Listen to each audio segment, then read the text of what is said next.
Hello? Hello, good morning. Happy Thursday. We're a few minutes late. I was busy, but now all is grand. You're very welcome to today, a live stream. We're going to start with some X-Plane 12, where we're going to be taking a brand new aircraft. It is that of the Just Flight Robin if you're on Microsoft Flight Sim, or indeed an X-Plane, and we should be able to see and hear one another. Then we're going to be planning for tonight's VATSIM flight. We're going to be in Microsoft Flight Sim. We're going to be flying a 737 MAX out of Manchester as we head down to fair Verona, where hopefully Gibbo will be waving nicely to us, you know, by Lake Garda as he's having a few pints. So that is the stamp of it, lads. Hope you're all keeping well. What are you saying about the stream? What's it doing? What's it not doing? It froze. Uh-oh. It worked for you after a refresh. Don't panic, lads. Everything's fine on my side. At least it looks like it is. You know, all we can say is, well, hopefully it's fixed. You know, it fell over briefly. Okay, so if it's all paused, just hit refresh. We don't know what's wrong. It's very warm. It's currently 22 degrees. It's to get up to 26.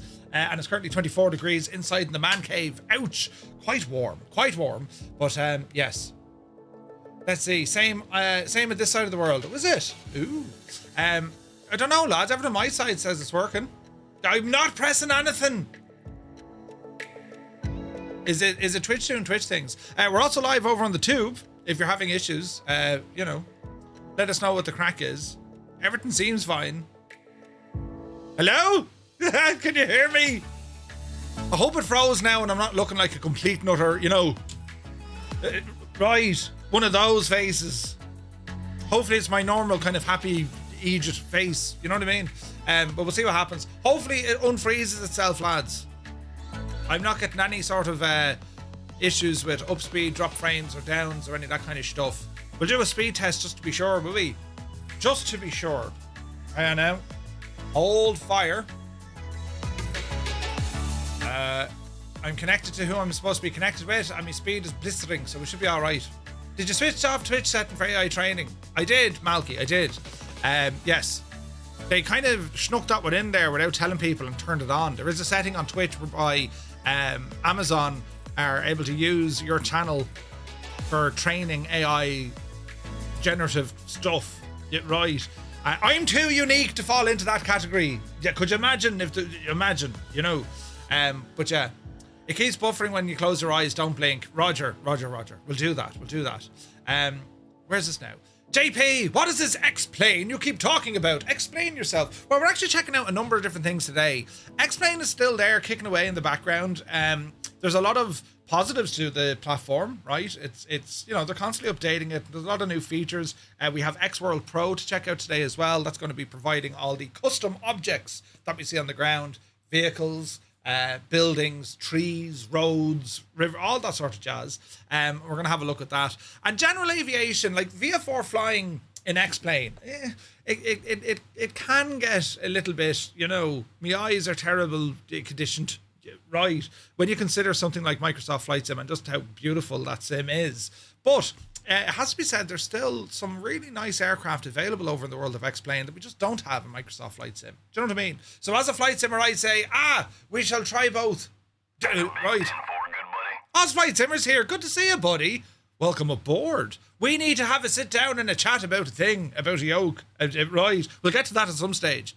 And drink a coffee beforehand and then a whiskey behind. Maybe with the whiskey before, because you have to listen to this Egypt talk and explain things. Yes, I make it very, you know, straightforward and easy to follow. Yeah, no, I don't. But anyway, it's all grand. It's all grand. Thank you very much indeed, Shane, for the resub. 51 months. Jesus, man. Jesus. But anyway, that's the stamp of it today. Wherever you're tuning in from, hope you're having a great day. We're very close to the weekend. It's all happening now, lads. And yeah, last night, we were busy last night. The solar eclipse, of course, showing off, doing its stuff and its things and its whatever.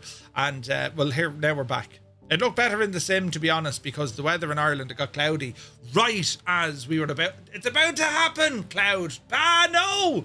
Yeah, right. That's pretty much what happened yesterday. But anyway, we won't worry too much. Home Wrecker is here, checking in from County Cork. Very good morning to you, buddy. Hope you're well. Mrs. TPHI, bleary-eyed, out of the bed, upside down, early where she is. Good morning.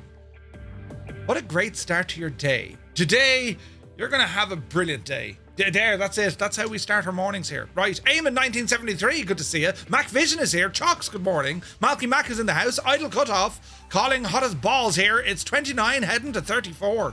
Yeah, the UK are getting some serious weather, aren't they? Savage, absolutely savage. Enjoy the weather if you can, right? But yes, 98 Vulcan, hello, hope all is well. But yes, who else? JP Gaming, good to see you, buddy. Mrs. TPHI with 260 streams streaked, right? It was on the 6-1 news. She was out streaking. Commander Balosh, a very good morning to you. Hope all is well. Jalagod is here. Golf Alpha Tango Victor Lima. Good morning to you, buddy. You're very welcome aboard. The Impossible Face. Morning all. Quick stop to maintain me streak as I have to pop out to the skip with all these wing control boxes. Oh, lovely. The man's going to the skip. Filthy. Hope you're well. I'm Pierce is here. Stu Snape. Jesus buttons. Stu Snape is here. Morning, Merv. Late can only mean one thing. What did you break? My internet wasn't working earlier, but now it is. I fixed it. I had to turn off a router, and then turn it back on again. So I was sat here like, what do we do now? Right, hence the small little delay. But we're all grand now. You know, she's ticking over. And thank you very much indeed for all the watched streams, buddy. It's mad when you think, like, when you see someone get 5, that's like, holy crap, that's 5 continuous streams. Then you see, like, you know, a 10 or a 20 or a 50. Then you get into, like, the serious pajamas. 100, 200. Right, unbelievable. But yes, Anthony V, good after morning. Hope you're well, buddy. Kia ora. Toto 2495, very good morning while he's working and lurking. Or is he lurking whilst working? Hope you and the missus are well. But yes, Hayden UK is in the house. Good to see you. Where is this now? That was all the technical difficulties that we were having, but I think it's all fixed now. You're too handsome for the interwebs. Oh, you behave, Hayden. Right. Kill Switch, good to see you. Maxim TV is in the house. Good to see you, buddy. You're looking well. Loving the content, man. And you're very welcome aboard. Mac Vision, good morning. Just Roy is here. Good afternoon from a 35 degrees already, and it's to hit 38 tomorrow. Yikes. Yikes upon yikes, Just Roy. Hope you're well, bud. But yes, now, it keeps buffering when you close your eyes, right? We'll see what happens. Zybok Doc is here, calling in from Denmark. Hello from Tipperary. He's got 40 streams in a row. Thank you very, very much indeed. At least with being at work, we have aircon. Right. I've my aircon running right now, so my audio mightn't be as clean or as crisp. I'm still dialing it in. Is there anyone... Well, I know there's a few of you who are the audio experts in our community, but my microphone, it's all right, but it's not perfectly dialed in yet. And now, if it's up to here, you know, it'll sound an awful lot better. But I'm not going to sit like this and look like this whilst talking into that. Think of your posture. Me back would be shagged. So I need to come up with a way. Although it would sound kind of good if I was on the radio. But I need some kind of a way to kind of have this sound that sounds quite decent. Let's say it sounds decent when I'm back here. Yeah. How do we do it? Does anyone know? Right? But anyway, let me see. There's all buttons here. But yes, late night Murph, right? Murph after hours. Wait, what? 8319 American Airlines. Good morning. Kubi Montana's in the house. Good to see you, Kubi. Hope you're well. The mock blocks half your face. Some may say it's a slight improvement. Thanks, boss Flight Simmer. You're very kind. You know, unless I lowered me chair and I was down here maybe. Yeah, we'll do this. What's Murph doing? No, hang on. No. What's he doing? He's squatting. No, we won't have that. Right. Tubby is here. Stubby, rather. You sound like Marion Finucane with a flu. Do you remember listening to Marion Finucane, though? That brings us back, doesn't it? Do you remember Marion Finucane? Brilliant. Do you know? And do you remember all the morning talk shows you used to get here in Ireland? You'd have, Jerry Ryan, and you'd have Tubbs, and even Pat Kenny would be on. And then Gay Byrne, do you remember? Do you know? But yes, and then we had Larry Gogan, the Golden Hour. Oh, Jesus. We used to have great daytime radio. I nearly said daytime television. But yeah, anyone who knows how to work audio, this is the voice. What was your man's name? Farman, right? The voice. That's what we're trying to achieve, but I haven't got there yet. I don't know how to do it because it's very hard to say, how do I sound like this? Then make all the changes after playing it back. And total muppet, yeah, right? But that's what I'm up against, right? Pump up a little bit of the bass, some of the mids and a little high, but only the position you were sitting. Compression at least off the chain. Roy, it sounds easy to follow, but, and there's a but, I'm using the Elgato software to do this, and it's very confusing. Zang. It's very confusing, but I'll get there eventually, you know. Either way, you're right, you know, shut up talking, will you, Murph? Like, your voice is just, you know, painful. Yeah, and I get it. In which I say,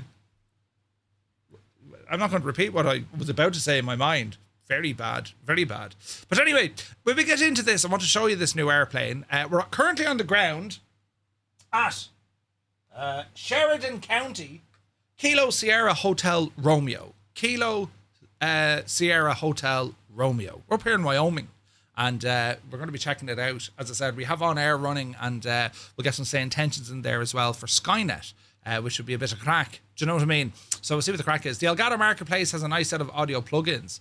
The issue with the plugins, it's VST, and that creates a delay. So I hear myself, I monitor my voice, so I'll know if it's like very loud or not loud at all. Do you know what I mean? So I can't have a delay because then I confuse myself. Who's that talking? Oh, wait, it's me. Yeah, right. Do you know?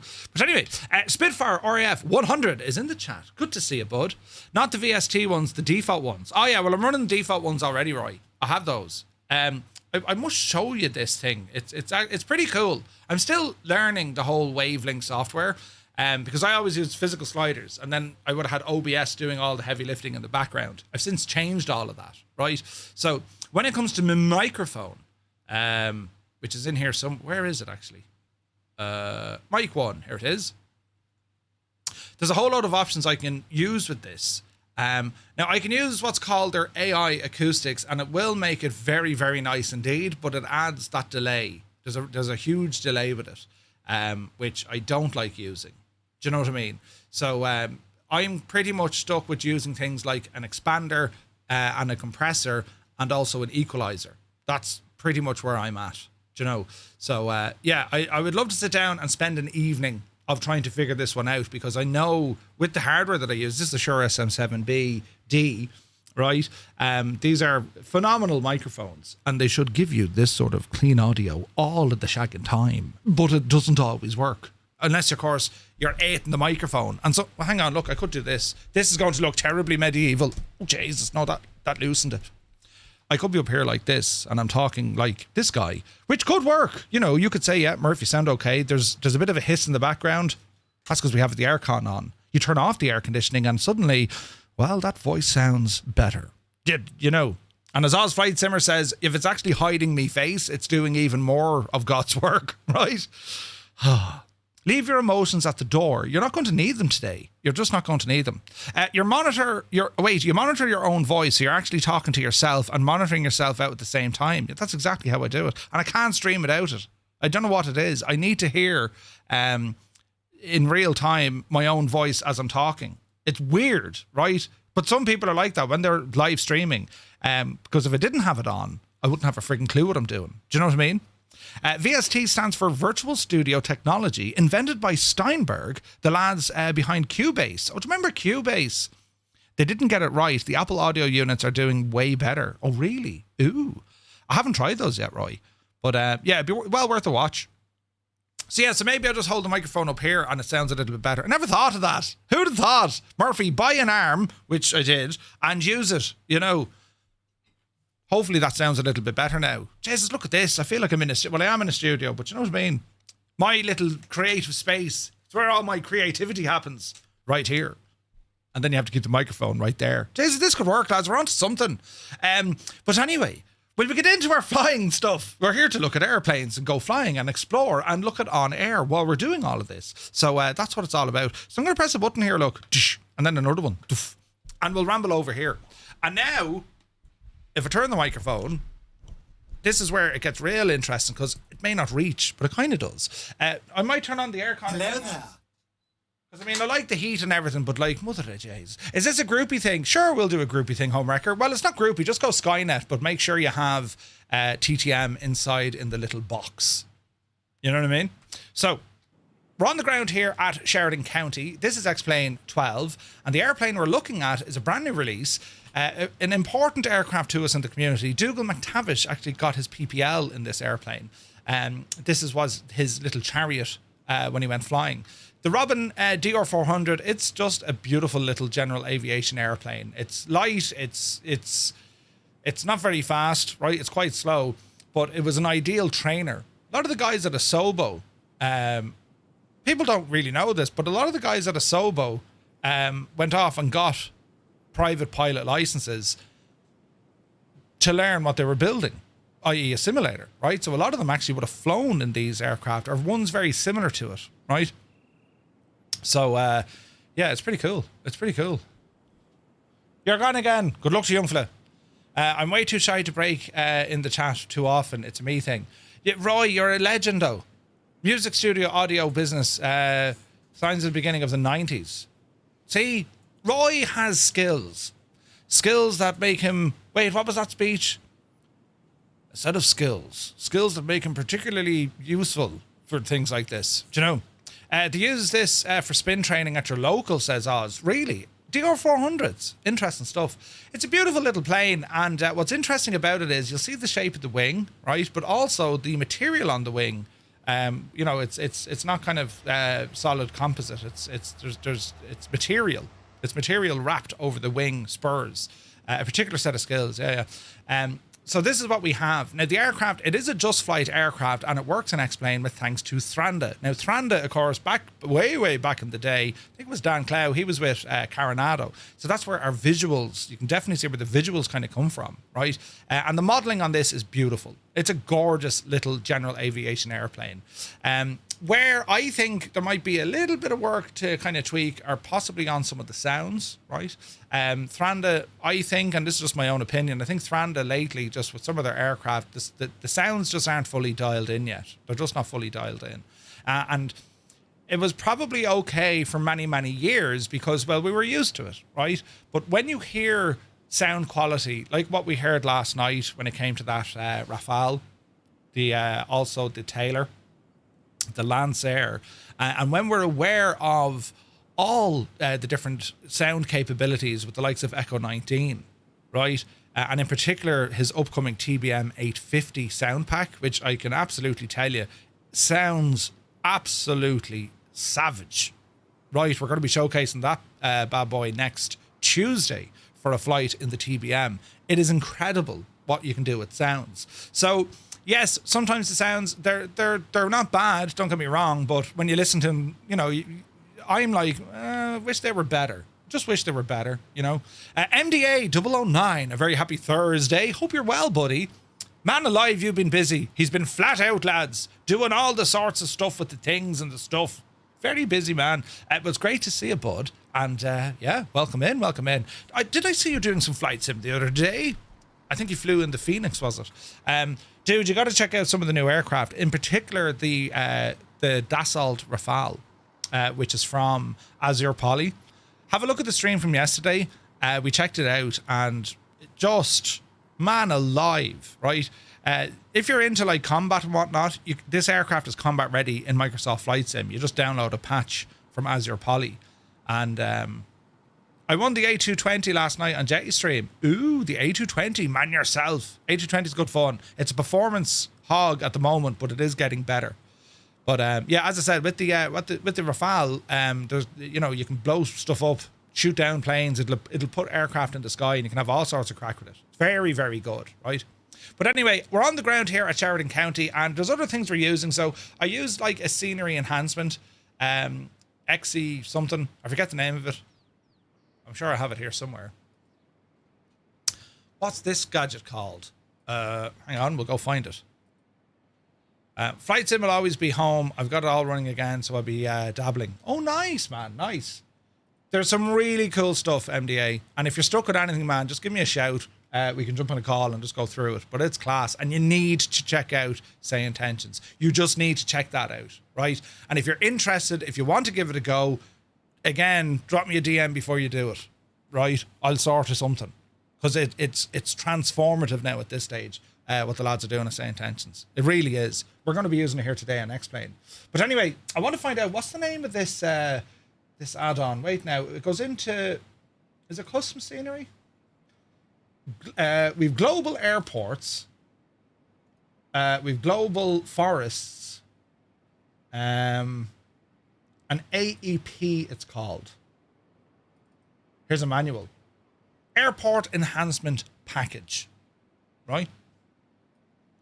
So I'm using this in addition of the brand new X World Pro. And basically, these are add-ons I think would make such a difference now in Microsoft Flight Simulator. Because what they do, they read the default scenery files. Hey, there's an airport here and these are its buildings. Or, hey, there's a city here or there's houses or whatever.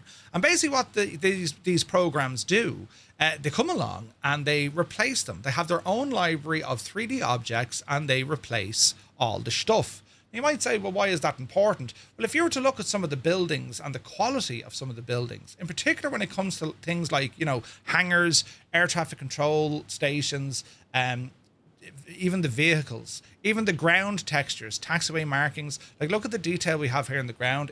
This is exceptionally good. It's all very high quality stuff.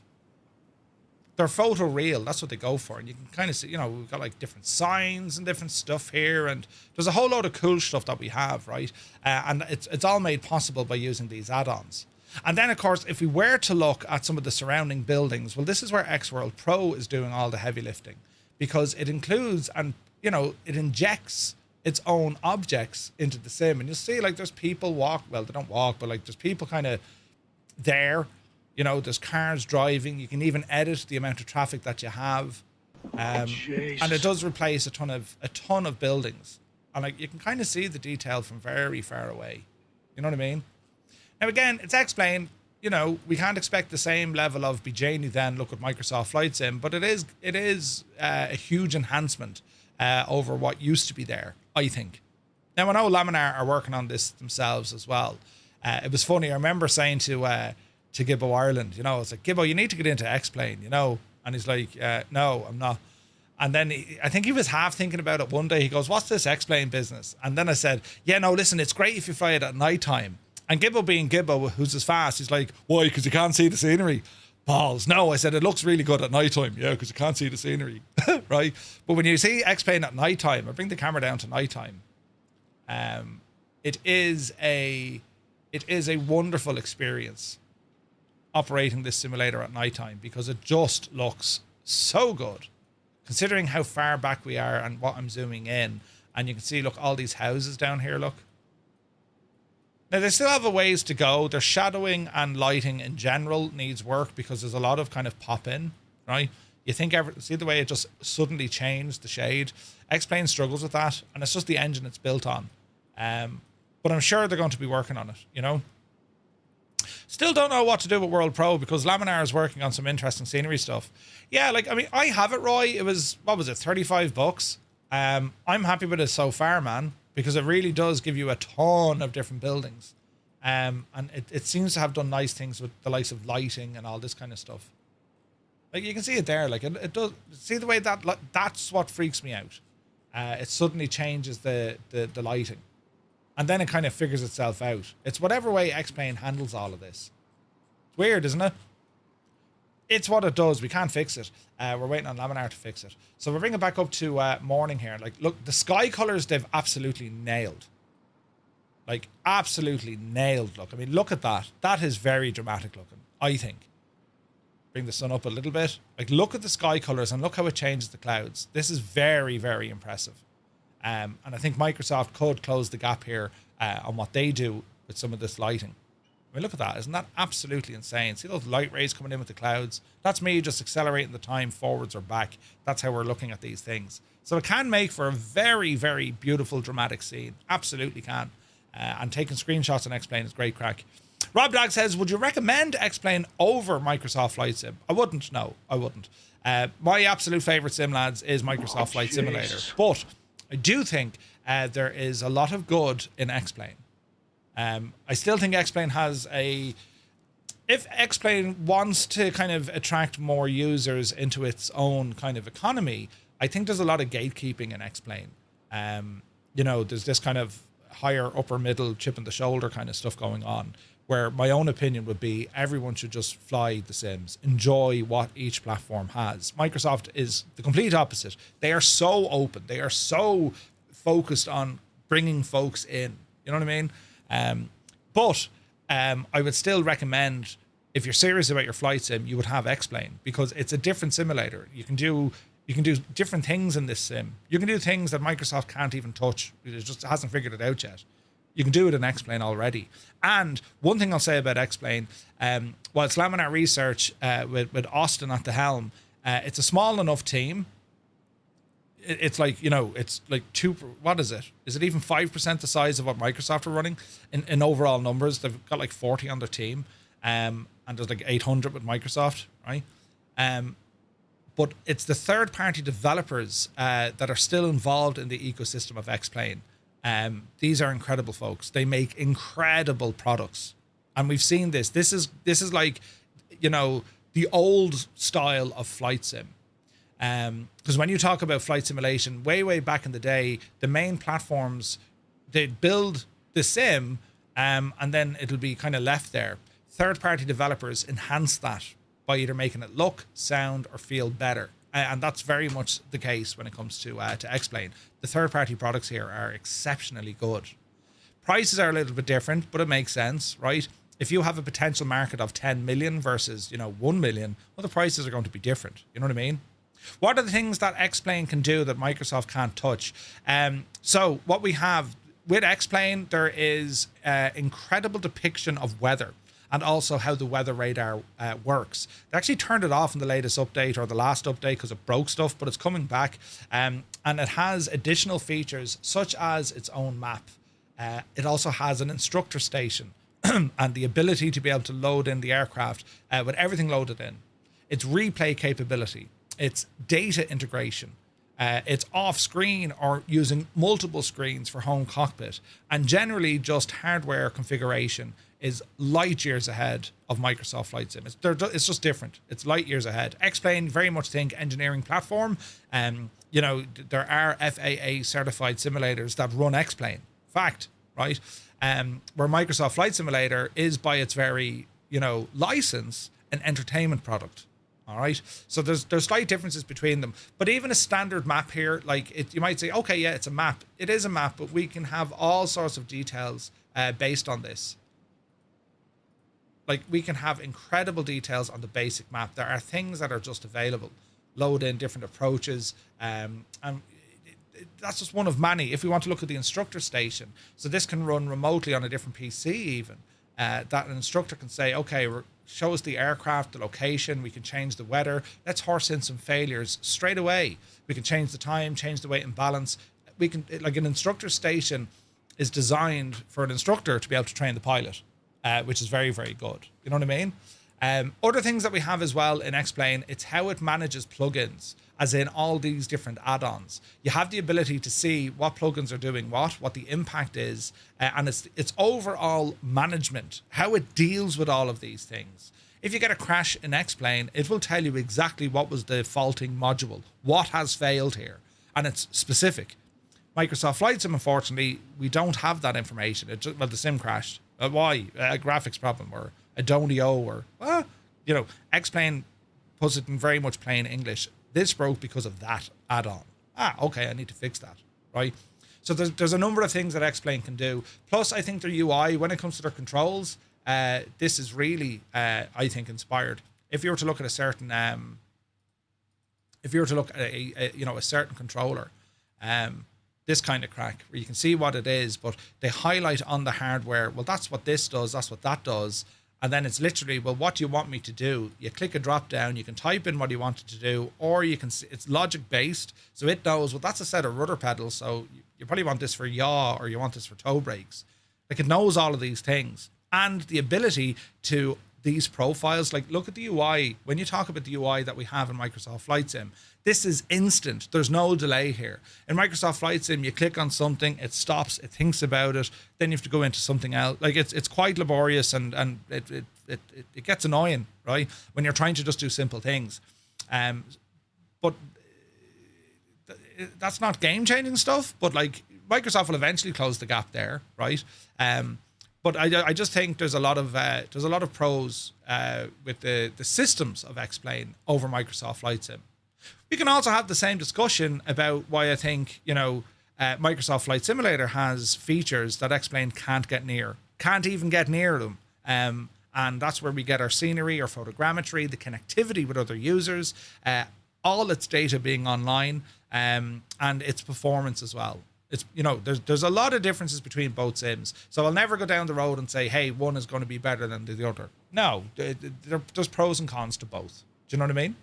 Does anyone know about the Fuse thing Lockheed Martin is working on? Fuse? Not quite sure. So here we are in Sheridan County. I don't really know this place. I know we're near Wyoming. So what we're going to do, we'll bring up some OnAir. We are connected, I think. Reinstall. That's all grand. Connection looks good. So we'll go in here and we're going to look for a free flight, I think. Let's see here now. Save that. We'll go into a free flight. So, here's our fleet. Go back to our menu here. There we go. Fleet Hangar Op Center. So let's go off and do a flight. Freelance job. Hopefully it'll detect my aircraft. And we're going to put one in. We're going to browse the market. And we're going to pull it in from the simulator. And let's see will this work. Here we go. It's a Robin DR400 in the sim. It's already connected to X-Plane. And that's why the likes of OnAir and Say Intentions, they work with both sims. One license covers the whole shag and lot. And that's excellent for us. Do you know? Sunjammer, good morning. Hope you're well. So, Robin DR400. Now, it's not saying there's any jobs here. This is strange. Pick a destination. Just give us an owl cargo job or passenger job, right? And this is going to show us what we could do. So we're at KSHR. We might head across the road here. So let's start looking on our map of what's available, right? So I'm trying to get timings to this.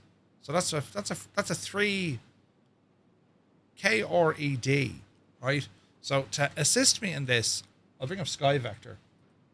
So if we're going to say KHSR, and let's bring us over to our first stop, KRED. That's okay. That's only like an hour away. So if we do KWRL, that's half an hour, and then KRED. And then it's back again. There's 3 legs on that one. Not ideal, so I might pick a different one, but I can know now roughly where we're at. So that's there. KEKS could be interesting. That's a single run. KEKS. Let's have a look at this one. KEKS.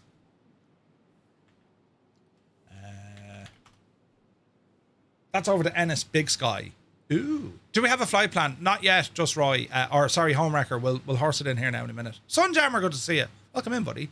So this is about an hour and 40. It's probably a little bit far, but there is a nice stop along the way at K-Red. So we'll do our own, right? So let me see. Pick a destination. So we will fly up to, let's go to Billings. KBIL. Let's go to Billings. So we'll do a flight from ourselves to Billings. And let me go ahead and put that into the gadget. So let's have a look. Chatbot, chat commands, and then our route. So I shall put this in. This will be a nice test flight for this aircraft. It's up to Billings, KBIL. Anyone who watches Yellowstone, well, you know Billings. That's like the major area up the road from the Yellowstone. This has got to be AI. Murph keeps repeating himself. What? What have I said, Sunjammer? Did I say good morning twice? Lucas, good morning. Thank you for the follow. Right, here we are. Over here. And the route page. You could do it, Murph. And we'll go ahead and save. Right, there we go. So that's what we're going to select in the sim. All right, so we're going to say, yeah, give us that job. Let's go fly it. And OnAir now, we'll go through everything here with its own companion app. Again, you can use the companion app, or indeed you can use the original you can use the original OnAir system, right? I'm going to go with the companion app. I'm loving the companion app. I'm absolutely loving this. So all we're doing here is just a free flight. However, we want our logs, we want to generate a little bit of revenue, and we want to do a bit of exploring and spend some time with OnAir. Every time you're spending time with an aircraft, you're building up experience for that aircraft, you're increasing your hours, and then you become more obviously skilled with that aircraft, and then you can go for check rides and all this kind of stuff. So it's pretty cool. And we have tons of information, so we can get the METAR for where we are. So it's good visibility, winds are calm, 16 degrees, and the altimeter is 299.8, right? Lucas, thank you very much. What else do we have then? When we get to Billings, winds 0209 knots, few clouds, scattered, broken at various altitude, and it's 16 degrees as well. So that's all looking good to me. So we need some fuel for this one. Now we only need 24% of fuel. I'm going to ask for 80%. And that's what we're going to do. And from down here, there's no flight plan. We're going to fly this one via 4. All right. So we'll fly this one via 4. And let me see. Order, fuel, and reloading. Yes, that's all now done. And we're going to change the time in the simulator with some options down here behind me head. Right. These are the options that we can do. So if we change it to, I don't know, 5:56 in the morning, right? Nice early morning flight. And we're going to go ahead and say, generate this. Flight is created. It's doing all its stuff. And then we're going to start tracking. And then OnAir will be talking to us. Hey, you can do this, you know. On their website, I only military related stuff. Yeah, if it's Lockheed, it's going to be military. So OnAir is now tracking this flight. It can show us where we are, and it's giving us an idea where we're going. The flight will be logged until you cut the engine. So OnAir is now doing its stuff. And this is an amazing bit of kit that's going to help us out here. All right. So that's the first bit of the jigsaw. So we're now all up and running with OnAir. Next up, sure, let's go in and have a look at, whatchamacallit. There's our airplane. Let's go in and have a look at, say, intentions, because we're going to plan a VA4 flight here. All right. So we're going to go into our pilot portal. And I'm going to show you what to do. First up, we're going to go into our settings, and we're going to make sure that our aircraft call sign is something that we want. So at the moment, it's set to Firefly 235. I'm just going to give it my normal one, November 235 Romeo Mike. You can have it to anything you want yourself. So November 235 Romeo Mike, and the short version is going to be 5 Romeo Mike. Done. Call sign is now set for the flight. All right. Intercom, we have a co-pilot with it. Shane, you fly with me everywhere. Great news, great news. Traffic injection, we might as well turn on a little bit just to have a look. So we'll turn on some real world commercial traffic. Let's get some GA traffic in there as well. All right. And what else? Multiplayer settings. Our Skynet group code is going to be TTM. So make sure you set this to TTM. All right. That's important. So next up, I'm going to scroll down here on the left hand side. And what I'm looking for is my flight plan. This is where I'm going to create a manual flight plan using, say, intentions. And then I can file said plan all from inside, say, intentions. A lot of people just use SimBrief, right? But I'm going to use this. So the tail number, we're going to call it November 235 Romeo Mike. We are a DR400. I think that's our ICAO code. I could be wrong. DR400 ICAO. Let's have a look. Murph, you're in X-Plane. The traffic isn't going to do much, or is it? Oh, wait, balls. Never mind. Yeah, good man, Malky. I wasn't thinking. Traffic injection is coming soon to X-Plane. Murphy wasn't thinking. Murphy's a muppet. If I was in Microsoft Flight Sim, yes. But the good news is traffic injection is coming soon. Or maybe it's there and I have it without realising it. But yeah, we're not going to do that. Good man, Malky. Right, flight plan. So the Robin DR is a DR40. Yeah, we were correct with that. So, VA4, November 235, DR40. Altitude for this one. Well, let's have a quick look on our Navigraph charts here to get an idea of what the altitude restrictions are. And I can't seem to see them here. Here we go. Fairly high altitude, so up to Billings. We'll do a flight here now. So it's going to be It's going to be KSHR and it's going to be K-Bill. So 9,000 is the minimum safe altitude. We're VA4. We're going to put in west is even, east is evener. We'll put in 10,500. Unlikely we're going to get to that height, but we'll see. Airspeed on this aircraft, we'll keep it blank. Departing from. So we're going to put in where we're departing from, KSHR. And we want to head up to KBIL. alternate, we'll come back to KSHR. Equipment on board. It's usually S, standard RNAV capabilities, because we do have some stuff there. Our flight route, nothing there, and any comments. So it's just going to be a VIA4 flight. That's it. VIA4 flight. There's no route. It's all VIA4. If there was a landmark, I could pop it in there via a POI or whatever, right? So I'm going to file that with, say, intentions. Airspeed, we'll call it 110. So we're going to file that. That's now been filed with, say, intentions. They now know exactly what it is I'm going to be doing. So we'll go ahead and launch, say, intentions. Excellent, excellent. And again, if you're a Microsoft Flight Simulator, you can fly along with us. I'll see you and you'll see me. That's how all this works. It's amazing now what we can do with Sims. There's plenty of work, plenty more updates and enhancements. Of course there is, but the foundation is now in place, which is great. Absolutely brilliant. So let's have a look here now. Here is our little aircraft. And I want to show you just some of the detailing here. It's a beautiful little machine, this.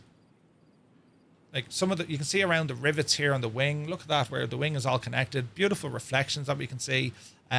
Nice stuff here on the prop, of course. There's plenty of kind of dirt and grime, wear and tear on the aircraft, which I think looks absolutely brilliant, right? Other things we have then, we can see there's nice decals on it.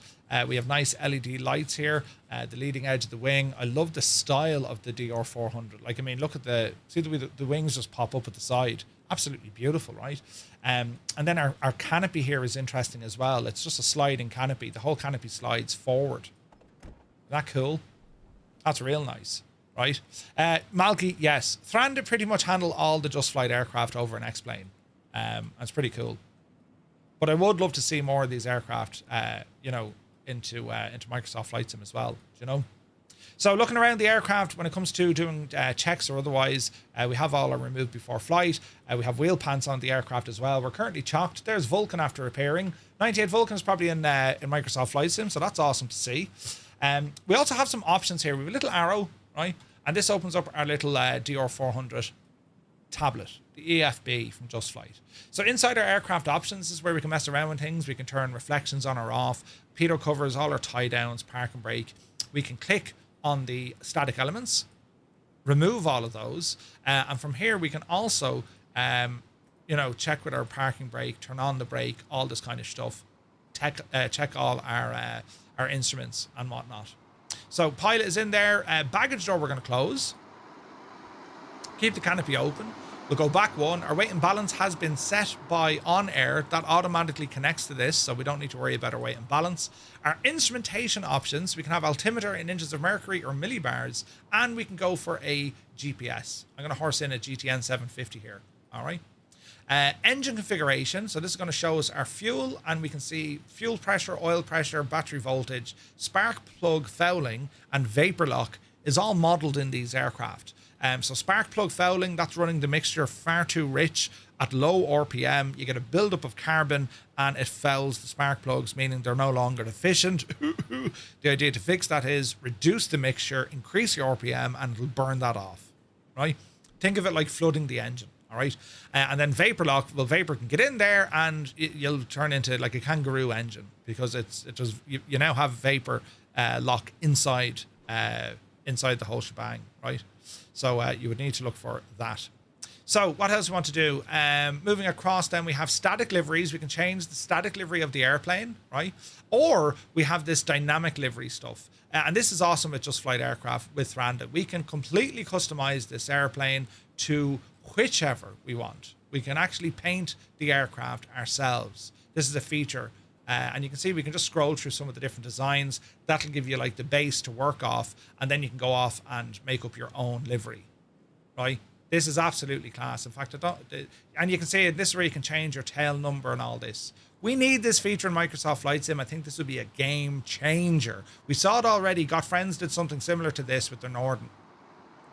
But you get the idea. It's just a wonderful feature, and it's a great way of customizing the aircraft to your own attitude and whatnot. And because it's built in the sim, whatever I do, other aircraft in the sim will see it because it's loaded in with the same files.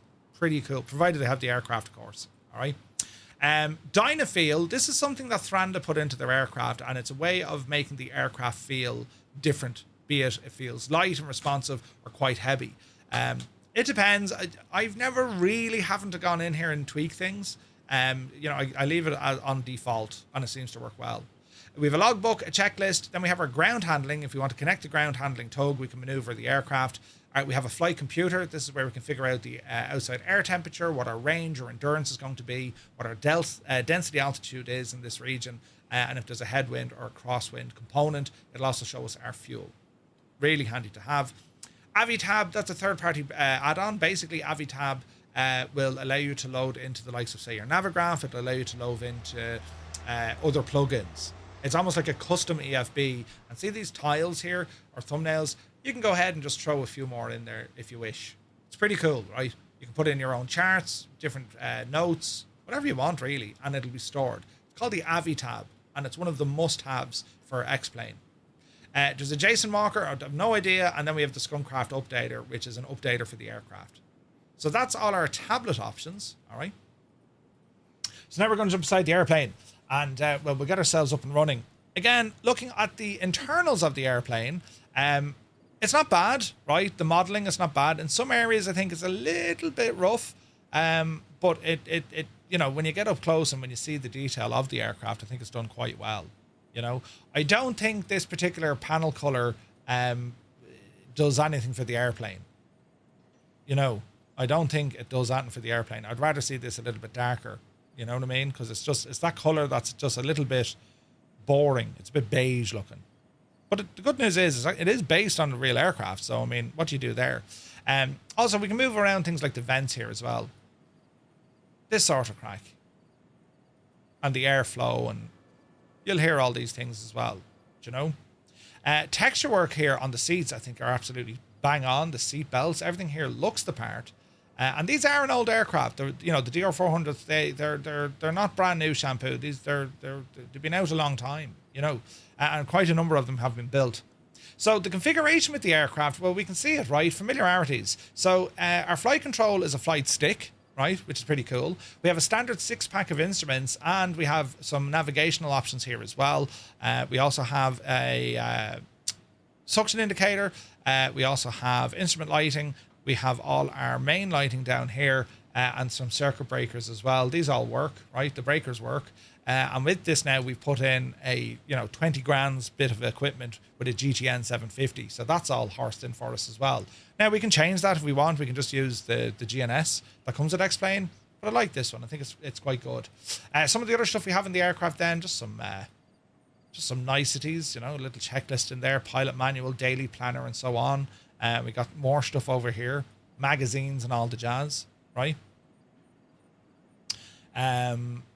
Murph, I keep bombing you on about this. You have to try Aura X.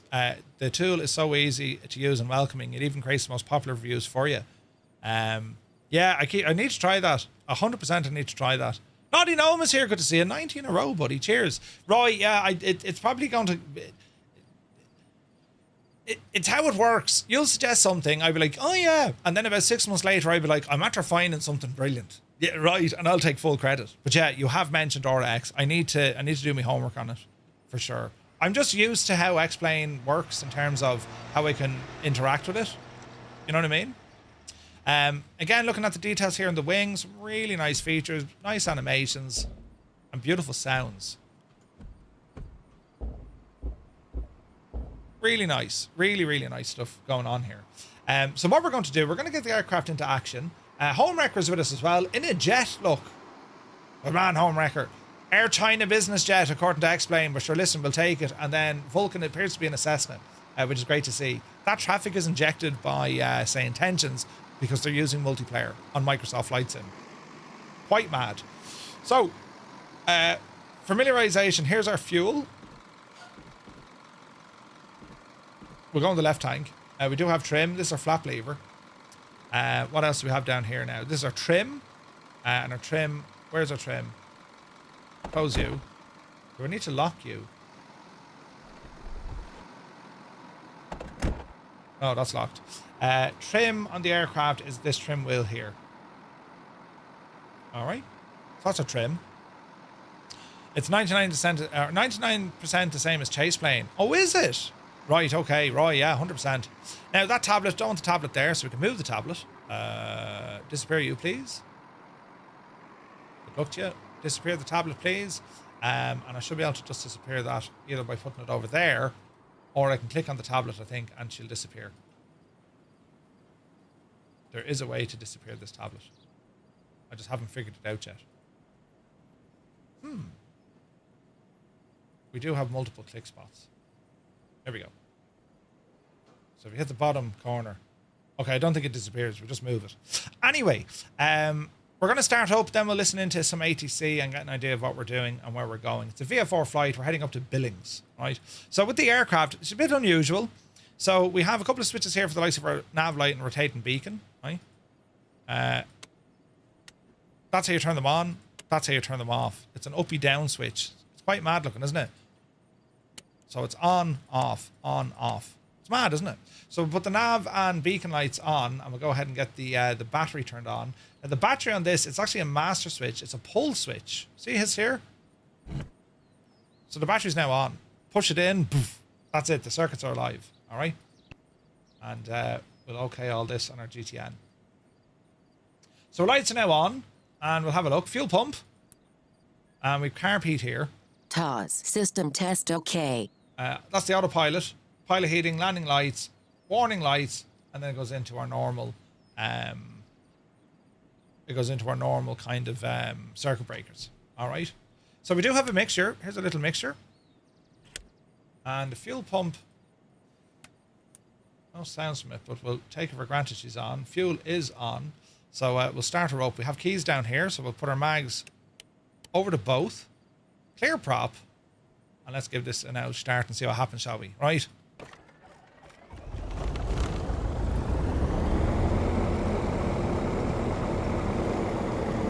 So there's a good start in the engine. As I said, sounds are, you know, it could be better. So there's a good start. So let's continue on. Alternator we're going to turn on. So that's going to recharge our battery.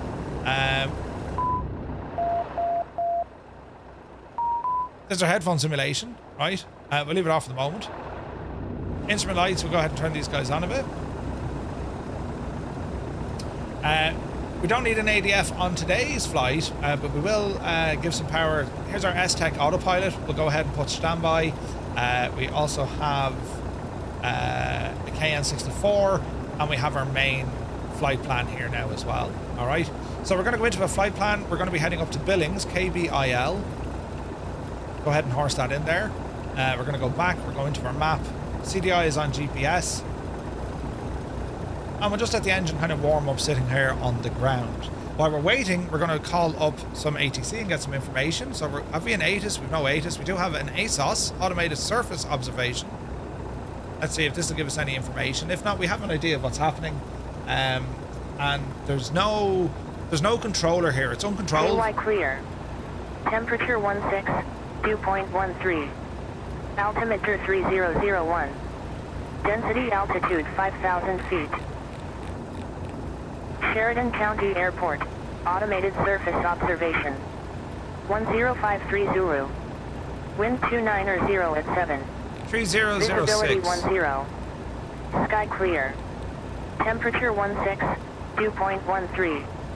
Altimeter 3001. Density altitude 5,000 feet. Sheridan County Airport. Automated surface observation. 10530 Zulu. Okay, so we're going to go to CTAF first. And when we depart here, then we'll call up center and we'll ask them for a bit of flight following. All right. Now, what's GPS waypoint? That's all okay. Suction's all okay. Temperatures and pressures are all okay. We can see temperatures coming up. There's our pressure. We can see amps from our amp meter. We can test all this. So if we were to turn off the alternator, we can see now that our amps are draining fast. Put the alternator back on and they're coming back up to 0. They should sit just above 0 in a plus to show you that the battery is actually now being recharged by the alternator. And it is doing that. Main fuel is grand and our reserve fuel. So we have a right, left, main and reserve. We're currently on the left tank. So if we go main left, we'll stay in the left for the moment and then we can move it across. The only thing I think we're missing is an ELT. And that probably needs to be fixed. There's a little sticker there, right? But anyway, let's see what happens. So CTAP frequency is going to be 1230, and we'll give a shout. Sheridan County, this is November 235 Romeo Mike. We are a Robin DR400, currently over by the FBO. We're going to be departing runway 33, heading out to the northwest. Sheridan County. Is that the right runway? Omitted surface observation. Winds 290, so 33 is fine. Or we can go 24. 24 would probably be better actually. We'll go runway 24. Sheridan County, November 235 Romeo Mike. We are that Robin DR400. We're actually going to go runway 24, departing out to the northwest. We're going to taxi on Alpha, Sheridan County. All right. So, Squawk Machine, we shall put you on to altitude reporting. Also got some lights on. Heater heat sticker on as well. You can see the amps are now doing their stuff. We're going to come off the brake. Exo Giant, good to see you, buddy. A couple of vehicles on the ground.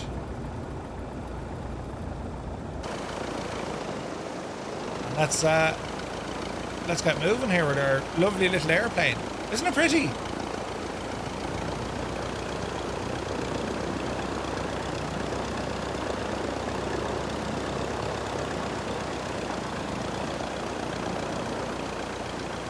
It's looking nice, lads. Or what do you think? Does it look nice?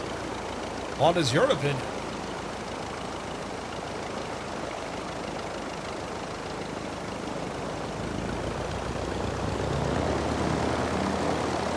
Alright, we'll start our taxi.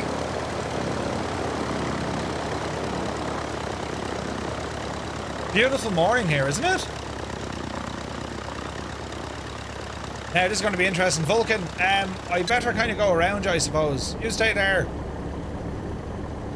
Say nothing to no one, she's grand. I think I've flown this in Microsoft Flight Sim once or twice. Yeah. Tis a fine machine, this.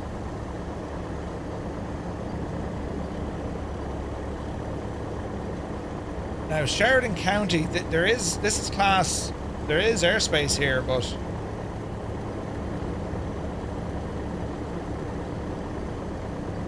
I think we're outside of anyone important. You know, I say that. Over to the right here, Murph. Teeny tiny, just like Murph's hands. Thanks for that, Abe. Nice little machine, this. Beautiful morning for flying, though, isn't it? Absolutely gorgeous out there, lads.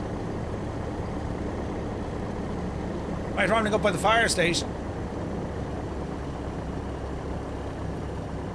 And this is all default scenery, by the way. Like the airports are class, like they're really good. Look, you get tons of information. Easy now. So we'll go to our little hold short, but I'm going to do a quick run up first.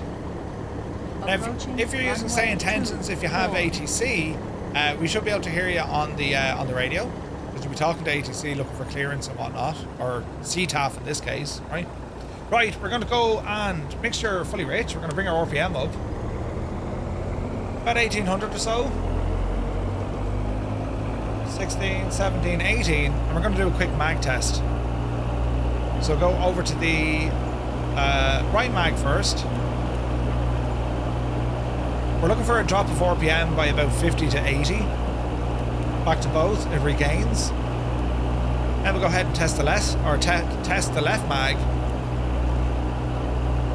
Similar drop of about 50 RPM back to both, and you're also making sure that it's smooth. The engine isn't coughing or spluttering. We're also going to try our carb heat. This should have the same effect. And there's a drop in RPM. So that's a run-up complete. Sheridan County, November 235 Romeo Mike. We're lining up runway 24, departure to the northwest, Sheridan County. Alright, so quick look. Our approach looks clear. Our departure looks clear. Approaching runway 24. And let's see what we do. At this altitude, would you want full rich? Negative. Negative. But that's why we do a run-up, so we can test to see just how fast our RPM is out to climb. It'll give you a good indication. Sheridan County, November 235, Romeo Mike, taking off runway 24, Sheridan. Alright. So the plan is, get airborne and get her moving. Are we ready, sports fans? Runway 24 remaining. Power coming in. 4,900 feet.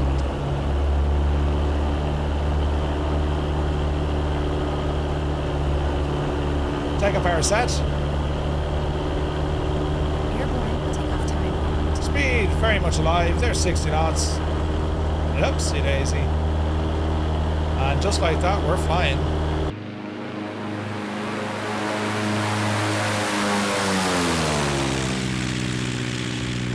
Beautiful. Alright, easy does it now. A little bit of trim to help us out. Go ahead with our noise cancellation headphones. And we'll go ahead and give Billings a call.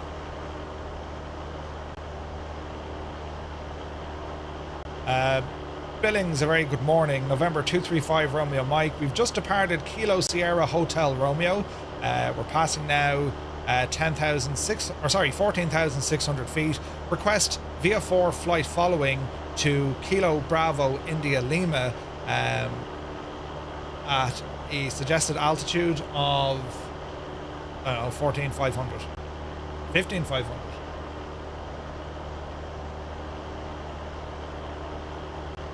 Oh dear. Try that again. Departure November 235 Romeo Mike. Just departed Kilo Sierra Hotel Romeo. VA4 request. See if this works. Romeo Mike, squawk 6642 and ident. 6642 ident. November 235 Romeo Mike.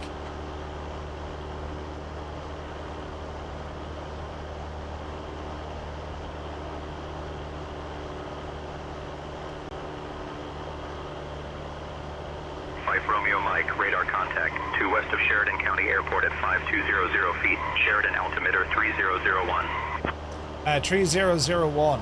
5 Romeo Mike, request flight following for 10,500 feet to KBIL, Kilo Bravo India Lima. Yeah, I got me altitudes completely wrong. I thought it was 10,000 feet higher than what it was. 5 Romeo Mike, already on flight following, climb and maintain 10,500, say request.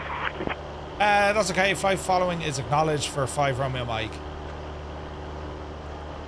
Alright. Little bit of trim and just see how the aircraft wants to behave itself. We do have an S-Tech autopilot here, so we'll go ahead and sync our heading. Heading mode. Autopilot needs to be turned on, Murphy. Stabilizers on. Give it a moment to think about life. Easy now. We're on course. So we're going to go heading mode. We're going to go vertical speed. Actually, we go altitude. V speed. Climbing about 500 feet a minute. And it's going to follow our heading. Hey, Sprock, it's good to see you, bud. Your headset is rubbish again. No way. Mark Pierce, good to see you. Conditions at Billings. MVFR, wind north-northeast at 9 knots, overcast at 2200, 15 degrees. I wonder, is there a way we can disappear that tablet?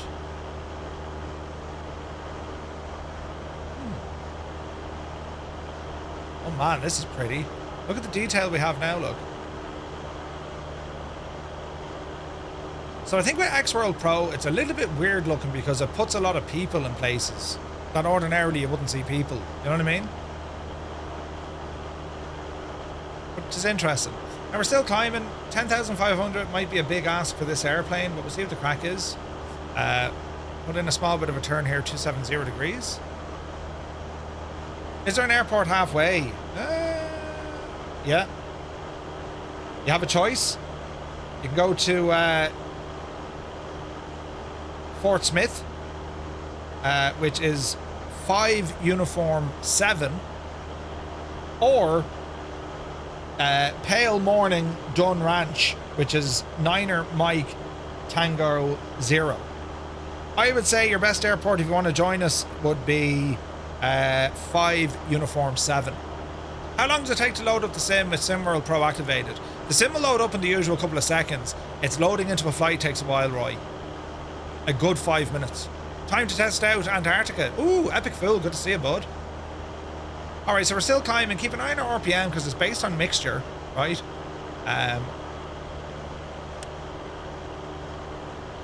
So by leaning out our mixture, that's too much.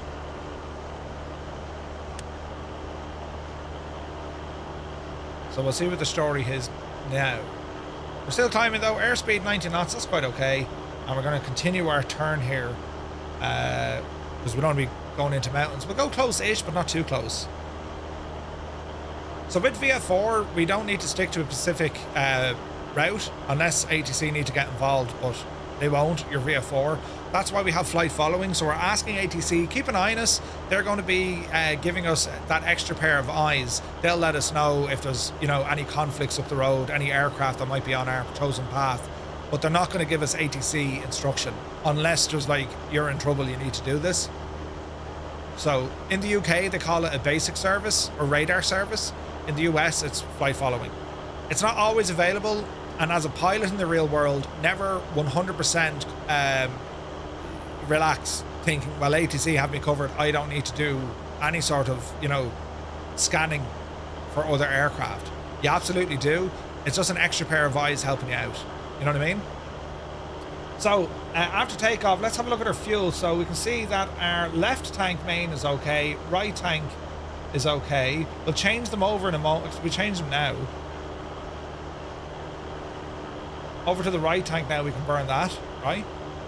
It's a very beautiful morning, isn't it? Did you just say route rather than route? Did I?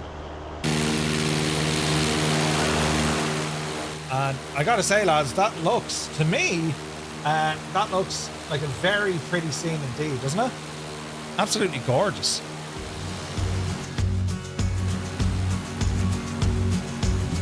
Beautiful.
I gotta say, I think Just Flight did a great job here, and Thranda. I mean, the plane looks gorgeous, lads, doesn't it? It's a beaut.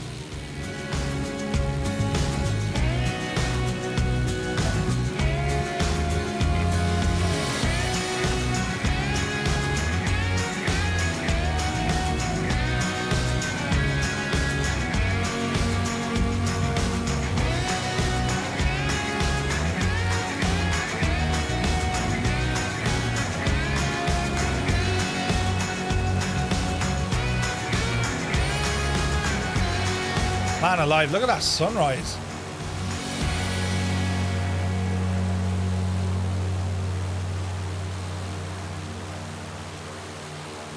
Very, very pretty indeed. Like, this is the thing, right? I mean, this is where, you know, this is where X-Plane can shine, man. It looks really, really good. I mean, look at that view out the window, look. That scattering you get from the sunrise, the clouds, the detail. This is really, really good, I think. It looks friggin' gorgeous. So we're motoring along. We're coming up on 9,000 feet now. Keep an eye on that, make sure we can see our RPM. We're still okay-ish.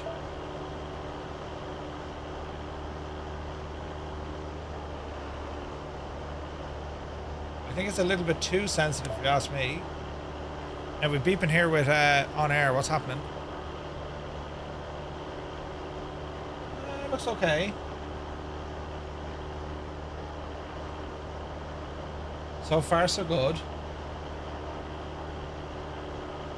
So this is what OnAir looks like during our flight. And there's a ton of information here, lads. A barrel load of information. So we can currently see where we're flying, right? So that's our live map, and we can change what the map looks like, right? But we can also see other information here, all the events. So it didn't like that we pitched up a little bit too much. As you can see our, you know, our beacon light, our bank. So this is feedback I'll give to OnAir, because like, we haven't done that mad with the airplane. You know what I mean? Look at our score here as well. So we're monitoring in real time what we're doing. You know what I mean? It's pretty cool. What do you think? Gorgeous. You have enough of a handful keeping up with Microsoft Flight Sim, right? All right, so we're still climbing 10,500. So we got just under 1,000 feet to go. Fuel tanks are looking good. RPM is looking good. Our speed we'll keep an eye on. 80 knots. But so far so good, right? Now, some of the navigation equipment on board. So Billings has a TACAN. We can turn ourselves into that. Let me see, nav. So if we go 114.5. So 1145.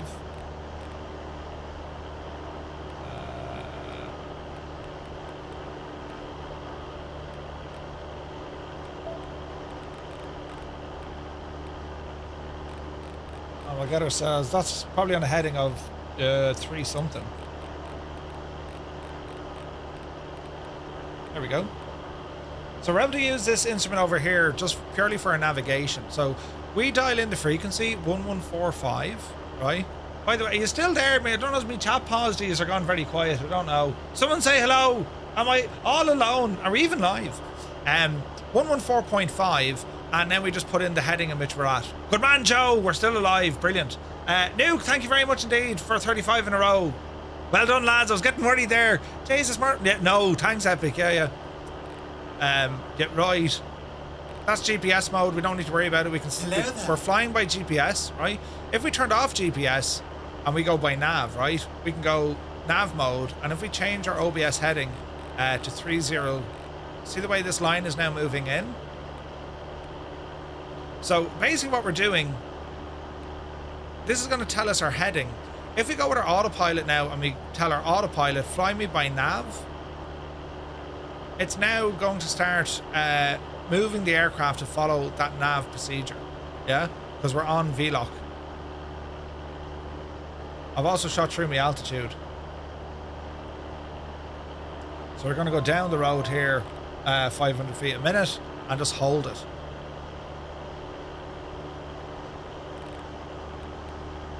So this will pick up our nav course. Keep an eye on it. Speed is coming up very nicely.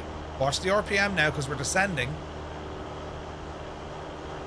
And we're going to lock it at 10.5. We are jaw dropped by the view out of the canopy. Yeah, it's pretty nice, isn't it? Alright, here's our turn. So nav is now engaging with the aircraft. We're not flying by GPS, even though I'm using a GPS. We're flying this using nav mode with the aircraft. So there's 10,500 feet. We're going to hold this altitude. And we're flying via our navigation equipment tuned into a VOR station. Now what's important here, well, in this case, it's a TACAN. Now what we need to be careful of, unlike GPS, why isn't that screen working?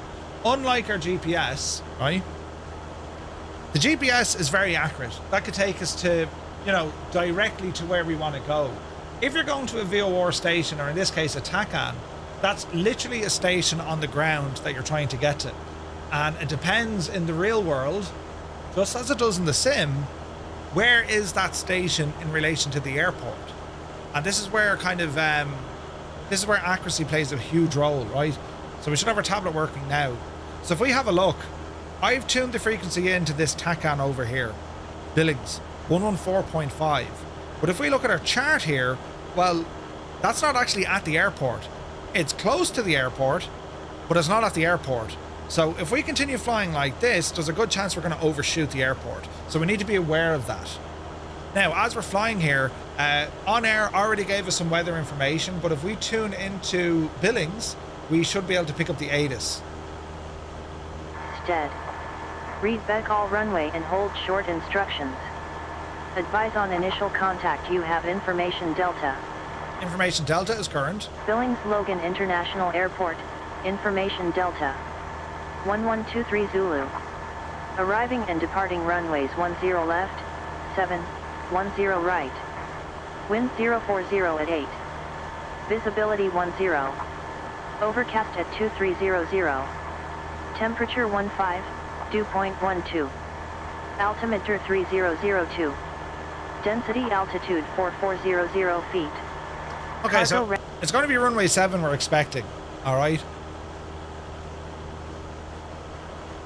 You're going to need some help setting up your comms with your silly headset. Homewrecker, is that a new headset? Or what headset is it? So for my scenery, lads, and this is where we're seeing, you know, different colors with the tiles. The ground scenery, this is all from the map enhancement mod. It's actually using Apple Maps. And there's a lot of detail here. They're sharp, they're crisp, but you do get different kind of tiles. It's a Razer headset. So that has its own software, Homewrecker. That's where you're going to struggle with that. You know, especially if you're using it for voice comms. So a push to talk button would be a button on your joystick, and then the microphone is what is fed into all your audio systems as your default communications device. So far so good. RPM is a little bit high, but it's giving us good speed here. We're doing 100 knots. Our ETA is going to be half an hour. And we're going to be looking here for any drift in our instruments. Also, we need to keep an eye on our fuel. So even though this is a small little general aviation airplane, we got to stay on top of it, right? So we can see now our right tank versus our left tank. All right. So we're burning close enough the same. We'll transfer it over in a few moments just to see what the crack is. You know what I mean? But yeah, we are in a very, very beautiful part of the world here with that sun coming up. There's also a bit of weather on the way, but it is looking mighty, mighty nice.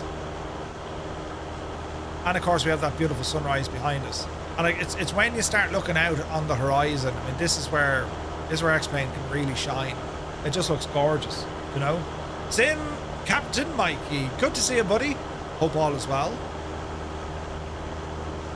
We have a good few folks having after checking in today, lads. I thank you all so very much. We have 17 pilots from 17 cities in 9 countries who have checked in with us so far today. Interesting to see where they're all located.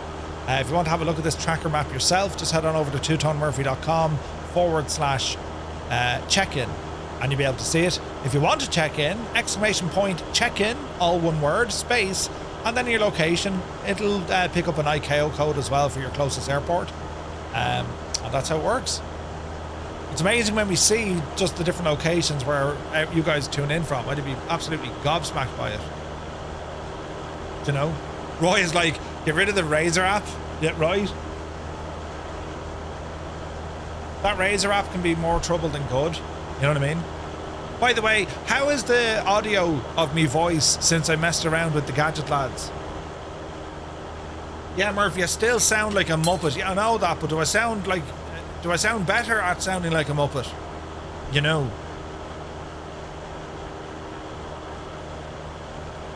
Sounds good? Sound. J-Foot, good to see you. I'm still dialing in the audio, so sadly you are clearer. Thank you, Epic Fool. Demar, welcome in. Demare, rather.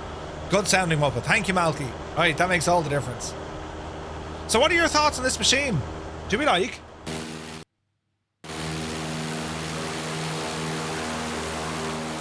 Like there, you know, there's a number of aircraft in X-Plane that I really, really enjoy flying.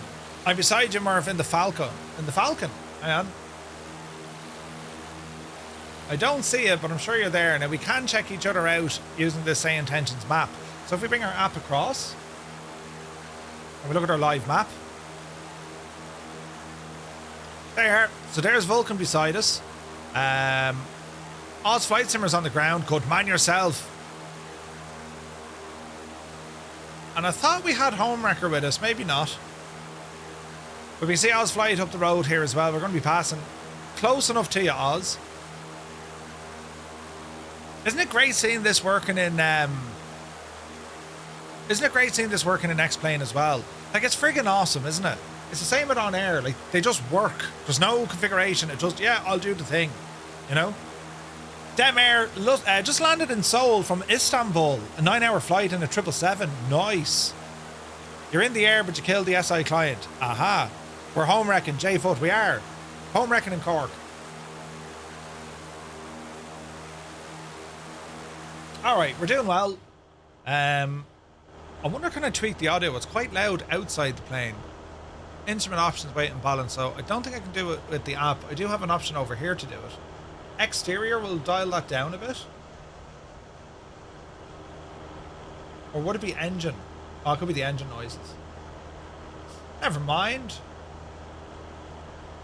Now, another thing that we can do, I wonder will this work? G'day Shane, we're flying via 4 today up to Billings, Kilo Bravo India Lima. I'm not sure will this work, but we'll see. Good day Murph, we're heading to Billings, KBIL. Should be a smooth flight, hooly doolies. Hooly doolies? That's mad, isn't it? Mind is blown. Brilliant. Fantastic, Craig.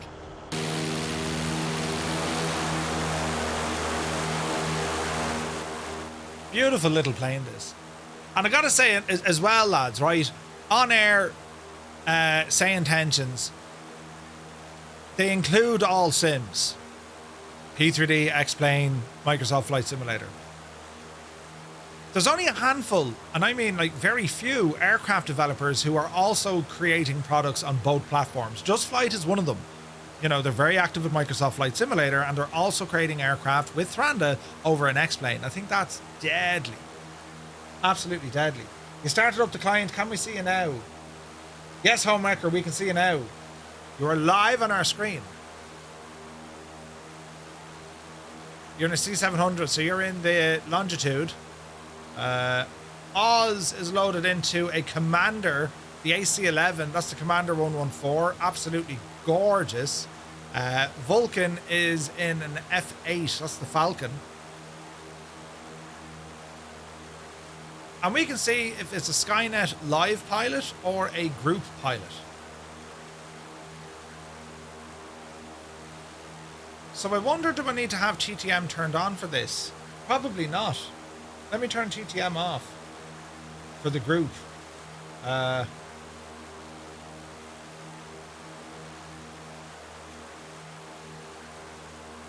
Let's leave this guy blank for the moment. Because now we should be able to all hear each other, right?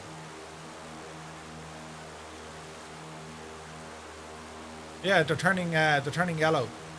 So Vulcan, if you and Homewrecker, just come off the TTM and just use Skynet multiplayer. Look at all the human pilots that are on network. Just look at this. This is all Skynet. I would say there's probably more people using say intentions right now than friggin' VATSIM. Look at that, look. That's amazing.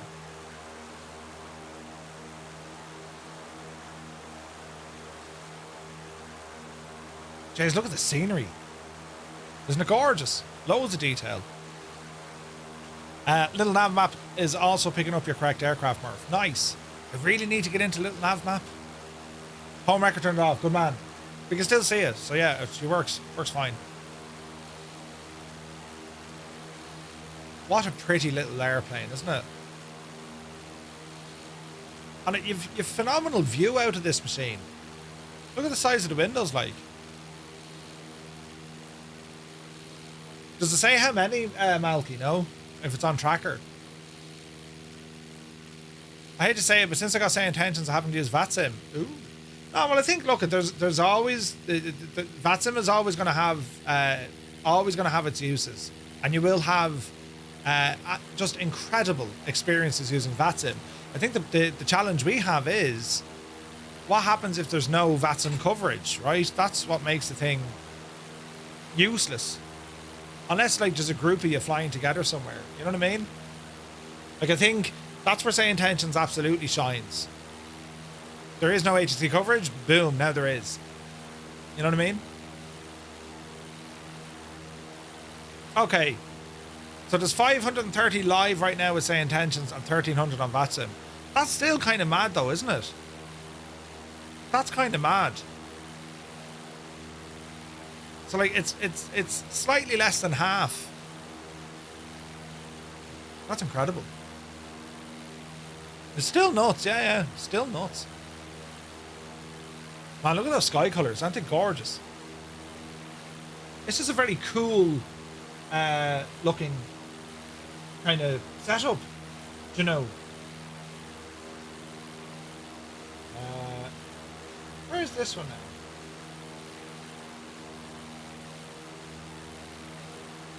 Bada bada bada bomb.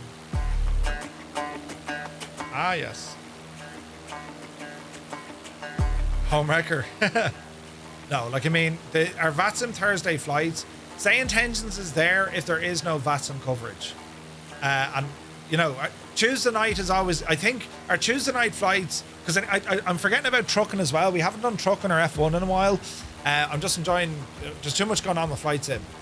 But I think definitely our Tuesday nights flying with Say Intentions, I'm loving that. Absolutely loving that. You know, with an ATC, full ATC coverage.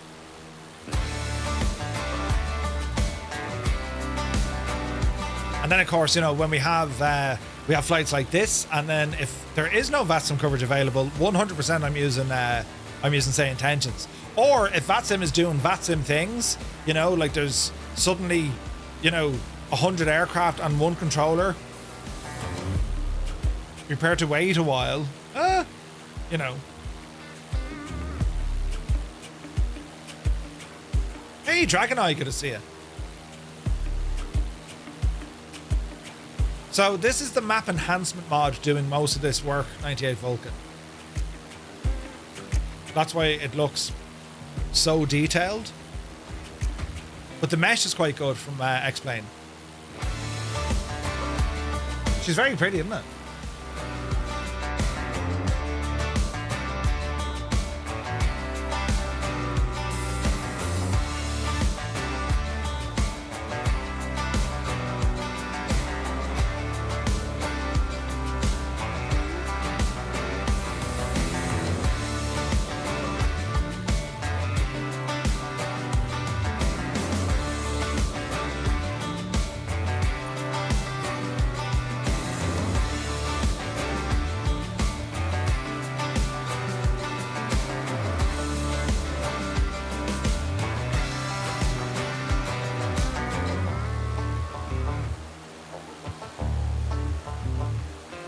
So with the map enhancement, you can use it as free, or if you pay for it, it gives you access to a couple of different servers and providers.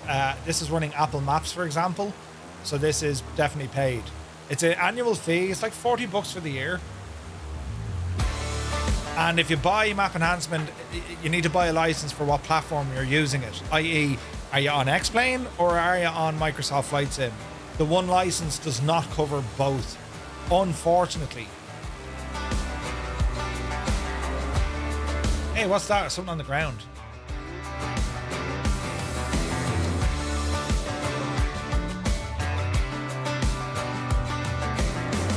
Is it under my wing?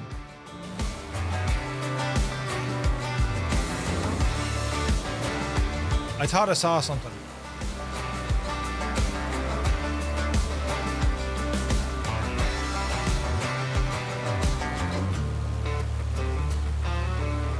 I was almost certain I saw something. It looked like, I don't know what it looked like. It looked like it was a hot air balloon taking off. Should have a commander popping up in front of you shortly. Oh, good man, Malky. Like, I mean, that's...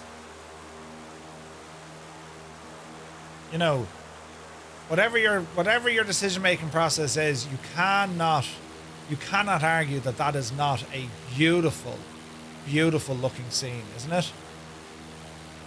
St. Henry's has been so fun though. I got put on a hold for 25 minutes due to weather. Absolutely loved it. Got yelled at for being late. It's good crack, isn't it?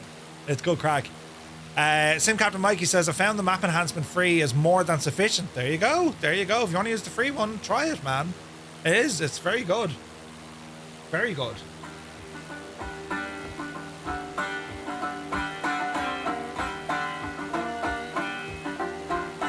We're heading to Billings.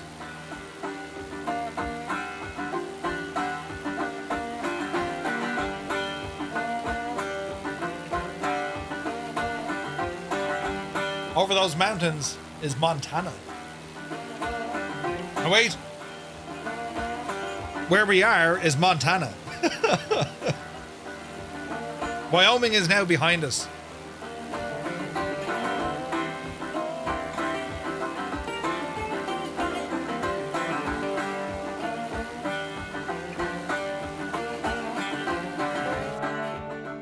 Yes, Miranda. Hello there. Well, bud.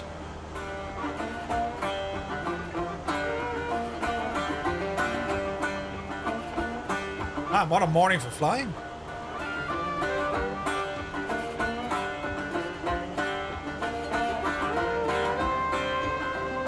Look at those mountains over there.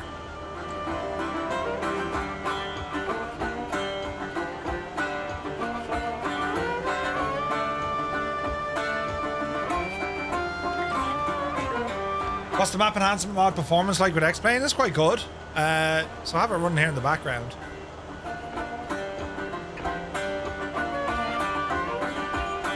So you can kind of get an idea of how everything's going to look. You can change your maps as well. Hey, In a Box Man is here. He's in a box, man. It's good to see you, buddy. But yeah, I'm liking it. Like, the map enhancement mod is a game changer for X-Plane. It's a game changer. If you're not using it and you're in X-Plane, grab it. Just grab it. It will transform the sim. You know. It's deadly. Like, look at the colours we're getting here. Look. And the sun hasn't really hit here yet. Like, there's a load of clouds. So, like, you can imagine what this will look like later on.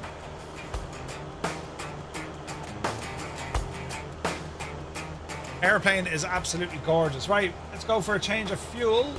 We'll head around back to our left tank. There we go.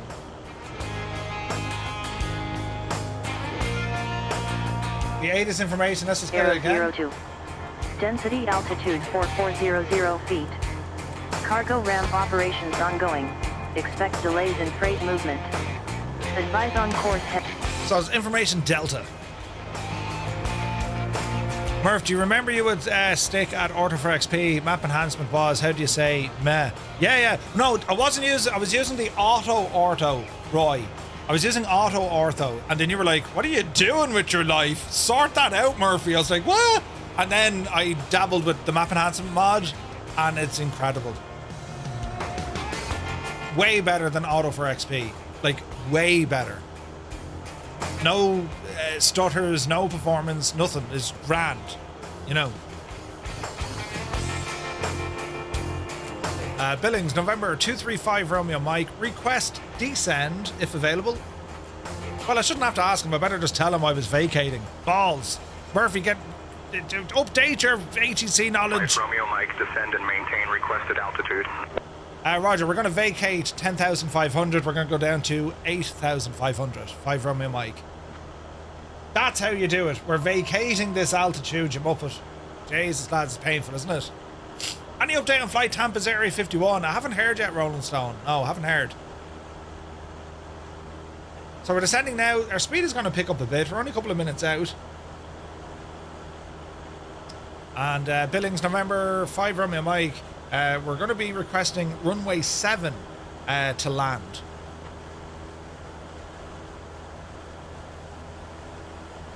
No, shag off. 5 Romeo Mike, unable. Only runways 10 left, 7 and 10 right available. Expect runway 10 left. Didn't you just say 7?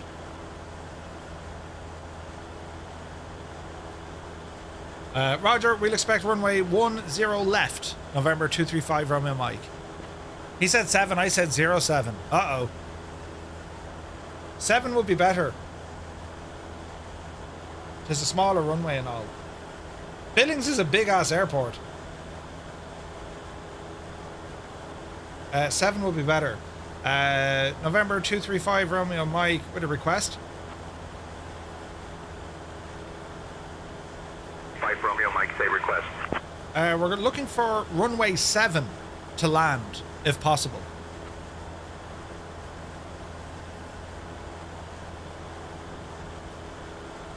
Romeo Mike, runway 7 available. Expect runway 7.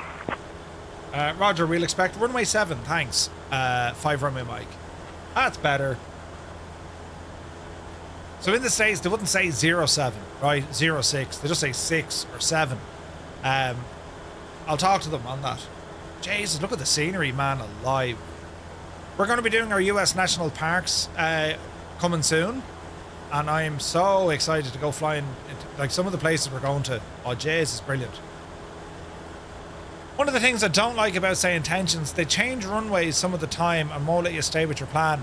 So in a Boxman, there are ways you can override that, right? In your pilot portal settings, you can actually tell, say, intentions, hey, I want any runway that I want, and don't change them. And they will stick to that. So check your settings. So where you find it, I'll show you now in a Boxman. In your settings, go down to realism. So settings, realism, and see this runway. You can say disable expect runway, grand. Disable clearance runway, grand. Or lock runway assignments to sim brief. Or strict runway enforcement. If you have it on, ATC will allow you to request other runways, but only if they think they're in line with operational conditions such as the weather. However, if you turn it off, ATC will allow you to request any available runway regardless of the operation direction of the airport. 5 Romeo Mike, contact Billings Tower on 127.2. Over the tower, 1272, 5 Romeo Mike, thanks. Do you know what I mean? Oh, Shane is here. Good to see you, bud. Billings Tower, November 235 Romeo Mike. We are a Robin DR400 inbound for a full stop landing, runway 7. We have information Delta on board, and we're descending through 9,000 down to 8,500.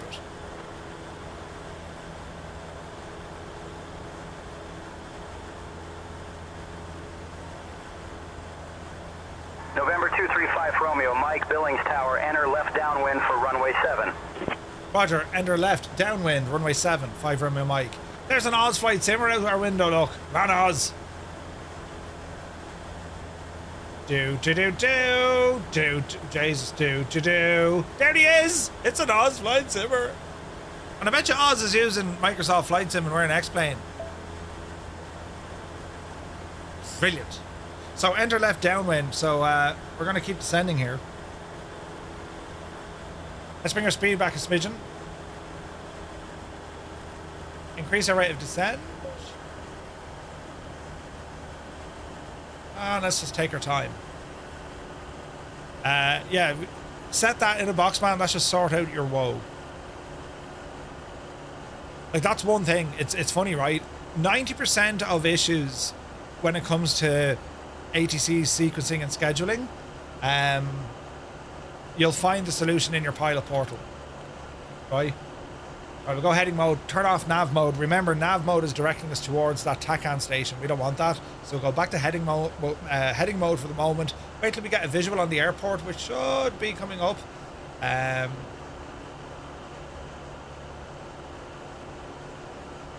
there somewhere.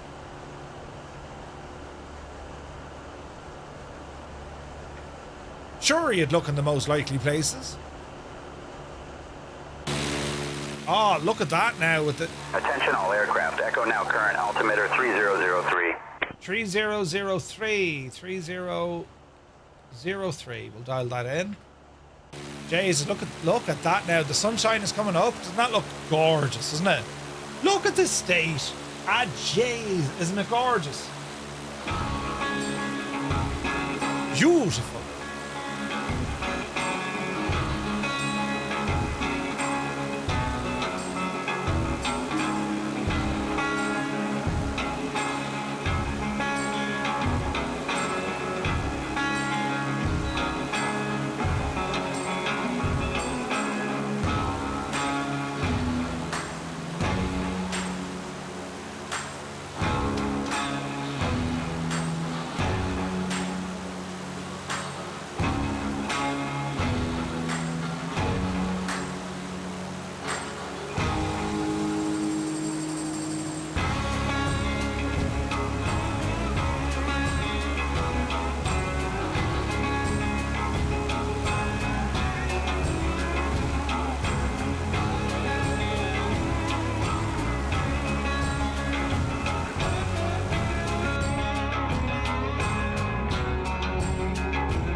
that beautiful looking?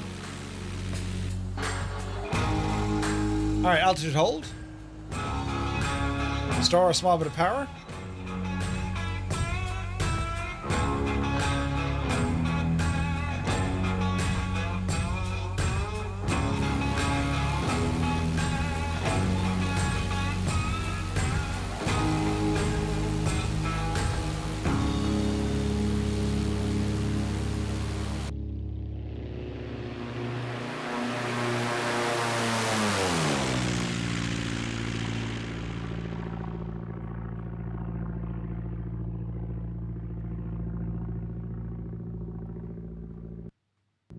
Turn off your sound. Absolutely freaking gorgeous. Right, continue on in. We were told to enter left downwind. Bit of cloud coming in here. Watch our visibility. Speed is alright-ish. Bring it down a smidgen. Altimeter is already set. We have the local weather. Destination Fuel. weather at Billings Logan Intel. That's MVFR, on air talking wind now. northeast at 8 knots. Overcast at 2300, 15 degrees. Thank you, on air. So they're giving us a quick shout to say what's going on. Captain Sickbag is here. Good to see you, buddy. Welcome in. Yeah, Red Dead. It's awesome, isn't it? Hey, Dutch. Colm O'Driscoll. His name is Colm. Colm. Hey, Dutch. What we doing? I don't know. Say intentions added printing of clearances. Oh, yes. You can print it directly to a printer or on your screen. Alright, we're looking good. Speed is good. Keep heading on in. We'll see the airport here now in a moment. Is the map enhancement still tinkering with your host file? What do you mean, Peter? Good to see you, Peter. Welcome in. Yeah, hey, Peter. I mean, it works. It works really well, you know. Jesus, look around Billings even. Look at the mountains coming in, the hills, look. Isn't that gorgeous?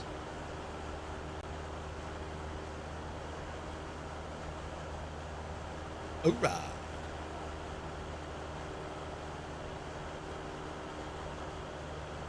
So far, so good.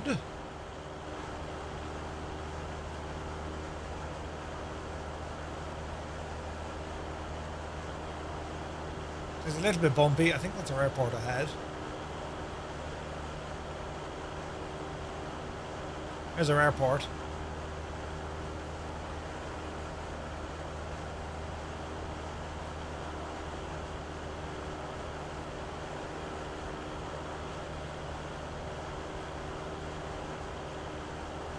I think. Is it? Maybe not.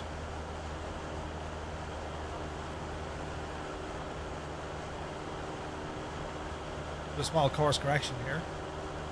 Host flight simmers off to our right hand side. When I use it with 2020, the install writes something in your Windows host file. I'm unsure. Like, I mean, I've used it in Microsoft Flight Sim, and if I don't use it, I'll just turn it off. One thing you need to be careful if you're using a map enhancer with Microsoft Flight Sim, you'll inadvertently shag your scenery. So what I'd recommend is, if before you use map enhancement, delete your rolling cache, and then after you use it, delete your rolling cache, scenery index files, that kind of stuff. But just make sure that the data that you're using is what Microsoft provide. Some people have run into a little bit of trouble with that. There's an airport over there, look.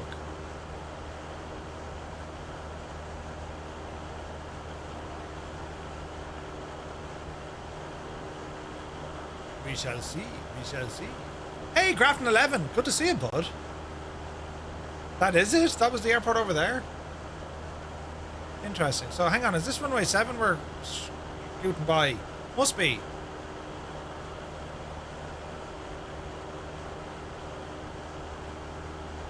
Yeah, there's runway 7 there, look. Look at the traffic on the road, look.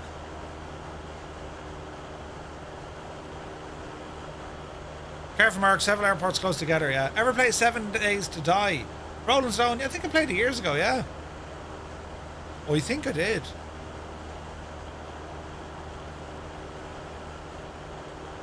Man, what a beautiful day for flying. This is just gorgeous. Okay, so we're going to enter left downwind. So let's just get right towards the airport. We can drop a few feet here as well. What for speed as we do this.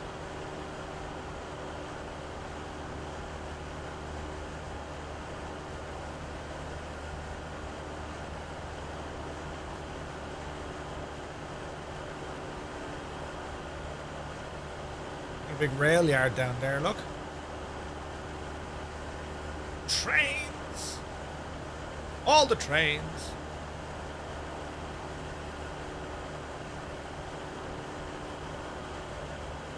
See Vulcan on the ground.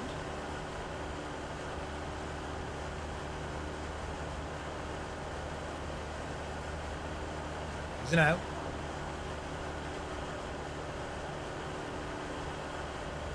There's a homewrecker on the ground.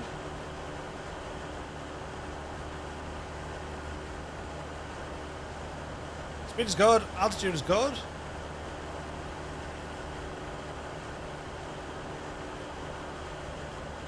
There's a runway. Left turn coming in.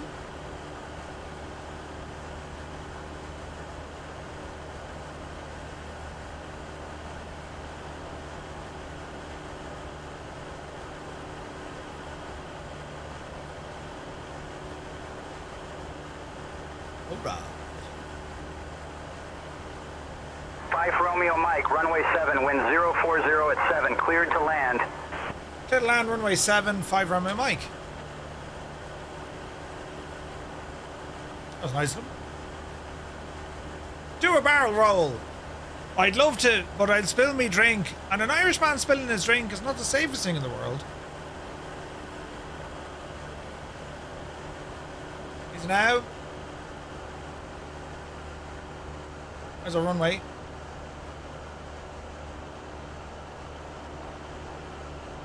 After speed. Okay, autopilot. Disengage. Okay, mixture. Rich.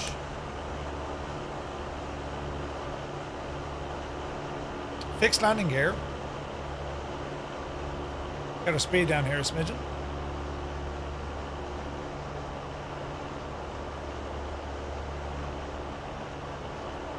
And we'll turn onto base. If you're given a left downwind and approaching from the south, should you not overfly the airport? Oh wait, balls, should I have? Well, he cleared me before I got there, which was interesting. Wait, a left base? Yeah, I'm taking on a right. I was on a right downwind there. Yes, Malky, you are correct.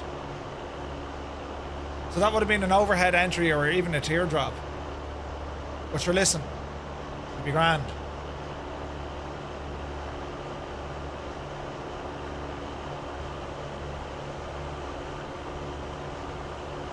Now.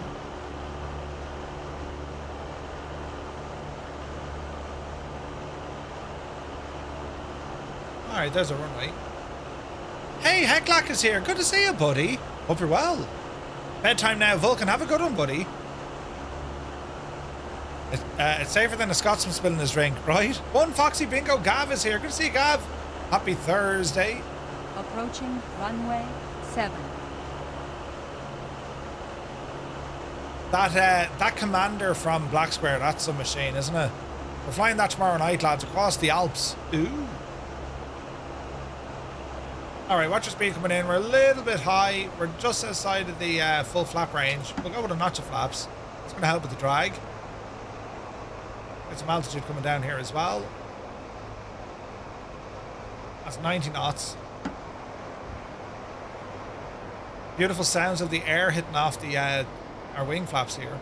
There's 80 knots, it's better.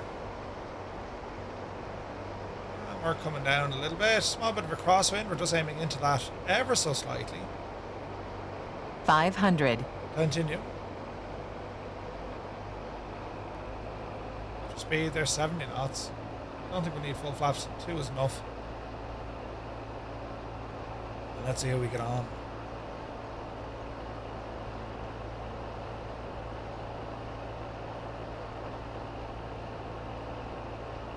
So we see our touchdown zone, we can see our aiming point, and then just glance toward the end of the runway just to make sure everything's straight. Otherwise, you'll run out of runway fairly quick. Do you know what I mean? Okay, 70 knots on approach is good. Got our final approach speed down. We got our T-hangers on the right hand side. The FBO is over where Vulcan is, so we'll be heading over that kind of direction. So now, we're 60 knots.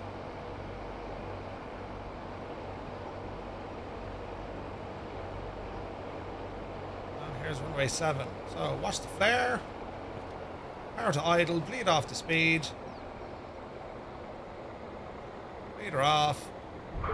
And there's a touchdown. Wheels down. Landing time logged. Alright. 5 Romeo Mike, contact ground point 9er. Over to ground point 9er, 5 Romeo Mike. Oh, Jesus. Easy now. Easy now. Bit of braking. Hill ground handling is always a bit of crack. Easy now, Murph. Easy does it. Ground 5 Romeo Mike, vacated runway 07 on Golf, looking for taxi to the FBO.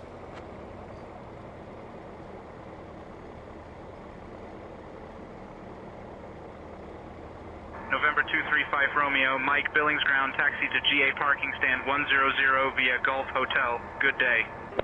Roger, Golf Hotel over to 100 for 5 Romeo Mike. Alright. Well, the FBO's on our left. He's giving me over to the right by the T-hangers. We'll take it. It's not really a stand. I need to fix that. There's also an instruction here. There's a runway here we need to cross. Jeez. Approaching runway 28 left. No, we're okay. It's not a runway. But they do want us on hotel. Just up here.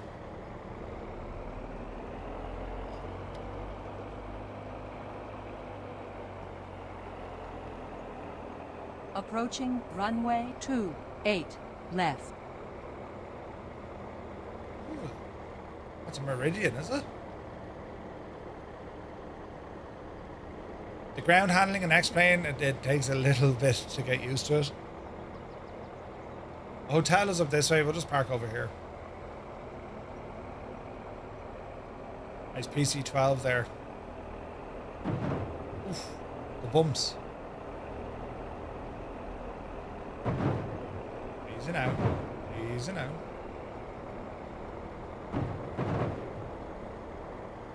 There's a little bit of crack with the owl mesh here.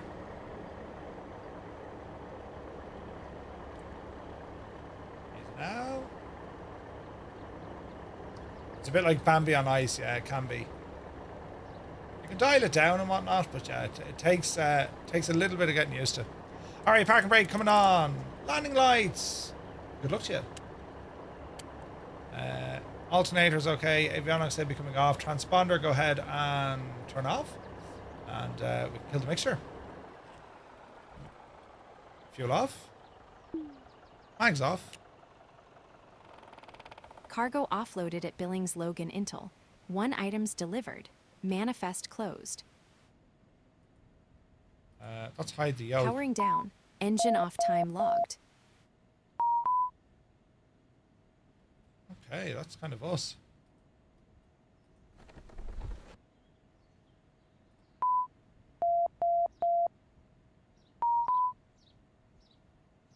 I don't know, are they on or off? It should be off. Let me see. Other lights. Go ahead, turn these off now as well. And alternator off. Yeah, I think we're good. I think we're good. Battery. Beautiful. Shall we watch the replay? Before we do that, let us now go into OnAir, because it's got all our flight. So here's our overview. Flown by Murph. It was a Robin DR400 freelance. Destination, that's all okay. That's all okay. Let's look at the map and events. So we got our soft landing. Nice. Got a soft landing bonus. Cargo passengers, our score. We got 91%. It didn't like something here. Probably on our departure, I'd say. max pitch and bank. So let's go ahead and register the flight. Registering. Flight has been done. We earned ourselves $2,600. You flew this as a temporary pilot for a freelance operator, so that's grand. No change to our pilot. We gained experience points and we got a ton of bonuses. Flight reward, comfort bonus not obtained. We did get our safety, aircraft handling, and soft landing, reputation increase, and also our impact. So excellent stuff from OnAir. Brilliant. And that's what I love about OnAir. You can, like, you don't always have to be worrying. Mission accomplished, Murph. Flight tracker is now closed. You don't need to be worrying about, oh, I need to keep flying all these missions. I can only fly that. With OnAir, you can literally fly anything and anywhere. Absolutely. And they've added this new button here where it says work as Firefly Air. So this is more of the virtual airline stuff. And just by a click of a button, it'll change us over to our virtual airline. So this is new, Malky. I don't know if you saw this yet, but effectively we can see that we have 7 members so far, 167 flights, and tons of stuff done already. Absolutely cool stuff done already. So it's pretty cool. You noticed it. Okay. So we can see all the things that we're flying. FBO queries are ready to generate a CAG, so we can see that there's already jobs up and running. And it looks like we have a lot of invitations coming in from folks as well. So we're having a lot of fun with this as a virtual airline inside of the OnAir world. We will be adding to this. We'll probably have to move to a different world when it comes to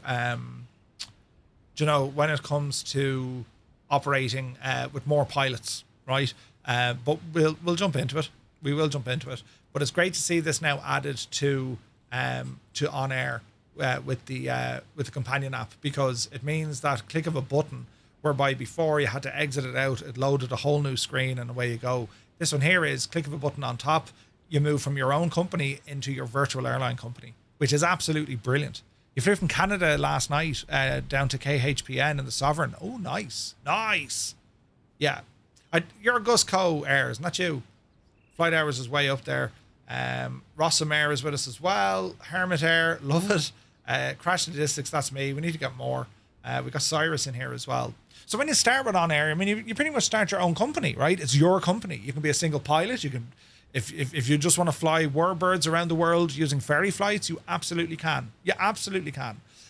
Or, you know, you can fly the airliners. You can go general aviation. You can do search and rescue. You can do air ambulance. You can do cargo, passengers, VIP transport. You name it, you can do it. And with a virtual airline, this is where you take your own company and you go work with someone else.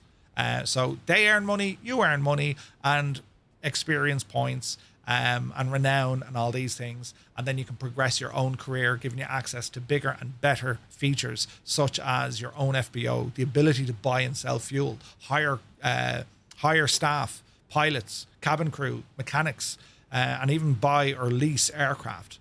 It is absolutely savage. I love OnAir. It's the ability to be able to do all of this stuff in a flight sim it's incredible. And with the companion app, I think it's absolutely deadly. It's just deadly. Is there a legitimate expectation to join Firefly Air OnAir, guys? What do you mean?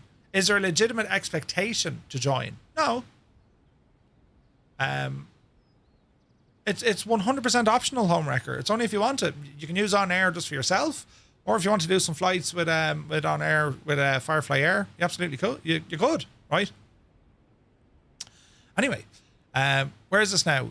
I can only hear it when speaking. Donology, yeah, I'm using. Hang on. Now the question's going to be: do you still hear that hissing? And if you do, is it as bad? Because I'm running aircon here in the back. Yeah, not as much. Yeah, I need to dial things in. I can hear the hiss too as well. That's why I'm not entirely happy with me audio. But yeah, when I run my aircon on in the background, you're hearing that fan. You know, I need to dial in more settings with my mic because it's not perfect yet, and I don't know how I'm going to get it because it uses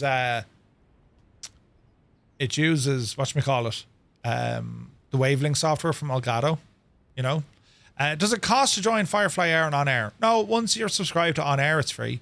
But yeah, once you're working again, you might try this for a month. Yeah, no, it's pretty cool. It's pretty cool. Dragon Eye, could we have a link to the map enhancement? You pick it up, just do a search. Just do a search, and then if you want to pick up the paid version of it, there's links for that. Do you know? But yeah, I can hear that, especially when I'm up close. So that's a noise gate issue, which I can probably fix here now live. Hang on. Oh, I'm bashing my hand. So when it comes to like audio and all this kind of stuff, it wrecks my head as well. So don't worry. Up close is perfect. Yeah. So there's a noise gate there. Is it an expander? Yeah, it is. So, the release. Just remember, it was at 200, right? If I bring that down, that should help there. So that is the expander, and then we'll go into the compressor, because this is where it gets real interesting. So the compressor release, if I bring that down to there. No, still doing it. Interesting. As I said, I need to, well, that does sound a bit better. But there is still background noise I need to friggin' disappear. If I turn on the AI side, so that's AI, and I imagine my voice is now, you know, way better, sounds better. But the issue with that is it's adding latency or lag on my side, which means I can hear me, which is not ideal. Unless, of course, I just talk like this and I can't hear me at all, which I can do, but, you know, no hiss, but now you sound a bit weird. Yeah. AI. All right, turn that off. So I should sound my normal self now. Again, it comes down to, can I do anything with your face? Daz, a good man yourself. Can I do anything with your face? I'm trying to, I just struggle with it, lads. It's just something I'm trying to figure out how to get working. Like, so there's a low cut filter grand. The expander, and that release is quite low. The ratio is 2:1. 2:1. Again, I don't want to go messing too much. There's different releases and all that. I don't want to go messing with it too much in case I break things. You know what I mean? But I do know I need to tweak my settings for sure. I absolutely need to tweak these. I see you in X-Plane, but in my sim, but in X-Plane, gotta love saying attention to tech. Yeah, it's nuts. So you're in Microsoft Flight Sim and you can see me Oz, and I'm in X-Plane. Isn't it deadly? Like, it's just class. It's just class. So I have, what are you exactly? If anyone knows even EQ. So a low shelf, you ever heard of low shelf? I have a low shelf. Oh crap, how do I fix that? High shelf. There's a high shelf, right? So I have a low shelf, a high shelf, and then this guy is a band pass. If I turn that off, does that add way more bass? You're bouncing up and down like your bus. Oh, really? Yeah. Deadly. Yeah, it's Microsoft Flight Sim does all that. Captain Charlie, good to see you. Hope you're well. So yeah, I need to figure out, do you have Elgato noise removal? Elgato noise removal. So I don't, Roy. So what you're saying is I can go to the Elgato store or marketplace and grab that, is it? So if I do noise remover. Let's have a look. Search plugins. Noise remover. Elgato voice focus, is it? The high shelf, that's where I put my snacks, right? A more better version for removal is Elgato voice focus, but I believe it's payware. Yeah, it's like 50 quid, but it's VST. I don't want VST. Noise removal by Elgato. All right, let's get that. Open in Wavelink. Let's see what this does. Downloaded. Right, let's have a look. Do. Now, where do I see this? Mixes. Into microphone. Now, software. Elgato EQ, is it? Anyone available after the stream to help me sort out your headphones? I'm not, but if someone is, by all means. Software effects. So it's Elgato. Noise remover. Okay. So that's working. but there's way too much lag, like way too much, which isn't ideal. Although if I bring the threshold and the release,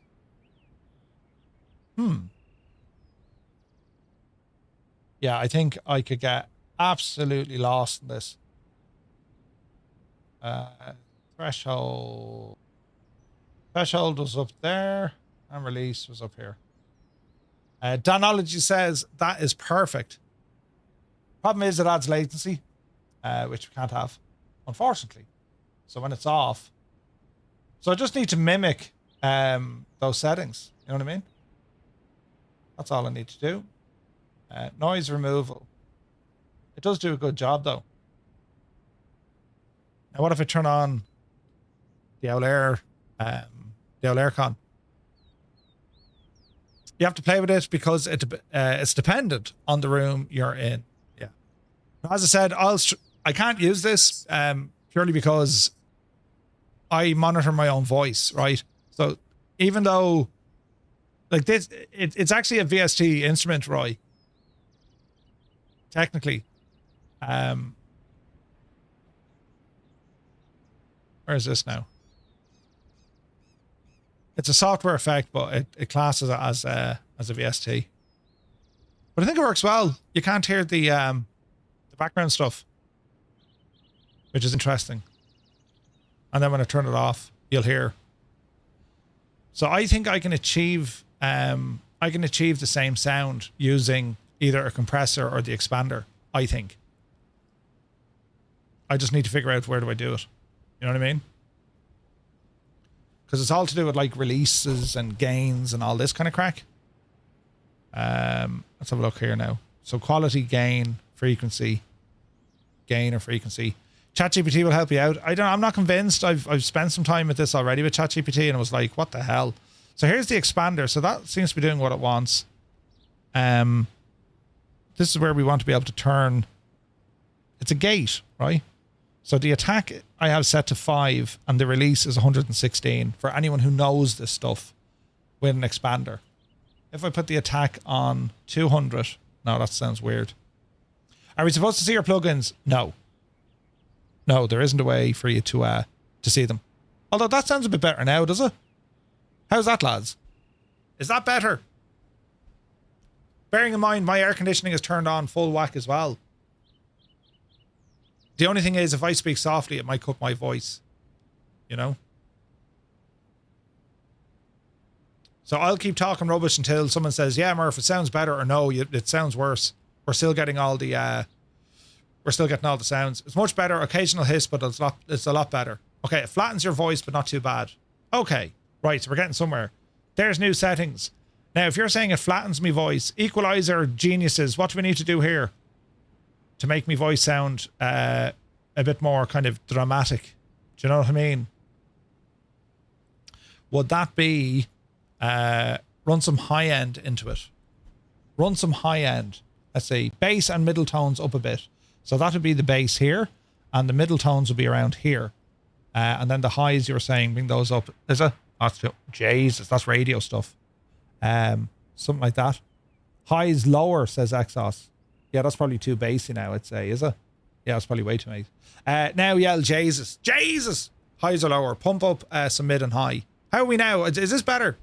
You've too much lows going. And when you say lows, what do you mean by that? I know you're saying low frequency.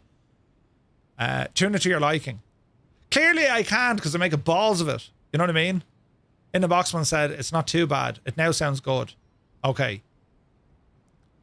250 hertz and lower. I need to show you what I'm looking at. How can I display what I'm looking at?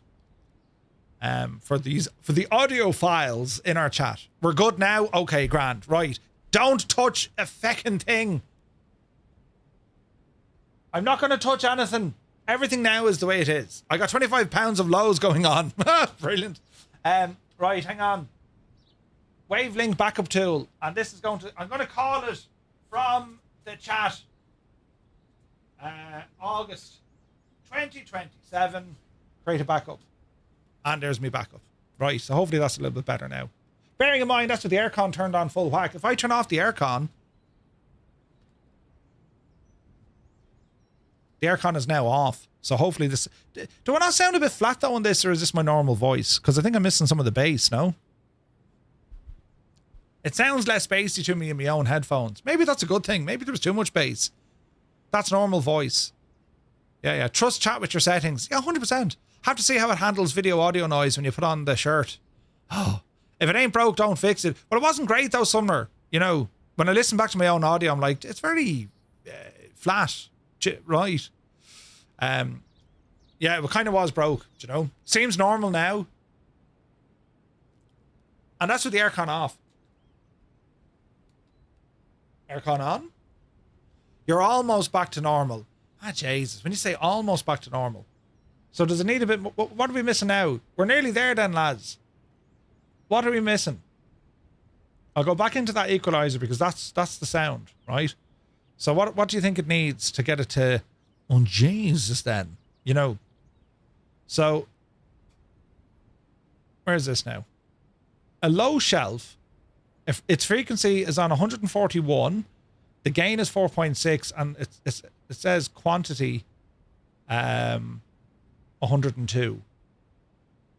Right?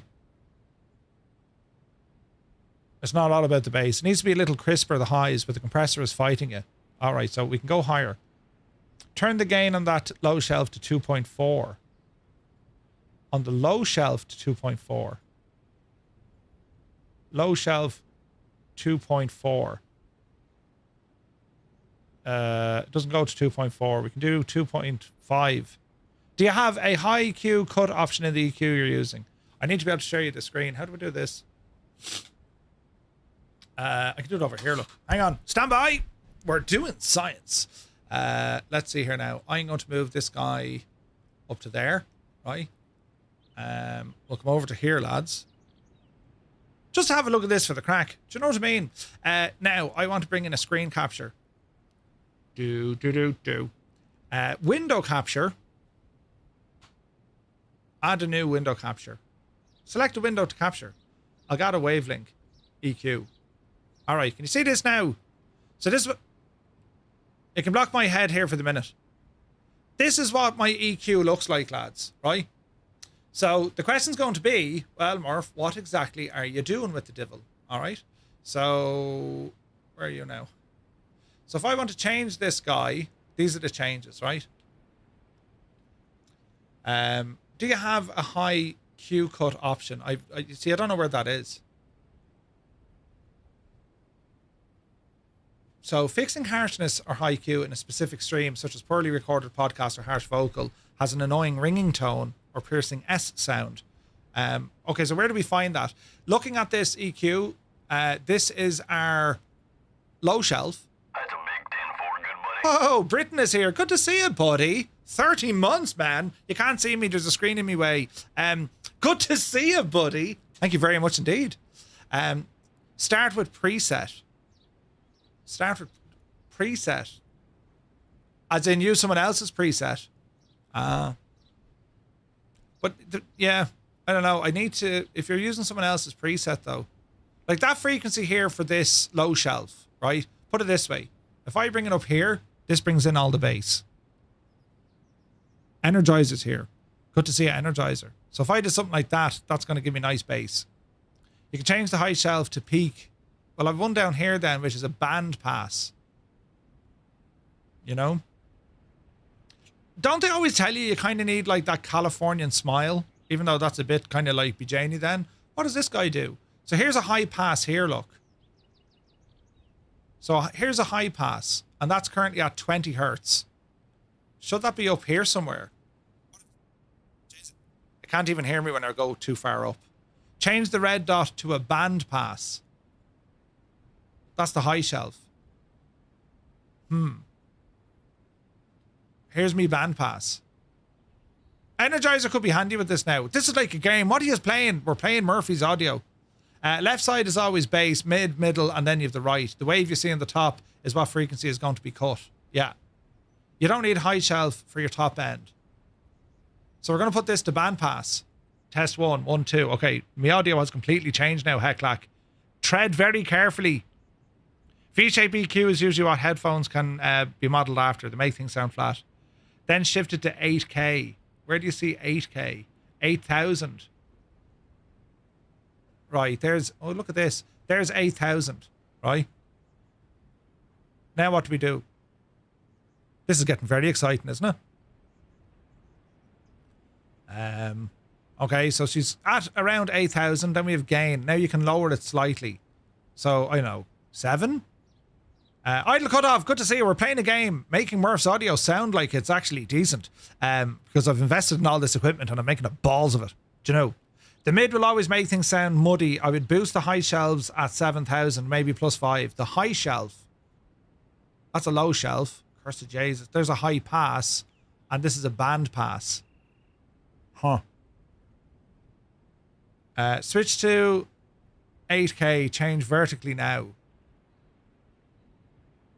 So there's the 8K, right? And then we have this quality thing, look. And this is where it can really change. You know, Sprocket says it sounds better. Or does it? Use the Elgato EQ, not the Wave EQ. More options. Adding more highs is adding more noise. You shagged it into a bell shape. Yeah. Absolutely brilliant. Look, it's absolutely shagged. This was at 1, so we're bringing it back up to where it was.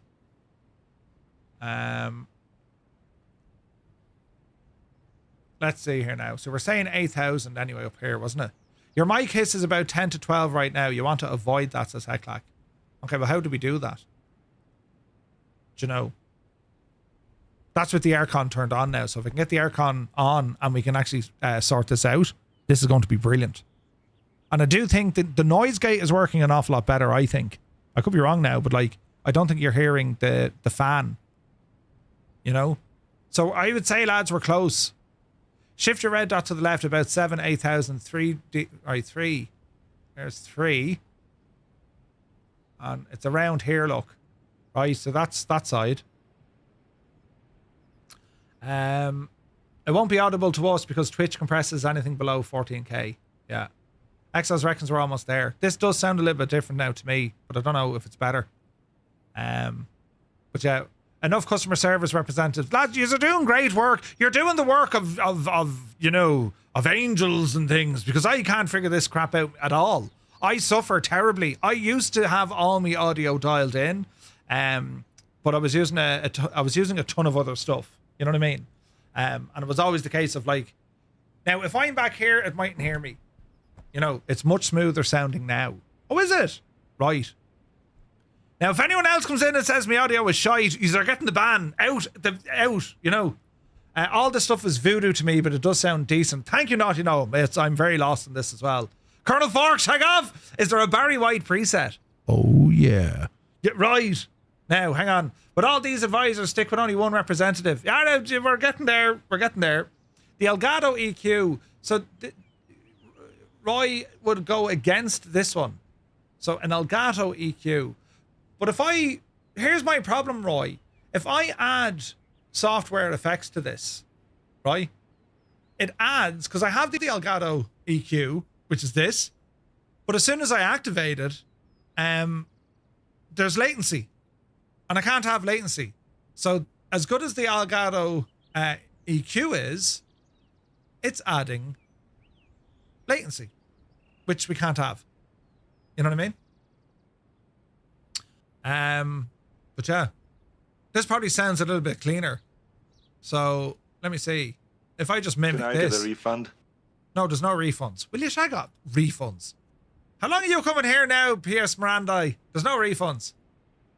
Do you mean the noise reduction from Elgato? No. So, hang on. I'll share my screen.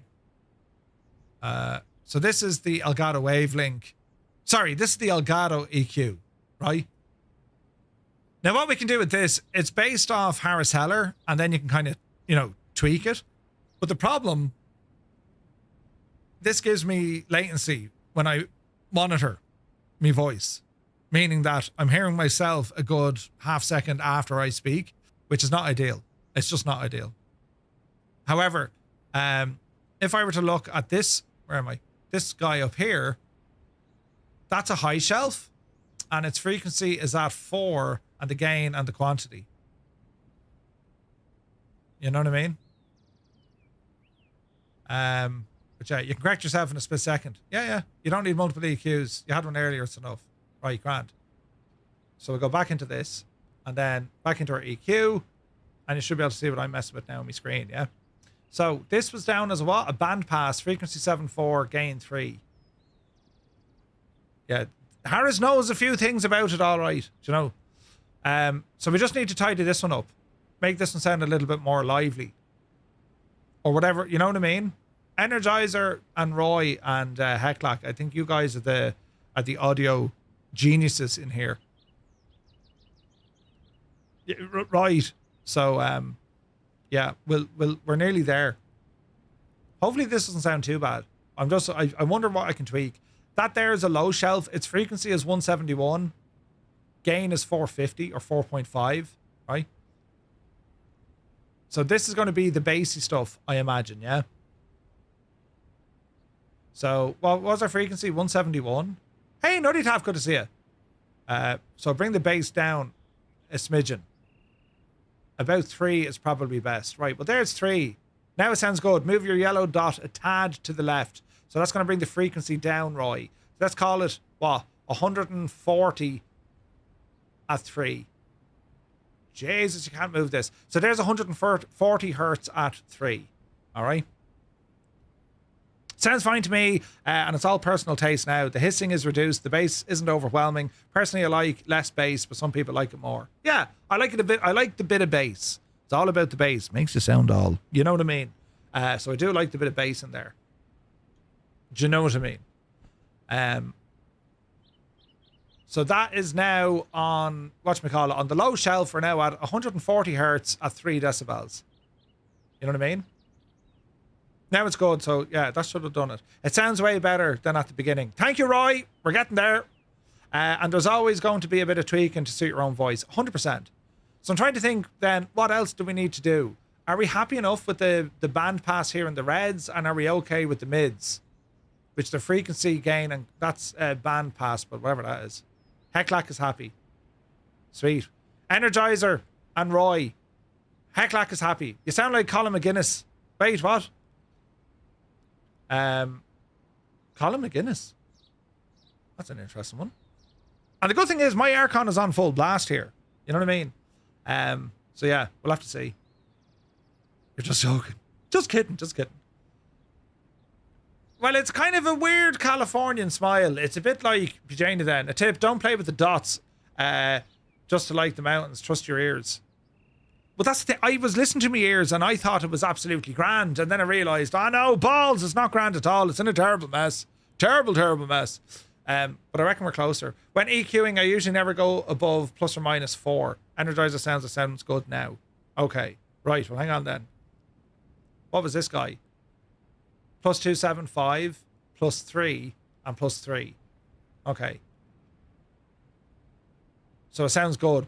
But does it sound good or does it sound really good? I mean, we need this thing to sound, Jesus, that Murphy's voice, you know. Right. Be Janie then. As opposed to, yeah, you just sound like you're not shagged. You know what I mean? If anyone complains about not hearing you well, ask them to fix their hearing. Well, to be fair, I'm very loud anyway. You know, 4 to 6 is a good spot. Ooh, nice. Thank you, lads, for your help on this. I do appreciate it. It is not the most contentable, watchable stuff, I know. But, like, I try to figure this stuff myself. You know? Especially if you're going to gain the highs, you'll up the noise. Exhaust, Roger. Sounds like you were in my room, says Idle Cut Off. Am I in your room? Good to see you. It sounds like the regular Murphy used to know, says Energizer. Right, well then if that works. Well then who's the other guy you were listening to? Jesus!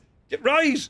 We were listening to this lovely fella who sounded like someone we know. But now we have this fella who's back. And it's, you know, it's this Egypt. Yeah, brilliant. Yeah, right.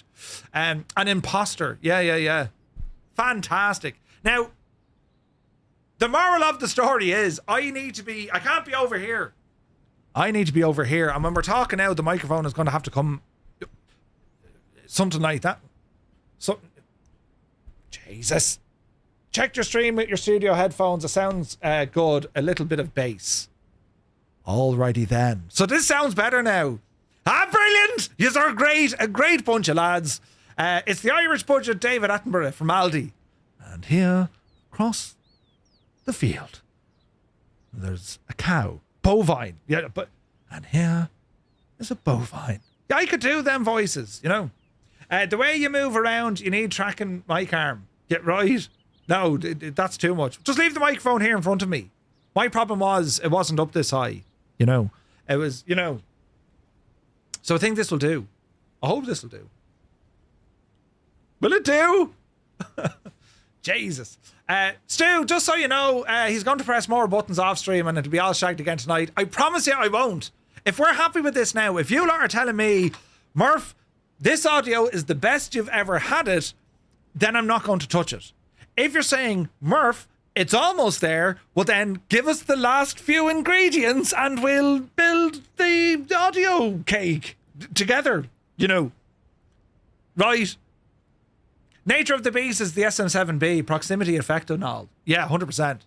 Like, up here it sounds amazing. Over here it sounds shy. Yeah, right. You need to be 8 in the microphone. Do you know what I mean? I'll just keep it close to my face, though.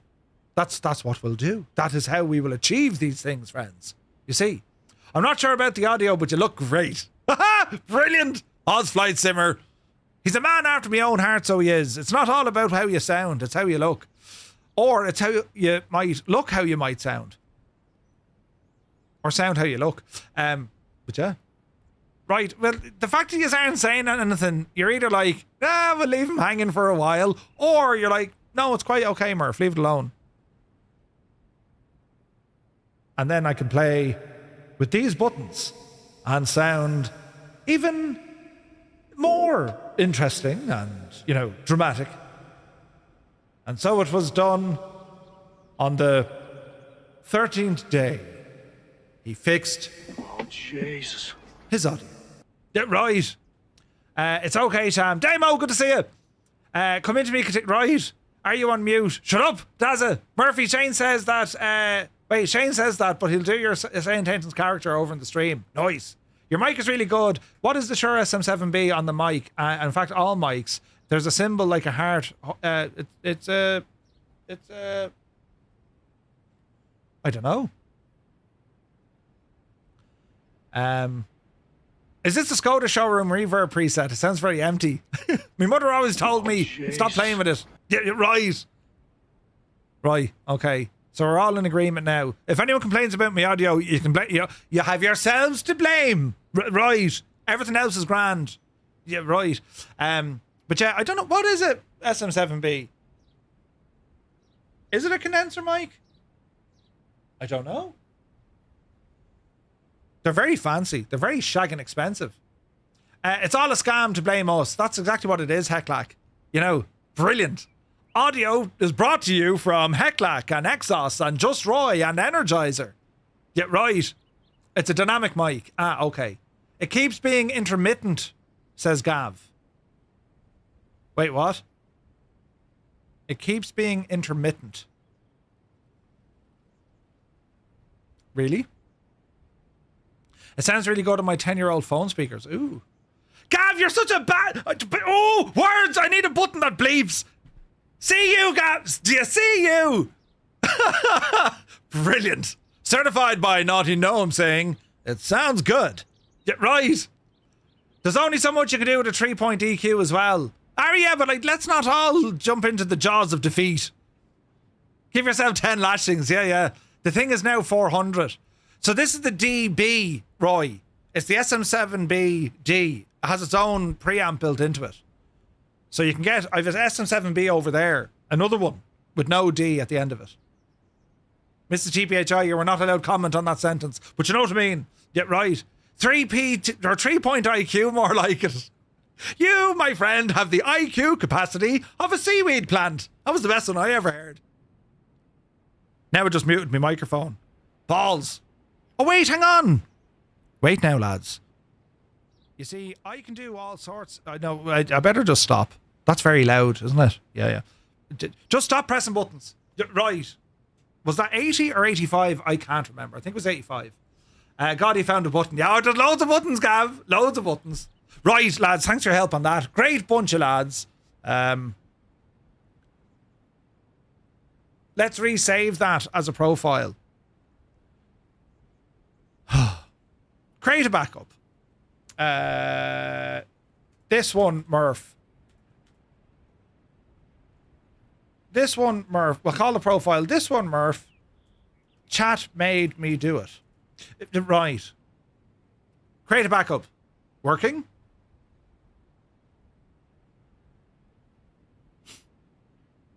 Backup created. Excellent choice. Right. If you can do, Murph, I would export the EQ and compressor settings so you can fall back on it. I think it does all that. Yeah.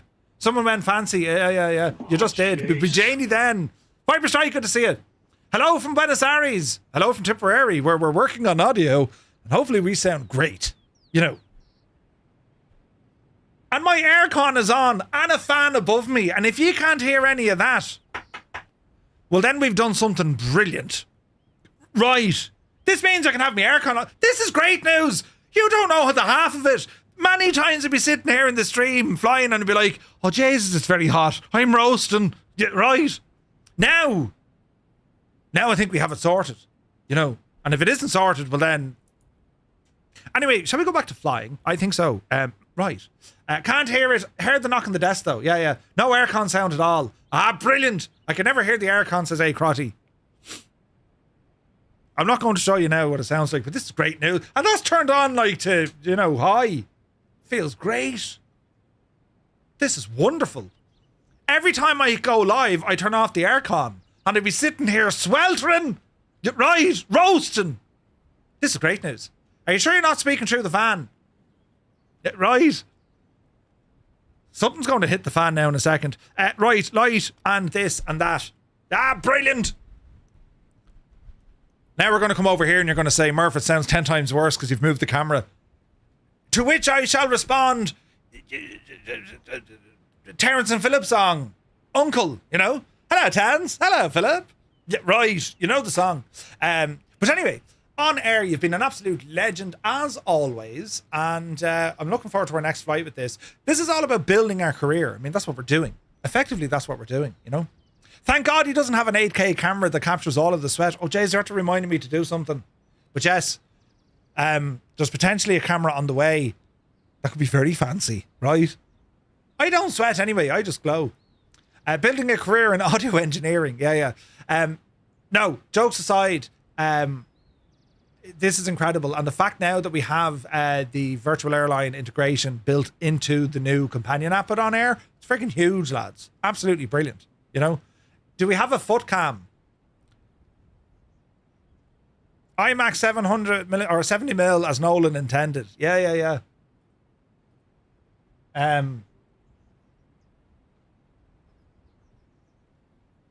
There's the back of me head cam. That's shocking, isn't it? And there's me only fan. Ah, Jesus, look at it there. If you want to go professional, you can consider the Yamaha DM7. 28,000 euros worth of equipment. Roy, if you ever find one, you might let me know where I get it, will you? Do you know? Here's me hand. That doesn't look safe. What do you mean it doesn't look safe? It's absolutely fine, Shunty McShunface. It's a perfectly fine fan. There's even lights on it, look. Ah, brilliant. And then we can turn them off, right? What do you mean core is tiny? Shut up, you. It's wobbling. Yeah, but sure, you'd be wobbling too if you were getting thrown around sideways. You know what I mean? Jesus, lads. Stop the fan with your head. No. I tried it once with my hand. It really hurt. You know, it is. It is. Jesus, then. It is fairly rocking up there, isn't it? Yeah, it is fairly rocking up there, all right. But sure, listen, you know, it'd be grand. Look at the spider webs. There's no spider webs, nutty taff. You'll find the man cave is actually spotlessly clean. The back of the head cam reminds me of last night's eclipse. How did this turn into slag the crap out of Murph Thursday afternoon? Like, how did we transition from enjoying a glorious flight with the new Just Flight DR400, using OnAir, exploring our career and ATC coverage with Say Intentions? How did it go from this wonderful day into you having to go at me head? Linny, good to see you.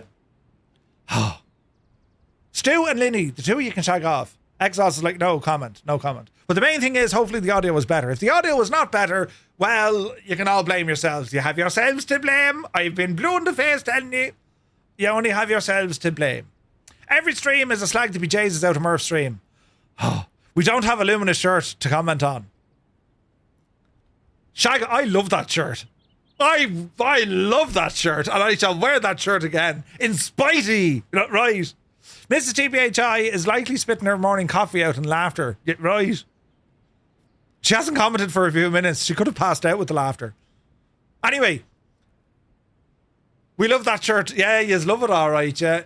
Replay. I meant to play a replay. Toggle replay mode. Here we go. And now we get to look at us landing when I had even worser audio. Jesus, that was loud. Once we did one thing nice to fix your audio, then we felt we had to rebalance things, yeah. A great bunch of lads. Right, here's our landing now, BJanie. There we are up there somewhere. Don't turn off now, Telly. Do. There we are, miles away. Doesn't it look nice? Yes, Murphy. It looks very good. Very pretty looking. Yes. Well, thank you. I'm really happy you're after fixing me audio. There was a certain shine from your only fan and a similar shine off the back of your head. I love the consistency of your setup. Thank you, Shane. You're very kind. I've this camera over here as well, look. But this is where it all gets freaking... Why is that so high, actually? Or maybe it's not too high. You know, for those of you who like me hands thinking that they're small, although that does look ridiculously small now. If you just, you know, I just want to show you something here in the tablet, look. If you just have a look at the tablet there now, just where the tablet is there, yeah, just where that is, yeah, right. It was like a wet t-shirt competition. Wait, what? Listen, the blatant abuse. That was a nice landing. Let's go back here now and look at this beautiful landing again. All right. There she goes. All right. I was struggling to see that last digit. That was a really nice landing. I mean, it's not like I'm surprised. But it was really nice, wasn't it?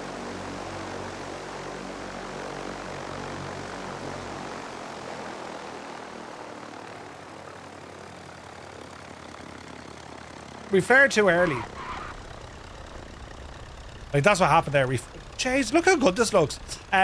We flared a little bit too early there. But it does look nice, doesn't it? Right, while we're on there, Roisin, we have a look. Who was flying that? I was flying it! Jesus! Who was flying it? Who do you think was flying it?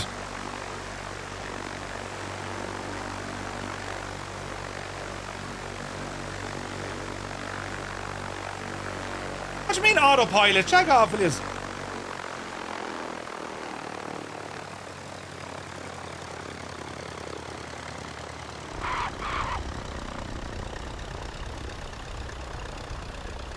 You got then Bijani.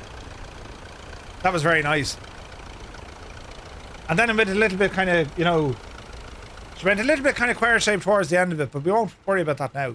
Right, X-Plane, well done. You've been brilliant.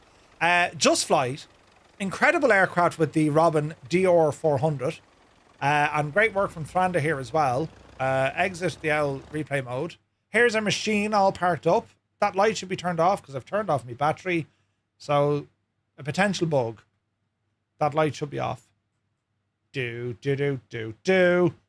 you think of it, lads? It is pretty, isn't it? It's a beautiful little airplane. And that was a really nice flight. Real nice. So now, we are going to... Oh, the light is off. I had it on pause, look. Okay, it works. You normally bounce down the runway. What are you saying? Far prettier than a Skoda Superb. Viper Strike, you wash your mouth out with soap. Disgraceful carrying on, so it is.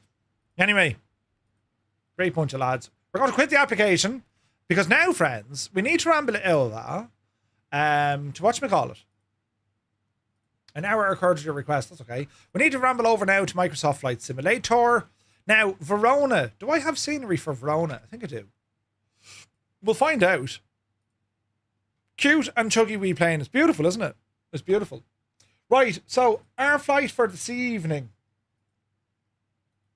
By the way, lads, anyone who's interested in the Just Flight Robin DR400, you can pick it up for $24.95 over on the Just Flight website, and previous owners do get a discount. If you had this in X-Plane 11, there is an upgrade path with a considerable discount as well, which is great news, right? Just Flight make great planes. They just do. They make gorgeous aircraft. You know, Father's Game, it's good to see you, bud. So that's the shab of that. What we're going to have a look at now is our group flight for this evening. Tonight, friends, we depart out of Manchester and we're heading over to fair Verona. Right. I can't remember if I have payware for this. But anyway, we'll see what the crack is. Let's go into our, what's this gadget called? VentuSky? VentuSky. And let's have a look at the weather for this evening. The weather for this evening. Let's have a look here now. Do you know when I talk quietly now, I wonder is this going to cut my voice? Am I cutting in or out at all? No. The Robin Reliant is a better car than the Skoda. Ah, Jesus. Right, Manchester. Which is here. 34 degrees.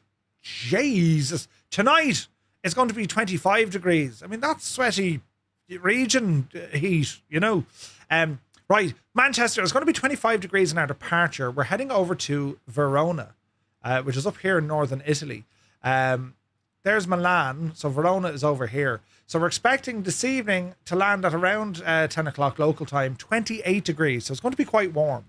It's going to be quite warm.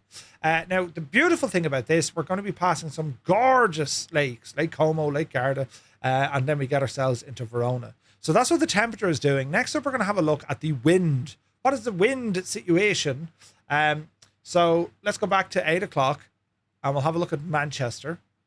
So the winds are coming in from the northwest, about 6 knots, right? 6 knots. Casey Wingboy is here. Good to see you, bud. 34 months. The man is a legend. Thank you very, very much indeed, pal. And we hope you're having a great day. Right, so the wind is coming in from the northwest in Manchester, so we're going to have to depart from facing into the wind. When we get down to Verona, at around 10 o'clock tonight, the wind, oh, this is going to be interesting. So it seems to be kind of easterly swinging across with no significant change from what you can see. So the wind is going to be grand. What about our cruising altitude? Well, we should get a tailwind. Manchester, we're going to get caught in a crosswind, and then down into Europe, it'll be a tailwind all the way back into Verona, right? So, yes, that's going to be interesting. What about cloud coverage? Well, Manchester, cloudy, right? There's a bit of overcast there. Well, 50 or 60%, so let's call it scattered. And then as we ramble down towards our destination for this evening, let's say 10 o'clock, plenty of cloud here as well, 60, 70%. And let's just get an idea of where that's moving. So that cloud is actually moving further south. So it's actually clearing from the area. Now with cloud, one must worry about precipitation, rain. So I don't think there's any rain forecast in the UK. It's dry. There's loads of rain coming to Ireland though. Thunderstorms and everything, look. Oh, Jesus. Get right. But as we get into Verona, there should be no rain here at all. At all. So that makes me fairly happy. Fairly happy. Ian Fisher's here. Good to see you. Hope all is well. So that's the story with the weather. Next up is going to be our Simbury flight plan. And let's see what happens here. Microsoft Flight Sim is loading in the background. We are going to be Firefly 235. We're going to be in a 737 MAX. And let's have a look here now. So expecting to take off runway 23 left out of Manchester, and it's going to be 04 arrival into Verona. That works. Looking at our ATC route, we're on the Samba 1 Yankee departure, and then it's over to the Tizo 3 Juliet arrival. All right. So that's what our flight plan looks like. Let's go ahead and just adjust our fuel here. Fuel planning. I want to take on a little bit of extra fuel. So even though we're going to call this auto, let's generate the route first, and then we'll edit the fuel. You're on a night shift tonight? No way, Gav. Yeah, it looks like a beautiful flight. Naughty Gnome was a legend with this. That rain slowly moves over the EU continent this Saturday. Yeah, you're done with the heat waves. The 5th one in a row, Roy. Yeah. Greetings from Verona right now. Can't confirm. It's hot as balls. Hazy but hot. The real feel is 41 degrees, Gibbo. Jeez, 41. Right? How do you know it's 41 degrees? I'm breathing out of me arse. Like, it's very hot. Good to see you, bud. Gibbo, how's my microphone now?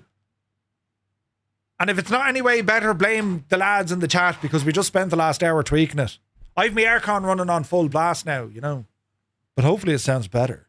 It sounds more, who's this Murphy guy? And what has he done with the other one? You know, for different accents and stuff. But hope you're enjoying the Holliers, bud. Good to see you. 41 degrees, yeah. Hot as balls. Right, so our fuel, it's going to give us 7 tons of block fuel. We're going to edit this, right? Let's edit the fly. And our fuel, it's giving us 7,000. Let's go, it's Murphy, so let's go 9,000. And generate the flight. You sound good. Face, on the other hand,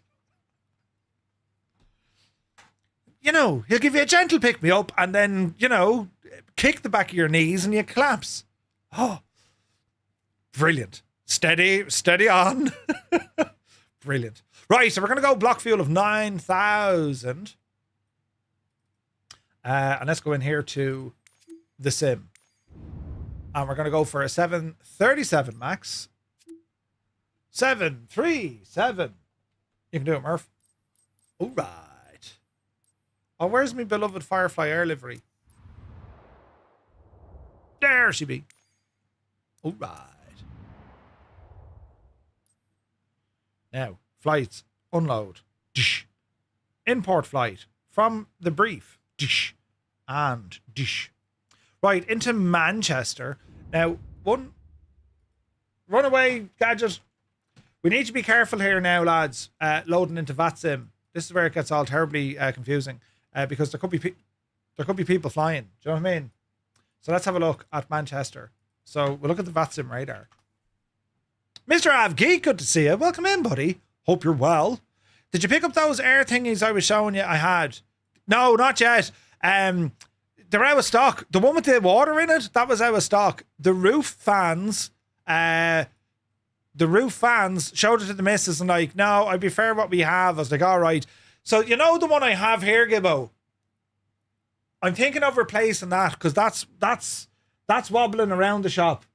Even the lad said that's wobbling around the shop. So I might change that. Because that's as fast as that fan goes. And to be honest, you get more of a wind from a sneeze than that thing.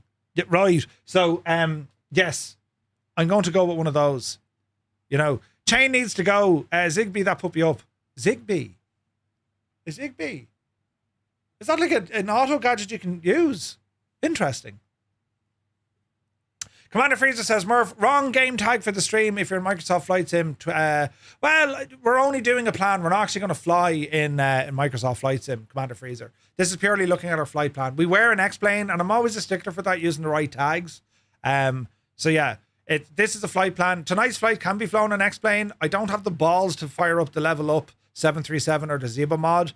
Although we could, but not just there yet. Although,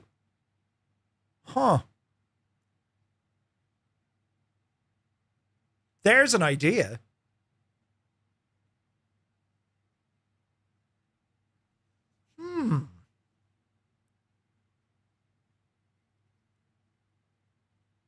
No, we'll stick with Microsoft for tonight. I will do one of these in X-Plane soon, though. You know. So this is what everything's looking like. I want to make sure there's no one on the ground here in Manchester, which is not the case. There's a few people, so we'll want to get parking away from them. Let me see. We'll head down. Where we head down? 2-3 is what they gave us for this evening, isn't it? 2-3 left. Now that could change. So we want to get parking over here somewhere. We'll head into the 50s by Terminal 3. Let's have a look.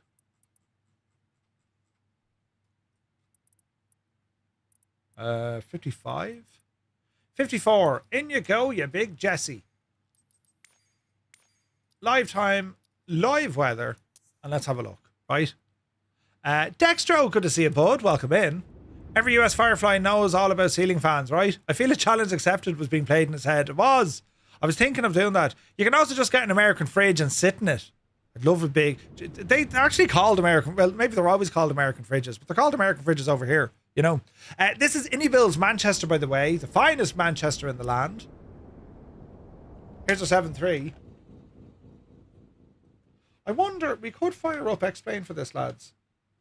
We'll see, right? Let me do me stuff first. I'm gonna see what the crack is, right? So the scenery loading in is grand. Right, that's all fine. Let me see here. Ground services, grab the GPU. On upstairs. We'll go battery. Emergency lights, GPU. And let's go maneuvering around, right? We'll go maneuvering around to see how the performance and all that jazz is.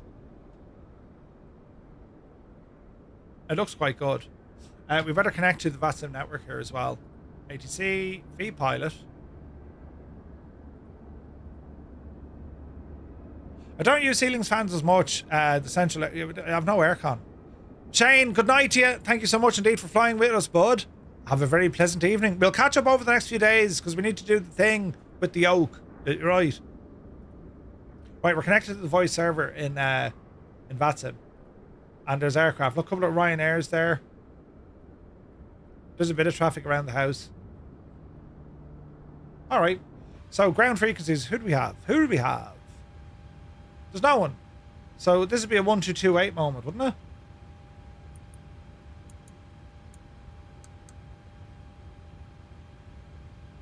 Manchester traffic radio check.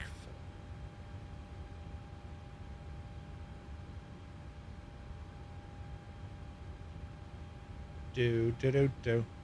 Actually, it's good you didn't pick anything up. Forgot we've had a road trip. Right?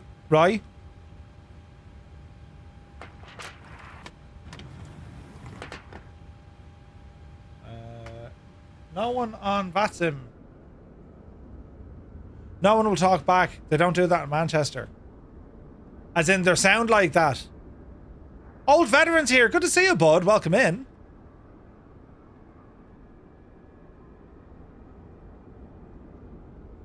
Okay. Everything works anyway. That's the main thing. Let's check out our destination. And we'll see what the crack is here, right? Come on down the road. Verona. There's Gibbo! Into Verona. Is it Villafranca? LIPX? Is it via? LIPX, I think? Yes? No? Yes? LIPX. Yes. Villafranca. Oh, geez, this is a mad looking airport. Now, is this custom or default? This looks default. And the question is, do we need a custom airport for Verona? You know what I mean? Steve! Good to see you, Steve. Number of times I've flown out in Unicom and no one says anything in Manchester. That's so strange. Naughty, do we need to have scenery for Verona? I wonder. Right now, this is a terribly military looking airport. The north side is military. I've just realised that. Well, balls.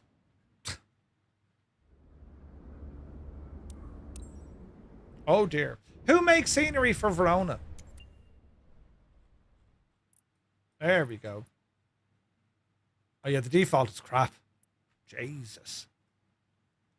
Hang on. There is free or paid scenery. Let's have a look. Who made it? Salvoz, $9.53 on the marketplace. Inniebills have it on sale as well. Or there's one by RF Scenery Building. But that's 2020 only. This one here says 2024. It's in the marketplace. Free is the GSX profile. No, free. That's the GSX profile. Ah, right. Sorry. It's only, okay. That's for the RF scenery buildings. So it says we've salvos or we've RF scenery. Well, that's only 2020, so that's going to kind of half shag us, isn't it? So LIPX we're looking for. LIPX. Do. No results. That's because you can't spell. LIPX, you absolute fucking idiot. 1249. Ah, Jesus. Let's have a look at it. Do we need it? Is it worth it? Last 30 days, nothing. I got a 4.5. Oh, it does absolutely transform the airport. Although it's meh, isn't it? It's kind of meh, although it is decent up there.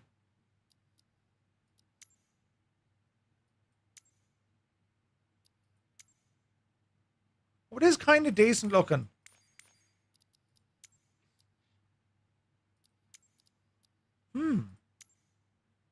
It seems good, but don't fly here enough. But that could change. That could change. Will we grab it? What, oh, jeez. What do you reckon, lads? €12.49. Will we grab it for the sheer crack of it? Or will we not? Or will we fly this will we fly it in X-plane? Will we compare what it looks like in X-plane? Do you know?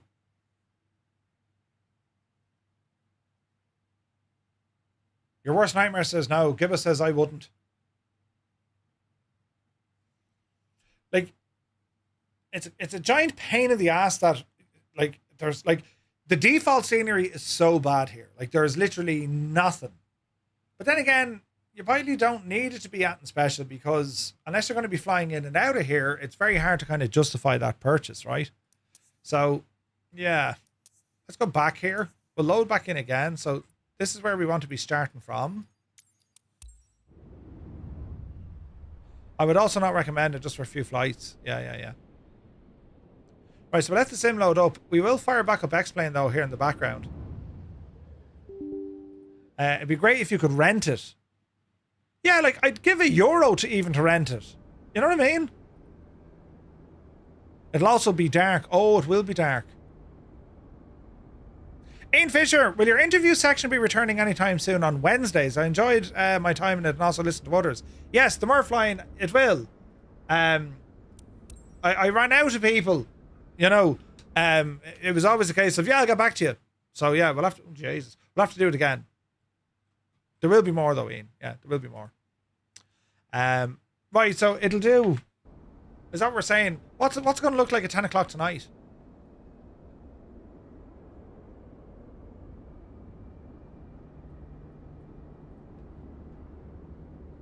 Like, we do have taxi lights. I suppose that's the main thing. But it'll get a bit fishy when we get into the stand, wouldn't it?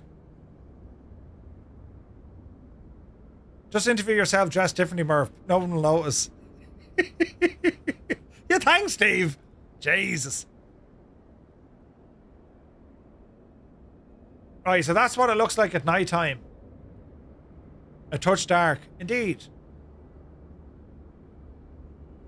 A trifle dark. There's no lighting here at all. Jesus.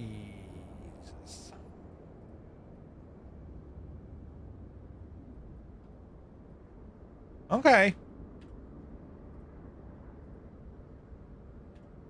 We'll fire up X-plane for the sheer crack of it. You can blame Clem. This is his request. And he's not even going to be here to fly at the devil. Man, Clem. Jeez, it is nice though, isn't it? This is going to be a nice flight. Give us over there somewhere, look. All lights on then? Yeah, 100%. Okay, so the default airport will do. And our 7.3 is working fine. And our VPilot connection, that's all working fine. So, happy enough with that. Right? Now, let's just do a quick comparison in the world of X-plane. Because we'll have a look at Manchester as well. I'm going to see what the old story is, right? So, let me see. X-plane. What do we fly is the question. Yes, we have the Zeba mod. 757. Oh, Jesus. Could you imagine? A 747. An A340. I mean, we've lots of options. You know what I mean? He wouldn't know about the lack of lights. Yeah, he wouldn't know.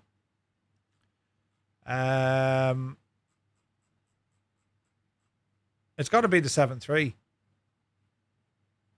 Bom, bom, bom, bom. We do have the level up 7.3 as well. Or a 757 or a 767, which I'm not comfortable enough. The 777 is there, but that's going to be a little bit big heading into Verona, I think. Of course, we have our E-Jets, but taking the Legacy online with VATSIM, I'd be under pressure because I don't fully know the aircraft. I mean, I kind of know it. The Challenger is there. That could be an interesting decision. And I also have a Citation. I have a Phenom and a Mustang as well. Or an MD-11.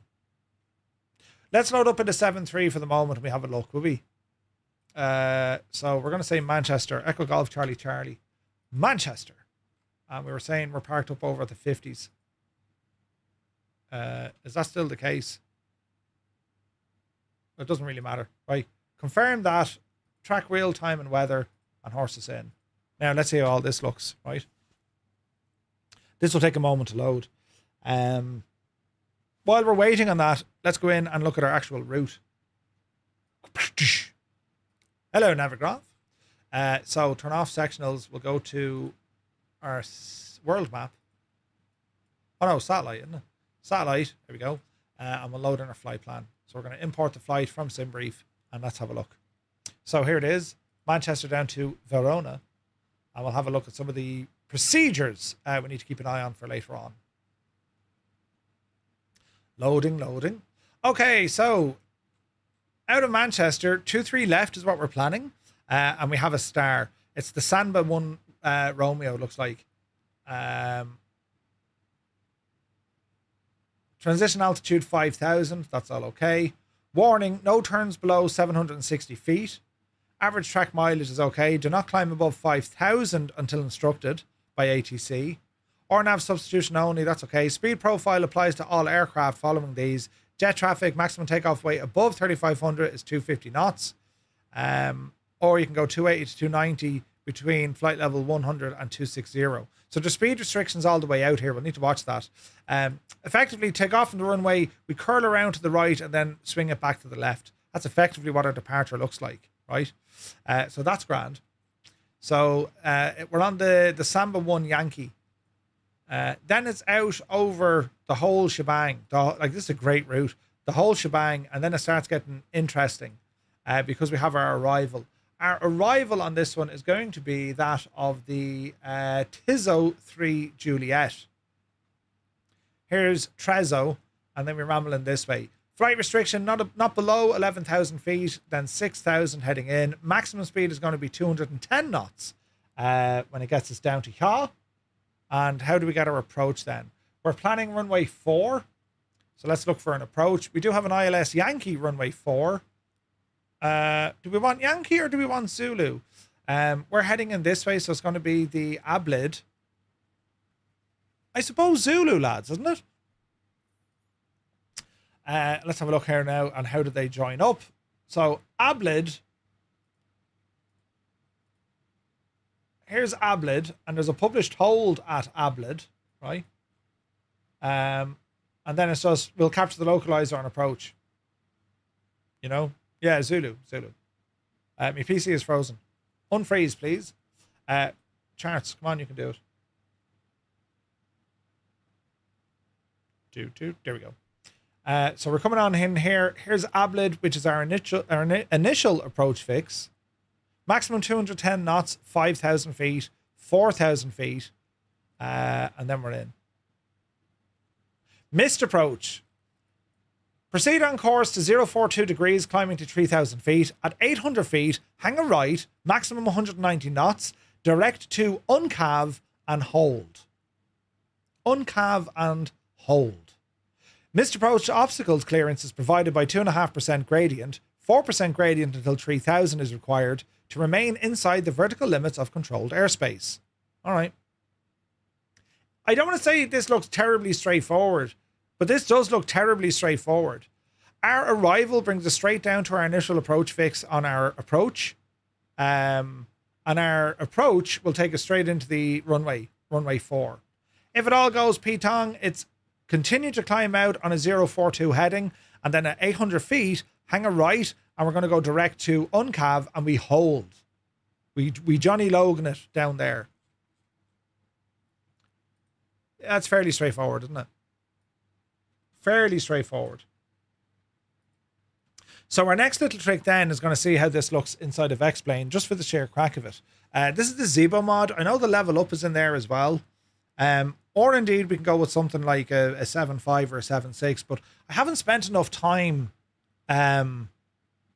with those aircraft. Recently, at least. You know what I mean? CPU load is at 100%. Jesus. You can cut the air outside. Say it's good to see you. Sir Beaky, good to see you. Welcome in, lads. Why Crush, thank you for the follow.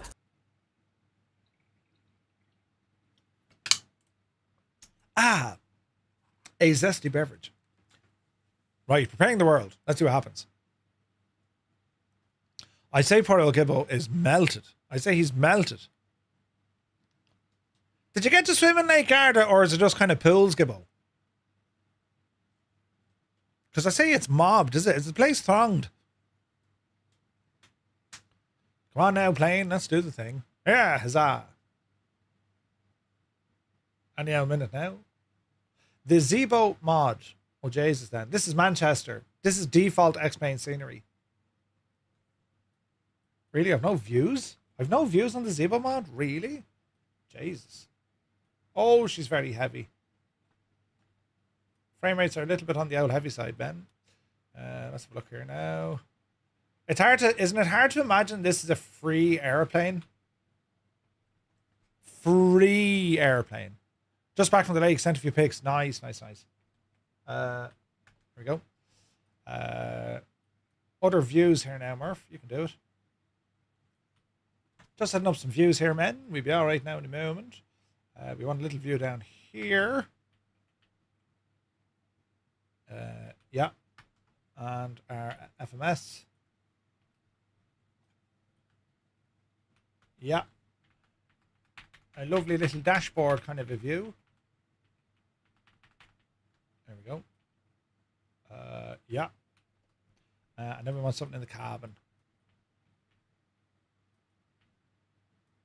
It's weird. That seat is actually acting like a collision zone. That's weird, isn't it?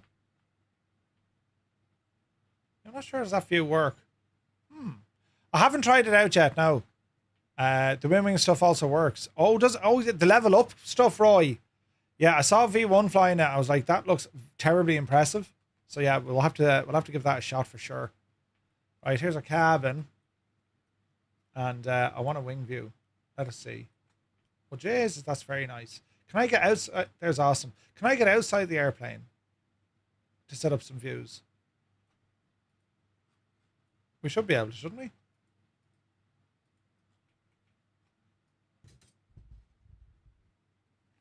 Opens the door. Yes. So we want a nice kind of a view here, shot of the wing. There's something on the wing. Come down here a bit, look. Now you're, Jesus, went too far. Now you're thrashing. So this is number 8. And we want the same for the far side.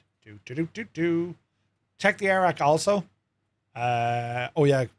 I haven't tried the 707 yet. I heard nice things about it though. Colonel Fork was telling me it was real nice. Do you know? And it's not trying to be study level. It's just, it's a huge improvement over what it was, you know? There's some nice wing views right there. Okay, so our wing views are sorted. Here's the aircraft. It's a little bit heavy. This is default Manchester. It will work. Taxiways look correct. The general layout looks correct, right? Here's a question that's going to test things. Will X-Pilot work on this?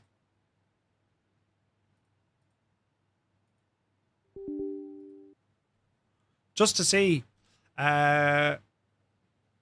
Waiting for X-Plane connection. Please make sure you have X-Plane running and the flight is loaded. If you're having trouble connecting to X-Plane. Oh, do you know what this is going to want? This is going to want XPU or XPU IPC. And I'm no longer using XPU IPC because it breaks things. So does this now mean I won't have VATSIM capability? I think it does. Well, balls to it. Colonel Fork, what did I do? Everything. I don't think we can utilize this now, lads. Because it wants XPU IPC, and that breaks the shagging thing. Wait now. Why don't I have an X-Pilot plugin admin? An X-Pilot. X-Pilot is there. X-Pilot. Settings. Nearest ATC. Notifications. Advanced. Override ATC. There has to be a way around this. Default aircraft. That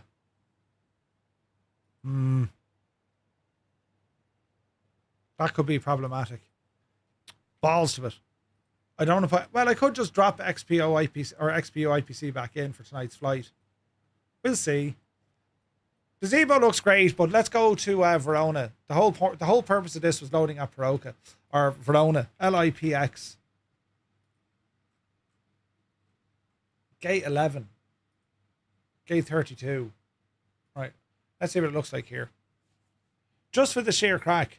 Because if it's like, well, it all depends. Nighttime flight and X-plane could be very nice though.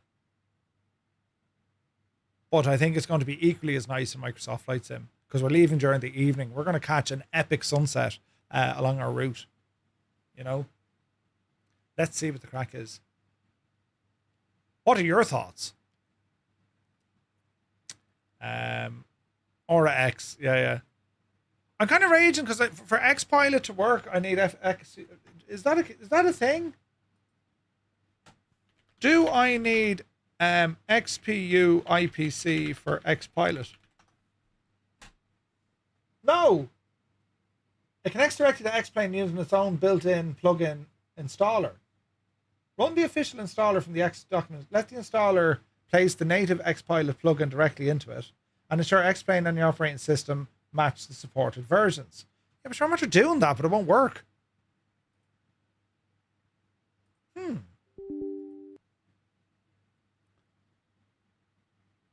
We're on 3.02.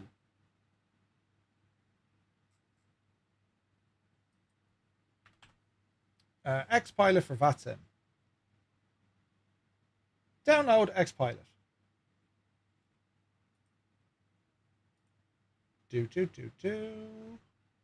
Oh, let's see what this does. Open the installer. Welcome. Automatically. Oh yeah, look, version 4. Ah, Jesus. Continue. Admin. Go on, give it a blast. Yes, go on. Let's see what happens here. And then the app just disappeared. Oh, here she goes. X-Pilot release notes, stable or beta, locate X-Plane. Right, continue. Grand, pick and install. Sure. Install X-Pilot. Please close X-Plane. Installation will continue. I have the curse is 7. Balls! Wait now. X-Plane. Kill it with fire. Installation will continue. Right, it's doing it. Now, does this mean I need to remove the old one? It probably does, doesn't it? X-Plane. Resources. Oh, I have to do all this again, have I? Wait, is it not just an update? Surely the... Stupid thing. Resources, plugins, X-Pilot. Okay. Right, we can do it this way.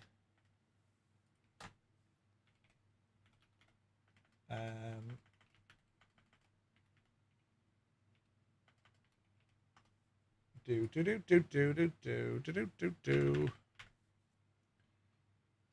VATSIM. We need one of those. We need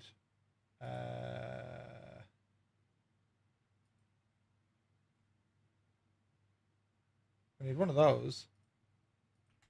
I'm going to use one of these. Continue. Download and install the CSL package. I should already have that. We need to manually map it in a moment.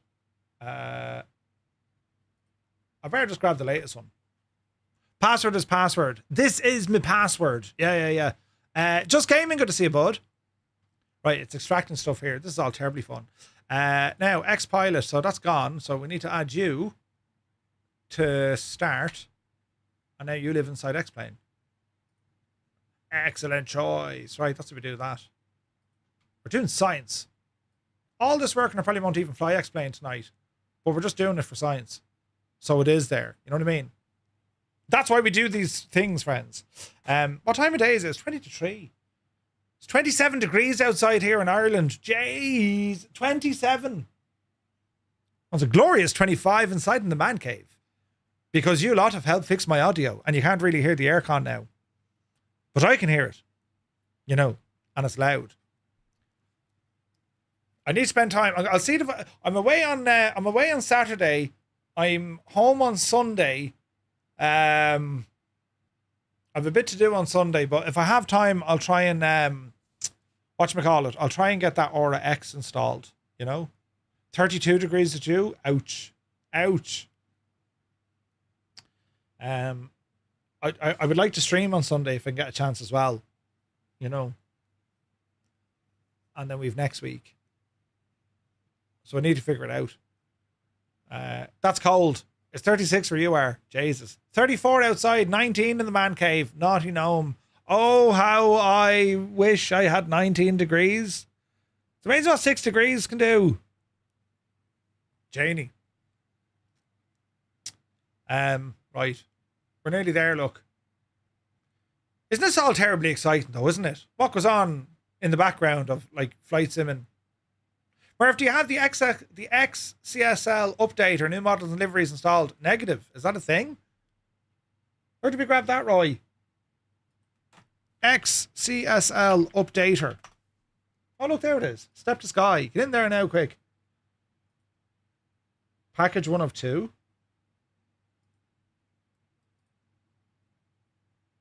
Article index. Can we just download it?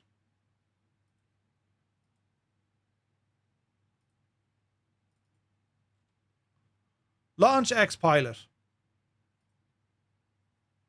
28.6 where you are. Okay, this is looking good. Right, X-Plane. Let's be having you. Now, also, settings. Notifications. Alert renew. Yeah, that's grand. Audio. Audio API with Wasabi. Don't know what that is. Split out audio channels. Disable constant high F noise. Disable realistic. Enable automatic gain control. Fonts are grand. Miscellaneous. Okay, but where do we do like our model matching setting stuff? You know what I mean?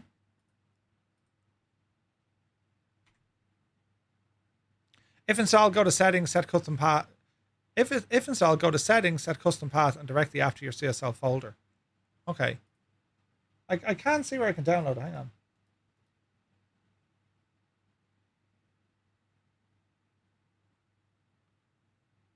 There's a really old one.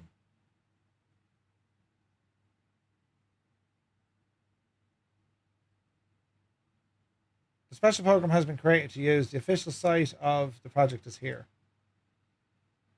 Right. New version. Huzzah. The version can be downloaded in downloads. There we go.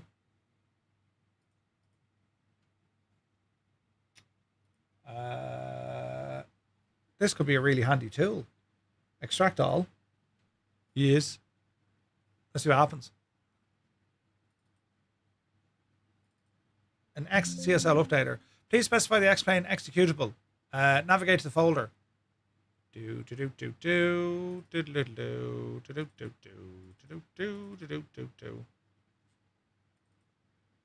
Right. Now click index. Select the packages you want to update. Status. Oh wait, hang on. Are these all the updates? Select all. Update. Ooh, Roy, you're a genius. Never say that. He was a genius. Right, she's belting on through it now, lads. Look at it go. This could take many hours.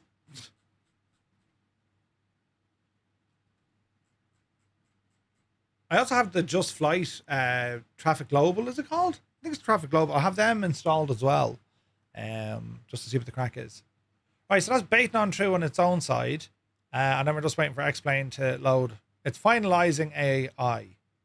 That's what it says it's doing. So we'll have a look. And then we'll be able to test it.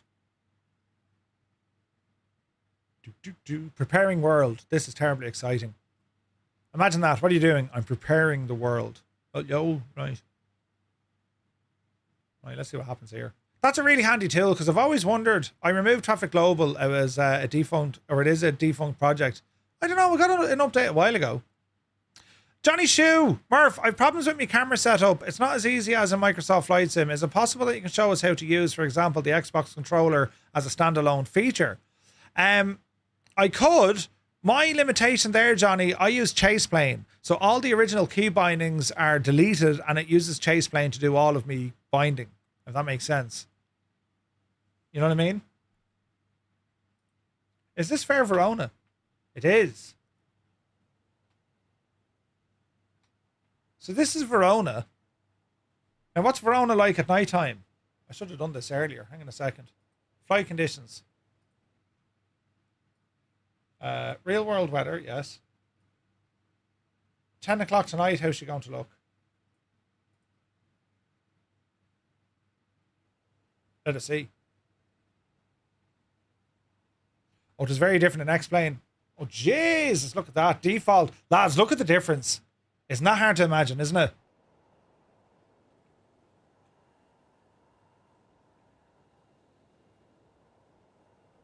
That's like way better. Way better.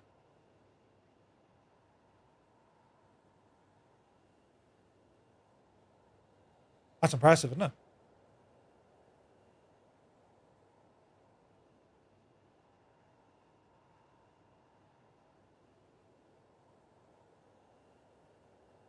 There's no mosquitoes. That's not realistic. Gibbo, you're getting eaten alive. And the poor man was getting eaten alive by the mosquitoes. Not bad. What do you mean not bad? It's absolutely savage in comparison. Look at it. This is default, man. Now the question is, can Murphy actually fly the Zebra mod? Your guess is as good as mine. I can't see a second thing.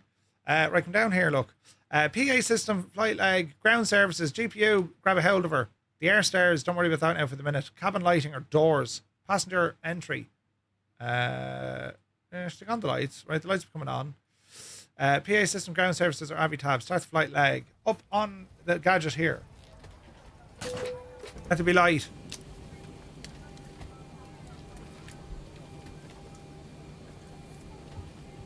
Circuit breakers we don't need.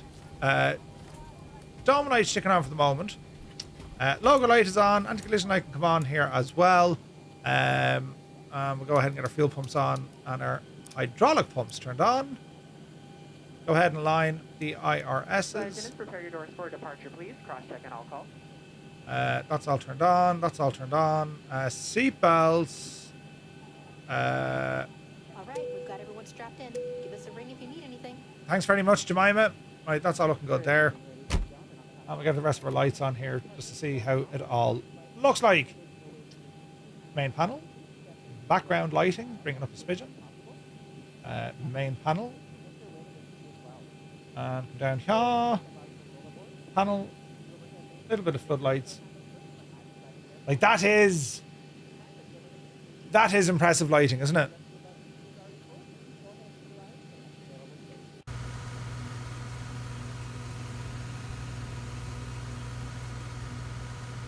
Now the question is, does SimMap Pro work out of the box with this? It's okay.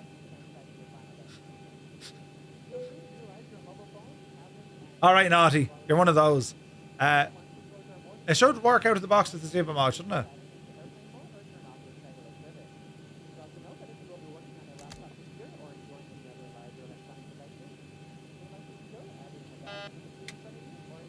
Now, none of my equipment here seems to be working. There we go. I've no lights working.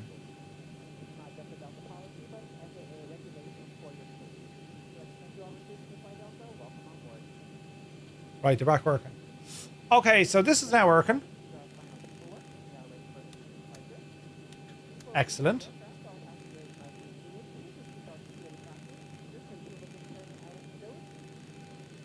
Oh, we could be very lucky here. Just trying to avoid getting X-Plane and send a ton more money on it. Do it! Do it, Naughty! You need to do it. It's going to change your life. Right, APU, let's be having you. I didn't do any setup now with this aircraft, so we'll have to find out what happens, right? We could be lucky. Low oil pressure. Right, fire up there, Betsy.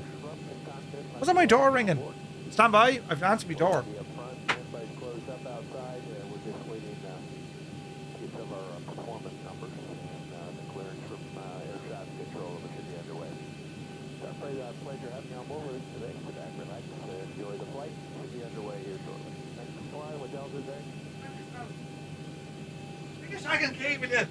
That's hilarious. Oh. It's the Rozzers. Could you imagine? Mr. Murphy? Yes. I don't remember doing that at all. Right, APU. Did you fire? It did.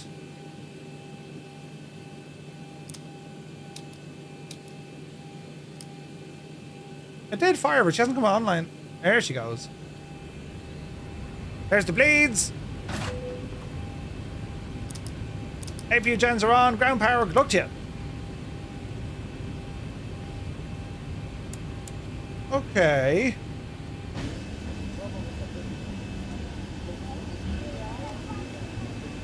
Was it the fashion police? Would you shag off? The TV license inspector. I'm just about to likely purchase Say Intentions. I can't do X-Plane as well. Because you know what, Naughty? Your Say Intentions subscription also works on X-Plane. I'm just saying. I'm just saying. Right.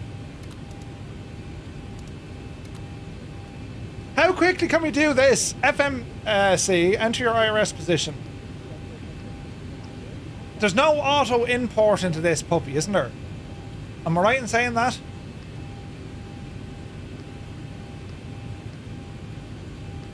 LIPX. Well, we kind of do. We kind of could do it. Route page, LIPX, and we're going to head over to, let's say, for the sheer crack of it, LIPX. LIPX. Flight number, we should be friggin' Firefly Air, but on this one it's going to have to be Ryanair. Ryanair! Oh look, there's a flight plan request. Where does that come from, I wonder?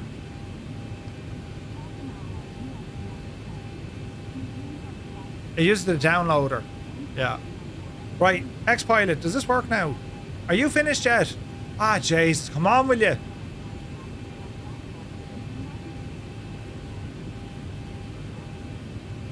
X-Plane connection has been established. I'm not transmitting or receiving, so let me see. Settings, network, notification, audio. So hang on. Don't I need to go into my buttons here? Let's look at joystick. What am I using? VPC. X-Pilot push to talk.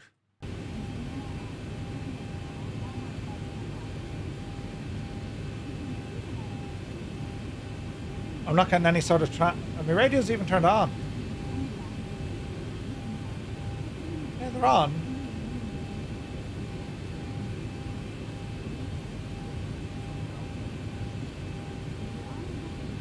Now this doesn't say, it's not showing me that I'm transmitting.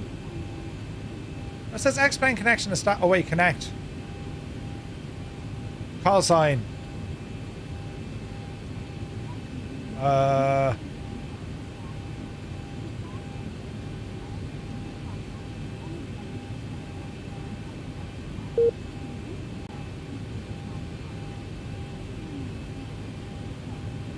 Verona traffic. Ryanair 235 radio check. Okay, it's connected. Experience any unexpected rough air. That's not a very Ryanair accent. Hang on a second here, Jemima. Ryanair. Light and fresh air vent in the panel above your head. Portable electronic devices. It's your such as one! tablets and mobile phones in Usually flight when she mode starts may talking, be used throughout the flight. it's at this part of the flight where you're saying, now. me knees Laptops are must be shanked. stowed in cabin baggage under the seat in front of you or in the overhead locker for taxi. Right, she's doing her stuff back there. Not, you know what you're saying? You're like, I want this airplane now. I'm telling you, that's how it works. Right, let me see, turn off the bleeds. I know it's hot, but listen, you know, we're grown-ups. Fire up this engine there fairly lively.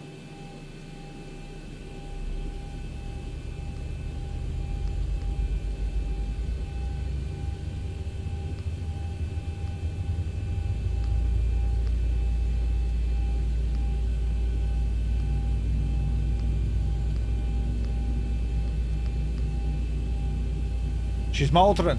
Yep. And now we listen to the sounds, friends.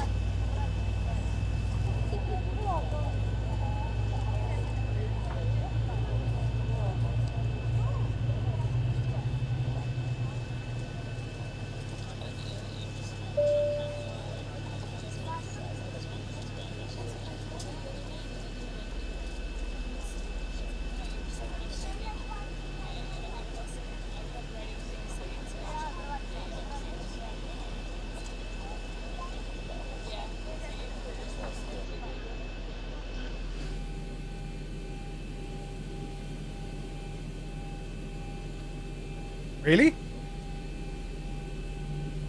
There she goes. Okay, just live. Just engine 1 come up fairly lively, didn't it? Jens! Right, engine 1.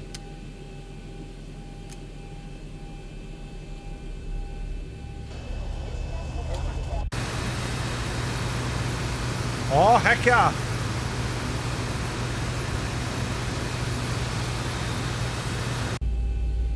She's motoring.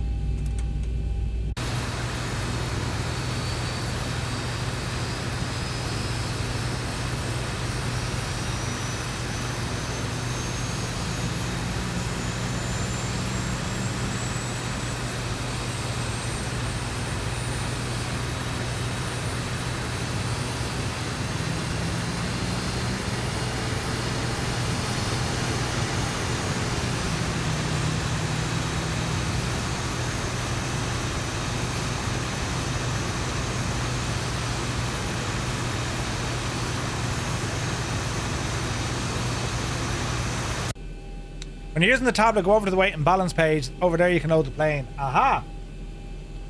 Right. Welcome aboard.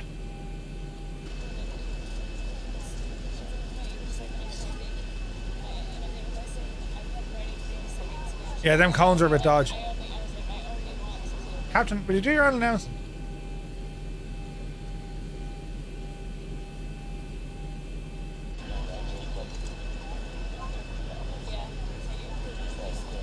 That doesn't seem to be working.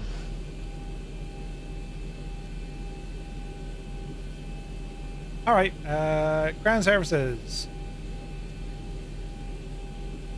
We better push back as well. Weight and balance, payload, call the fuel truck, airside or approach, performance takeoff, payload. We're very low on fuel here. But it's alright, we're going to do a quick circuit and see what happens, right? Should be grand. Right! APU, good luck to you. Bleeds back on. APU bleed off. Dome lights off. Yaw dampener on. And I think we're okay. I don't think I have any fuel in the center tanks. No. Taxi light on. Flaps 5.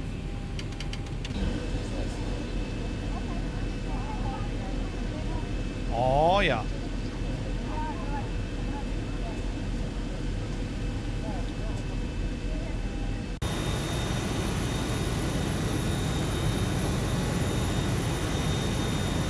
My chocks are still there. Ground. Remove the chocks. Parking brake is set.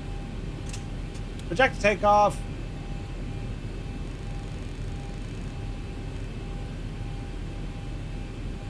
Bit of power.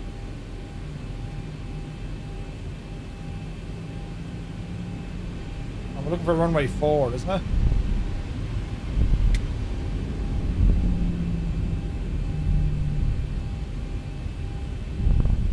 Let's see what happens.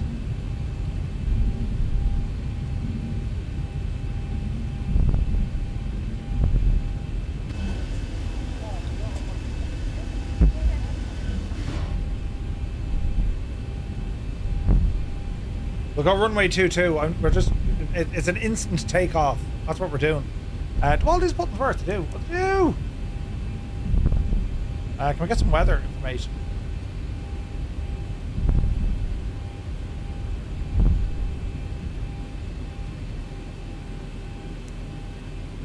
TCAS test. Have we no button to test that? No? Alright.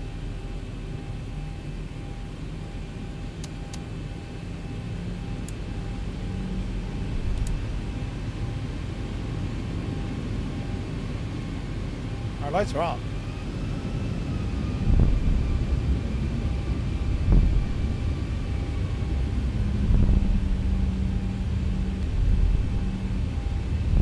This looks very impressive.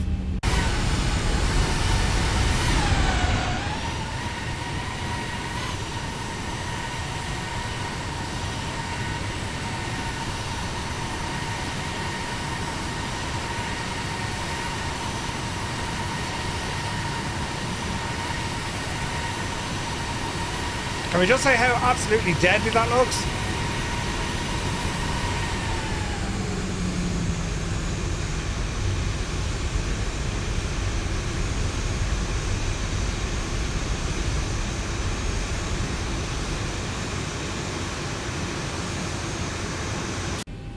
Right.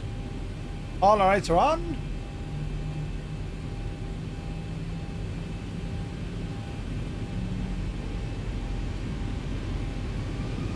Engine stable, 40%.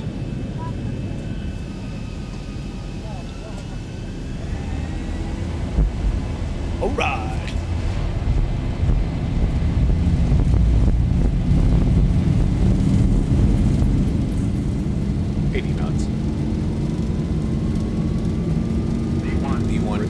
Yep, see Daisy.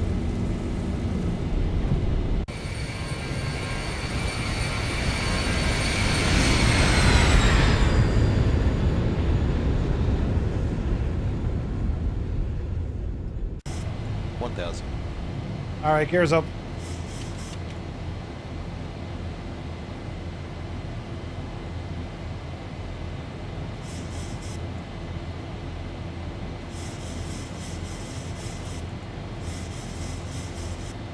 Easy now. I think I can lower this guy, can I?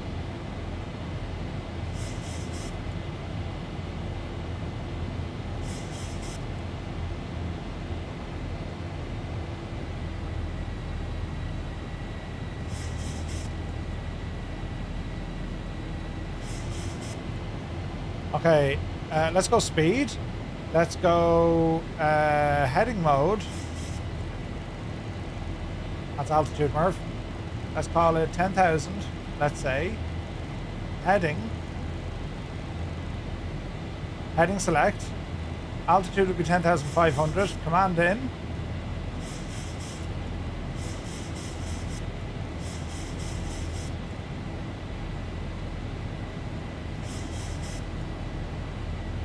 Flaps in. Speed 240. That's weird. So these buttons act as two. That's going to be a problem.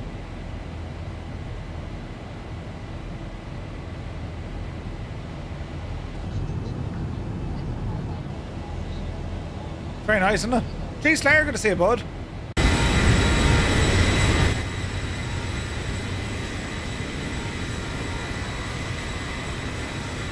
And like, you make it a little bit brighter.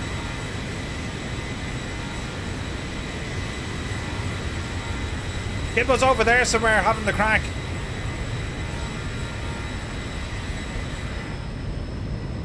That's pretty.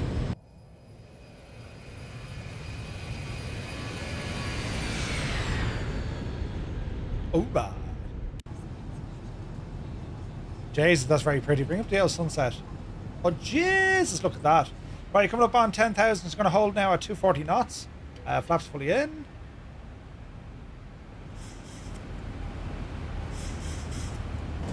There's a view out the window.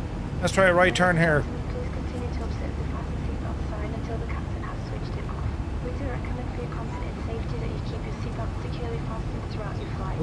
There is a call bell reading light and fresh air vent in the panel just above your head, and we'd like to remind you that this is a strictly non-smoking flight. And also, going to Gardaland. If you like Temple more. That's what they train guards to become guards, Gibbo. Gardaland. That's fantastic.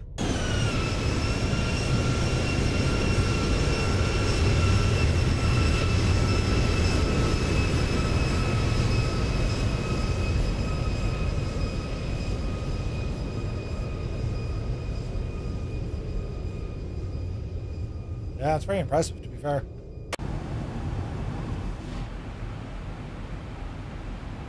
So the question is, can we actually get away with this flying it on VATSIM?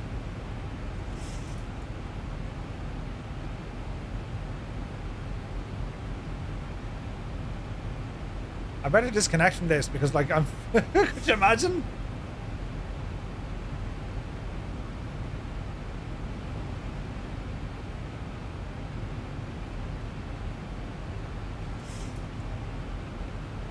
Right, so I need to figure out all of these button inputs with the SimApp Pro is acting as 2 inputs, which is a pain in the ass. We don't want that.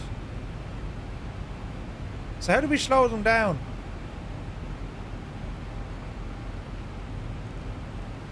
See the way it's giving it 2 presses?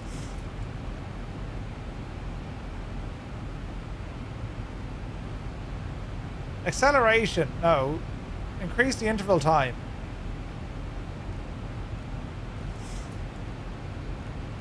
Or decrease it. Like, it's given it 2 friggin'... Oh no, there we go. Look, it's given it 2. That's a pain in the ass. We can't have that. CSL, are you still doing updates? It is. Let's see, can we kind of figure this one out, lads?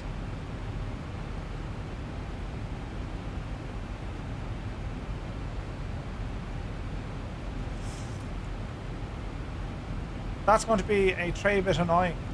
Everything's going 2 clicks.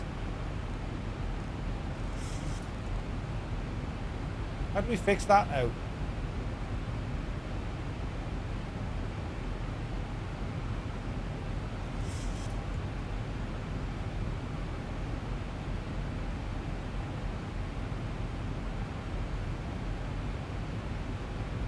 Auto throttle is on. Auto throttle disconnect? No. Okay, that works.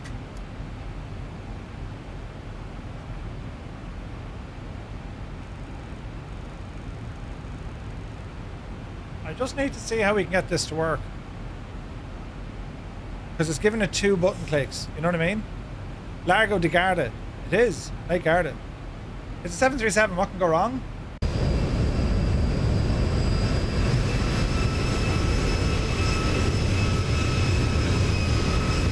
Naughty Gnome, I'll say this to you. How much do you enjoy flight simulation? In the general scheme of things, right? How much do you enjoy it?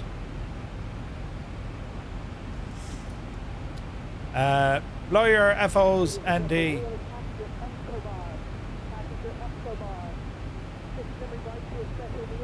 Identify yourself to a flight attendant. Passenger Escobar, please. Don't do it, Naughty. It's like cheating on your missus. I mean, I could use SPAD, but like, this should work out of the box. SimApp Pro, man, it's like, why can't they just like make things work? It's all I do on your PC, but then you need to get X-Plane, buddy. This is an entirely different planet, you can have some absolutely cracking experiences on this. I promise you. If you use this in addition to Microsoft Flight Simulator, you're set, man. You've literally got the best of both worlds. Literally.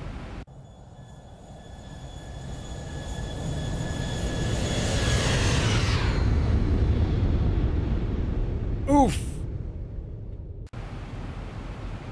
But the good news is the plane works. Yeah, watching me is bad for your bank balance. I just need to figure out how can we fix, you know, this gadget from acting the devil. I need to get... Is there something in the Zebo mod I can do? Maybe there is.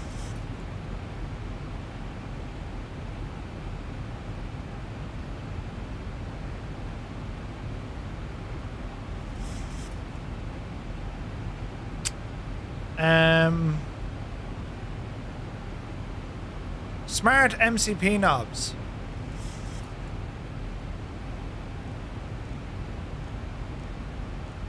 Oh, that made a balls of it.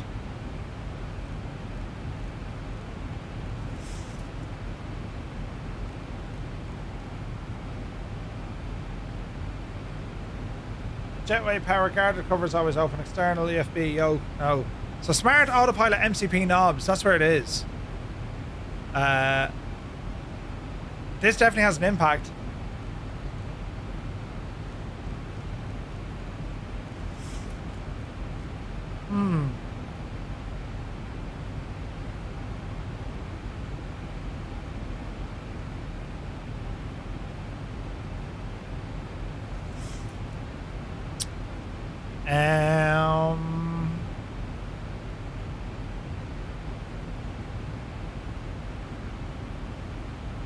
How's Reshade and X-Plane? Doesn't like it. I think you can get it working, Gibbo. But put it this way, man. I'm not using Reshade. That's X-Plane out of the box. Like, their sky colors are like... Jays, they're savage, man. They really, really are. Now, there are certain times of the day it'll look fairly shite, you know. Like, that's like middle of the day. To be fair, it still looks pretty alright. But, you know, you go for the evening. I mean, that's where the thing really comes alive. You know what I mean?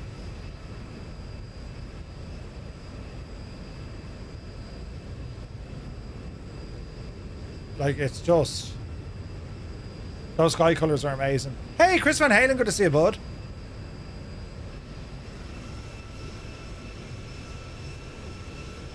There's a big update coming for X-Plane 12. Yep.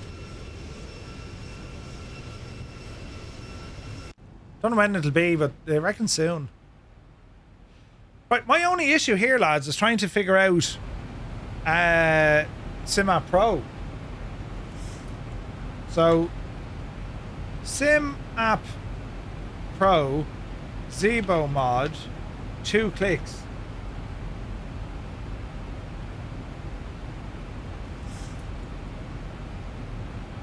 Close SimApp Pro, check the duplicate bindings mapped inside X-Plane native joystick. Oh, is that what it is? Wait now. Wind control.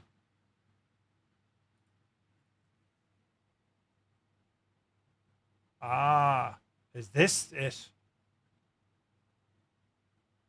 So if I delete that.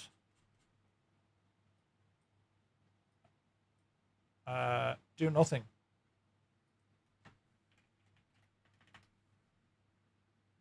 Do nothing. Apply. Autopilot heading up. Do nothing.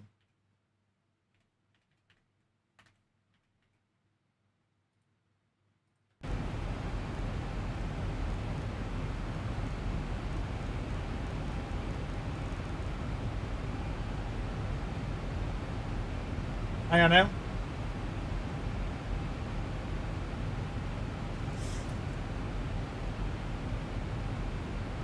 Check for conflicting plugins. Turn off or remove the extra control mappings, profiles, and X-Plane. Clear the duplicate bindings. Go to X-Plane joystick key settings and verify the physical buttons on your wing control hardware are not assigned. Clean reinstallation of SimApp Pro. Clear out. No, so hang on. We can figure this one out. So if I say, what does this button do? Forward, do nothing. No, just do nothing. right? Now, does that mean all of these buttons do nothing? Autopilot, do nothing. Do nothing. Autopilot airspeed up. Okay, that's working. Altitude. That's working. Oh, I think we're laughing. I think we got it. Okay, so let's give us a right. What's your speed?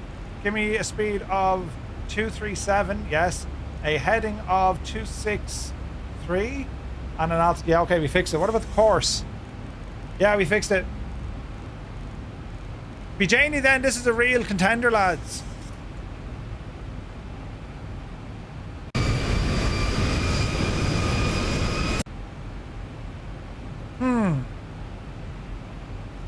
In Plymouth at the moment, 31 degrees. Ouch, ouch, ouch, ouch. Okay, keep that turn coming around.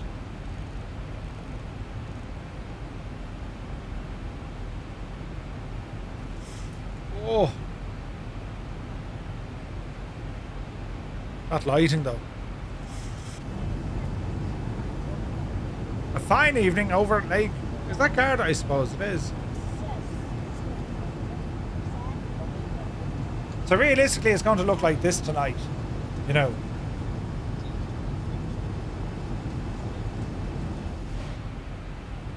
But even the lighting inside in the cockpit, I think that is absolutely superb, isn't it?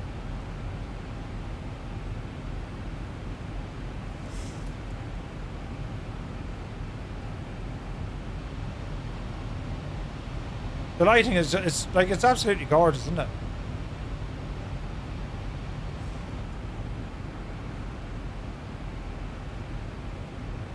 Will we give this a blast tonight on the old VATSIM for the crack, lads, will we?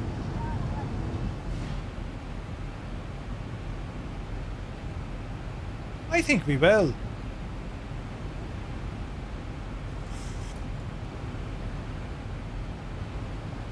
Because like it's a VATSIM flight, right?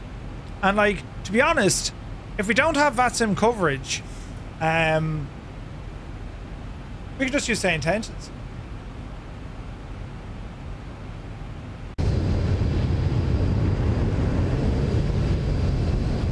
It does look very pretty, doesn't it?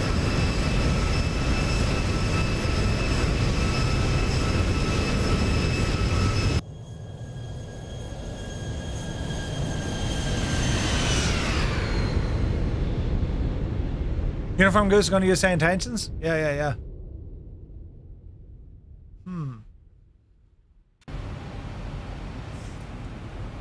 Right, okay, you've twisted my arm. We'll do this on we'll do this on, whatchamacallit, LIPX. We'll get a photograph. We'll do this on X-Plane tonight. Just to be different. Do you know what I mean? You may as well just keep streaming now, Murph. We could do that, I suppose. I mean, I could do that. Although we are living in the world over on X-Plane. I have to pick up the missus at 4 o'clock. Does that mean no more kangaroo landings? Oh no, Gibbo. I absolutely butchered the landings in X-Plane. There's a reason why you don't see a landing rate monitor. You know what I mean? There's a reason. Do you know? Jesus. Delta 1. I don't know what happened there. She gave out to me. Right. Let's have a look. I've no head tracking installed with X-Plane, but that's not going to end the be all. Ground services.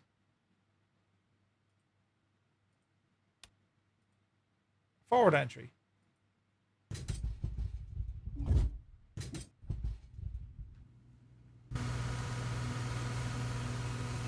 Now I have air stairs. I don't necessarily want them, lads.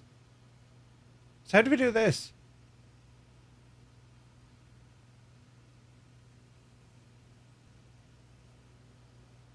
Because that's ground handling equipment, isn't it?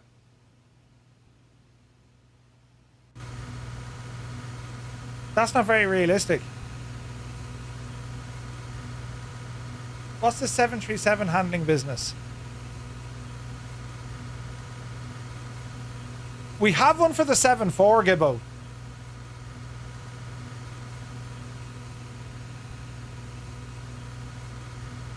I have ground handling installed. Hang on.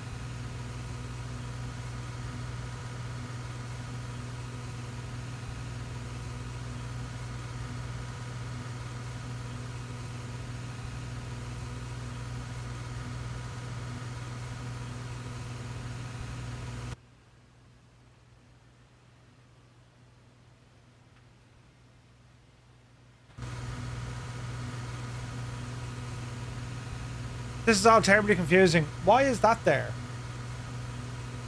73 GHE. GHE. Ground handling extreme. Oh, hang on. Is this from this guy?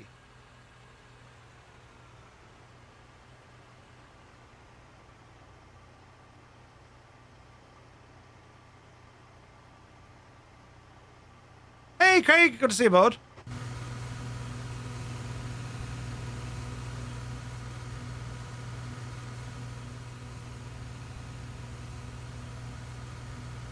Yeah, well, sure, look. Universal. But look, it's loaded two of the shagging things.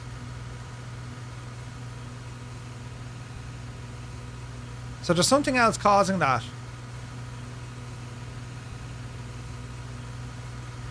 What's causing that?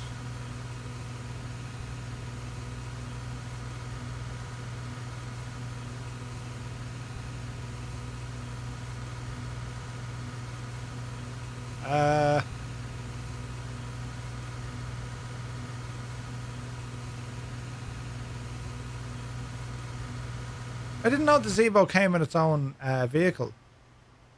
Like, for instance, if I say doors, close the door, does it disappear, this guy? Yeah, it does. So hang on, that's got to be in an option somewhere. Customize. Display and variants. Exterior. Winglets, air stairs. Yes. I want an air stairs. Landing lights. No, they're all okay. Systems. HUD. Aspirated tap probe. Engine. RAS. Multimode receiver. Flight deck camera. Why not? No smoking. Analog standby gauges. There should be a button here when it comes to a door. Come in. Displays or FMS. General configuration. Global units, hide, ground power cable, flight checklists, sync pilot headset, built-in ground services. No. Now let's see, will this work?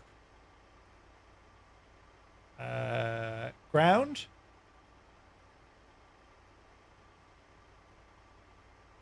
And door.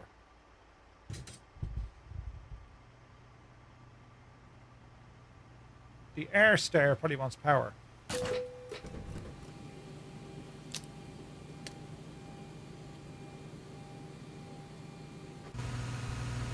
Now you're thrashing. Right, we figured it out.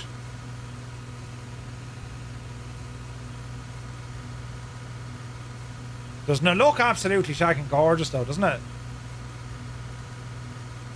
So realistically, this is how it's going to look like when we land here tonight. Are my landing lights on?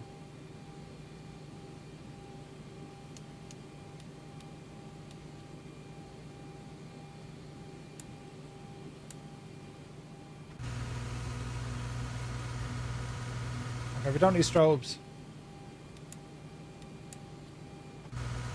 That's better.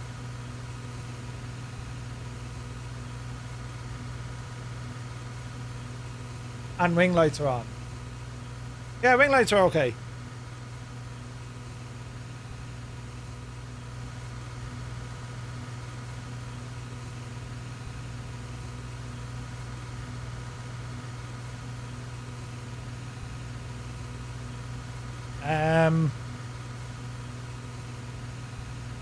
I suppose I want a screenshot, but I'm just trying to think. Jesus, that does look at the lighting there, isn't it savage?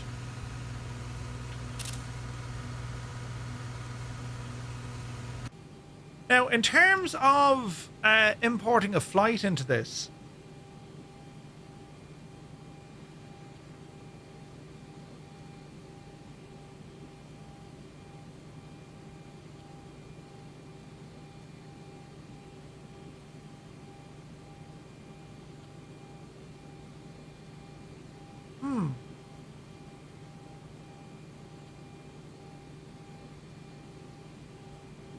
Nearby ATC. I think we're looking all right, lads. I think we're actually looking all right.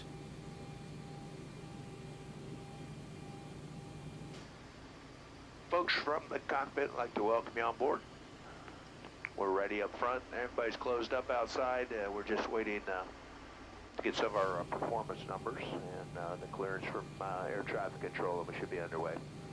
It's our pleasure having you on board with us today. Sit back, relax, enjoy the flight. Should be underway here shortly. Thanks for flying with Delta today. See, he shouldn't be Delta. Ryanair.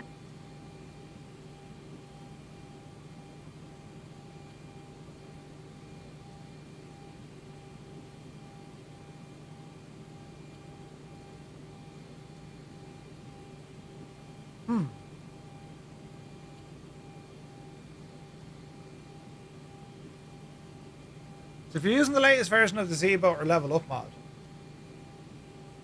you see, I'm wondering, this is just the Z-boat mod. So should I be using it with level up, or do I just leave it with Z-boat mod? Because I know the level up looks better, even though that's pretty nice looking now. To be fair, like that cabin, Jesus, that's quite impressive, isn't it?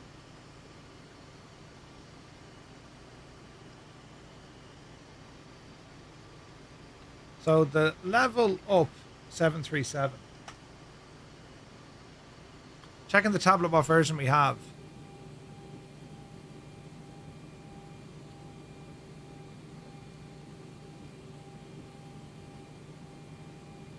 Release 4.05.9 sorry, 4.0533. Hey, Sky Command, you're the wind beneath my wings. Turbulent as hell, but glad you're there. Good to see you, buddy. Happy Thursday, man. So I think that's the latest update for the Zebra mod.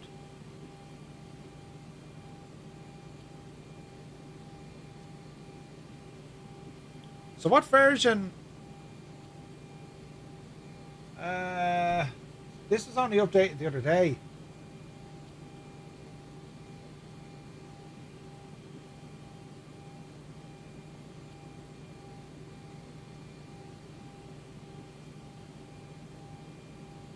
Although it says submitted December 26, 2025. Updated August 3rd.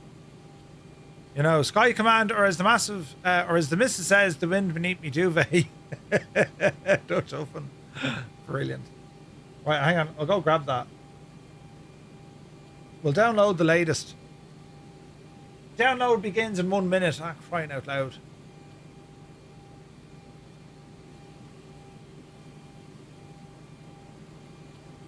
Okay, so the Zebo is fine. We know the Zebo works, right?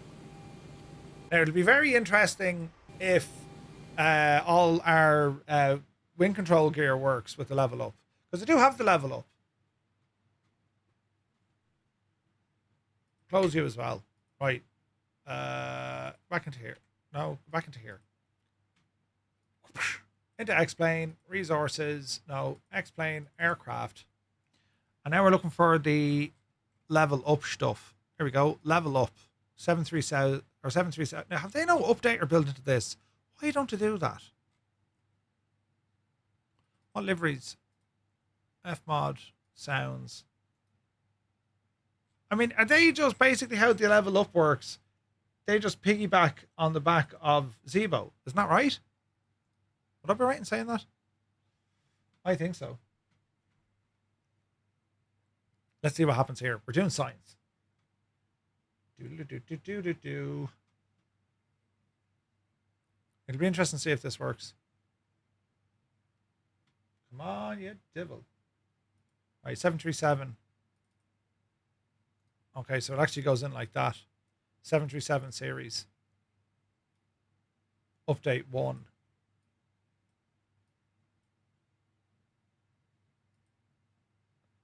So for us to install this, I mean, we literally just horse it in, don't we? Download 737. Right. 737 series. Delete you and put you in. 1.5 gigs. Just gone outside and left the comfort of the temperature and humidity controlled airspace factory. It's hot as balls, 32 degrees. I ran back into cool down pretty sharpish. Yes. You see, it's different if you're at home, right, or you're working, or if you're like Gibbo, who's on vacation and is able to say, it's grand, lads, I'm going to drink a lovely cocktail or beer, you know. Right. Right, let's fire up X-Plane again. And then we'll try a level up. Ooh, this could be interesting. Because I know they're working on a lot of changes here. Do you know? Did I mention these are free aircraft? These are free. Like, it's nuts. You're getting one of the most comprehensive 737 simulations in all flight simulation. And it's free. Crazy town. Right, so we're looking for the... Right. It's an NG. And this is level up, I think. Yes, it is. So that was the Zebo. Here's the... Right. So... Ah, Jesus. Do I need to get liveries for this? What do you mean cocktail or beer? I have two hands. Ah, brilliant. Have I to download liveries for this? That's the Laminar Research Boeing 737. This is the level up. So I need liveries for this, don't I? X-Plane 12 level up 737 liveries. This is probably going to be X-Plane.to. It is. Right. Livery for tonight. Well, I suppose Ryanair is going to be the main one. Jesus, look at that Southwest one. Isn't it gorgeous? There's a Royal Australian Air Force in there as well. Right, what am I looking for? I'm looking for level up 737. And I want this one fairly sharpish. So... Next page, I suppose. Surely they have a Ryanair. They do have a Ryanair. There's been 1,000 downloads of this. But that Ryanair Buzz? Shag off, Buzz.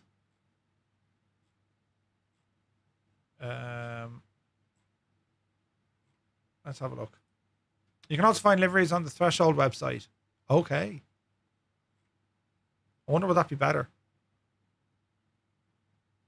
This will not work with Zebo. Threshold series. Right, so where do we find this now? Downloads. X-Plane level up. 73-8. Now, is this version 1 or version 2? What did we actually install? Version 2.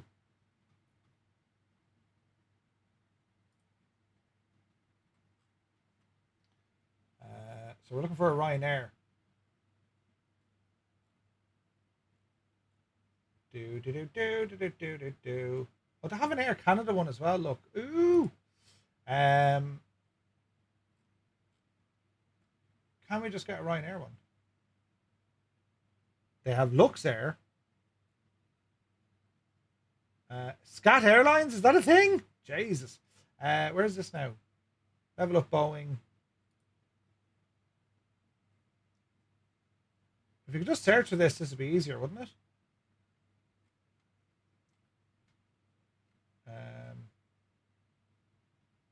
Can we not just search for it, lads? Ryanair pack. There we go. All the Ryanairs you can think of. Ryanair currently second largest operator in the world. Grand views. 10,000 now. You're threshing. Yes. Now, does this come with all the fancy bells and whistles though? EIDCO, blended winglets, scimitar. Ooh, GXN, PIP engines. Yeah, right. Go ahead. Register, sign in to download. Oh, Jesus. Remember me. Sign in. Please include at email address. Really?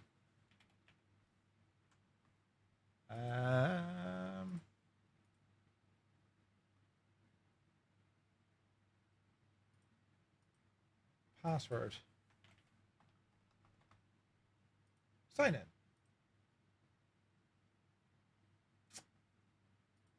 Okay, sign up.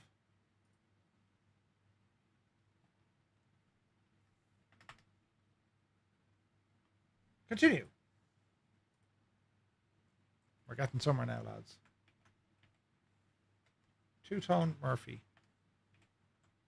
Email address. The display name is used, so I do have an account. For crying out loud, let me log in, so... Oh. This is stupid. I have an account. Sign in. Your email was incorrect. Forgot my password. Email address. Right, we're doing something. Back after your visit to the hospital. They classed me as NAD for watching Murph. Uh-oh. Liveries must be compatible with the latest version. Really? Chalks, good to see you, bud. Recover password, please. Can I get a refund? No, there's no refunds. Shag off. Right, threshold.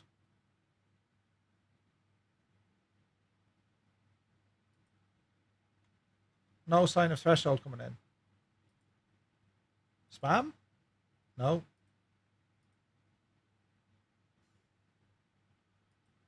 Come on now. How long does it take? If you're able to find the account email address supplied, an email will be sent further instructions to recover it. Check your email within the next few minutes. I mean, you know.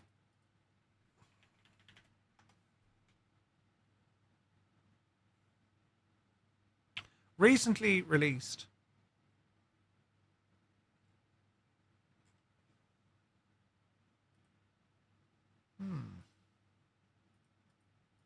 I don't see an email from Threshold. Come on, lads. You can do it. Forums Threshold.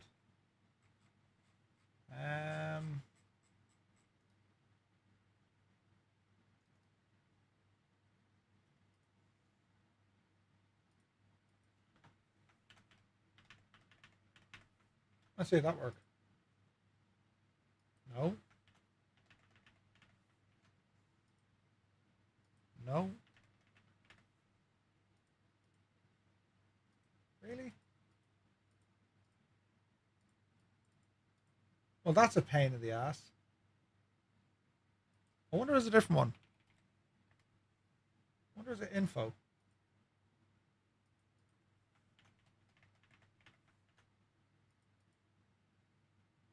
That's very annoying. Very, very annoying. 172, good to see you, bud. Okay, can we... Like, it says my username is registered. Yeah, it isn't. Like, it's hello. And yeah, I put in my details, and it's like, no, we're not doing that for you. And I didn't get an email. Verify you're a human. I'm human. I'm very much a human. Forgot your password. Don't have an account. Sign up. We'll sign up with a new one. Display name. Stupid thing. Murph. Email address. There we go. Password. This is me feckin' password. Confirm your password. I just said this is me feckin' password. What provides lift for an aircraft? Thrust, isn't it? Loosely a human. Get right.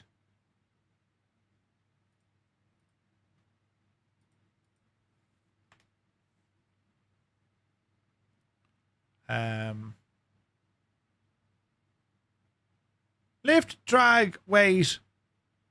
What was the other one? What provides lift? What are the forces again? Lift, drag. What provides lift? Wings? Please confirm your email. Oh, Jesus. I know.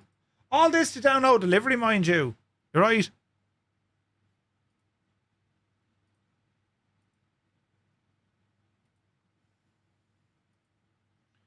I'm very patient, but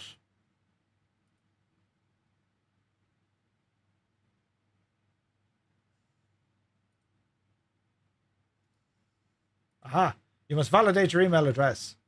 You're almost there. Validate my email address. Finally, we're in. Mother of Jesus. Right, now, let's get into this again. What was I looking for? Liveries. Oh, Jesus. Downloads. Level up. Oosh. Version 2. And it was a Ryanair pack, wasn't it?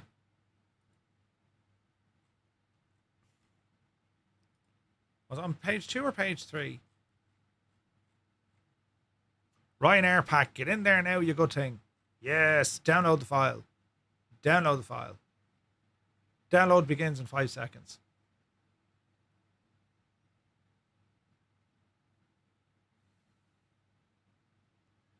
Oh, I don't want them all. I just want that one. Give us 2 of them. Download it anyway. Sure, this is totally safe. Download anyway. Excellent. Now, we come back into here. And we pop the liveries into this puppy folder in... Oh, wait, where did the liveries go? Level up, 737, airfoils. That's really strange. Why can't I just put in a livery? Downloads.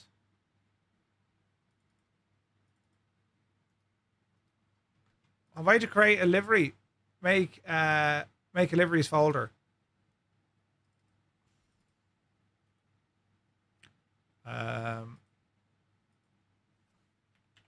Liveries. Now, is it liveries or livery? Liveries. Level up. And then liveries. Right, come over here. Come over here, you now. Hey, 7-zip. There's one. And here's 2.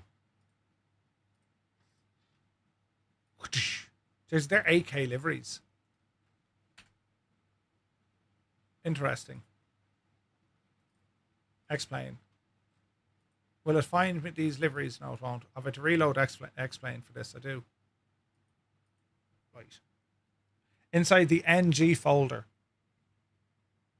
Inside the NG folder. Yeah, that's what it is. Oh, wait, balls. Is it in here we do it? No, it shouldn't have to be. No, we should be good. We should be good. Right, let's fire up. We'll see now if it works. Let's see, friends. Let's see what happens. Anything can happen when you're messing, with flight stuff. It's 20 to 4. Lads, someone needs to tell me when it's like 10 to... No. 8 minutes to. I have to leave it immediately. Well, no, tell me at 10 to because it'll take me a minute or 2 to shut this down. Right. 737, level up, NG. Can we have a Ryanair, please? Yes. Right. Oh, these are really nice. EIGXN or EIDCO. They're scimitar wings, giving us the whole Max feeling, right? Let me see. Austin, good to see you, buddy. Do you which? We'll go with it. Scimitar wings look nice, but we'll go with this. Right, load us back in here now, and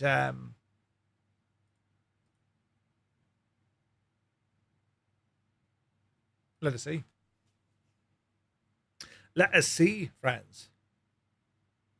And that's the printer feature available now to all Say Intentions customers. Nice. Nice.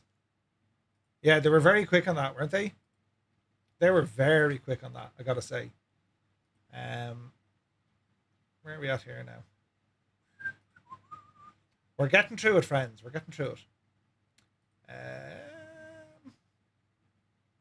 Let's have a look.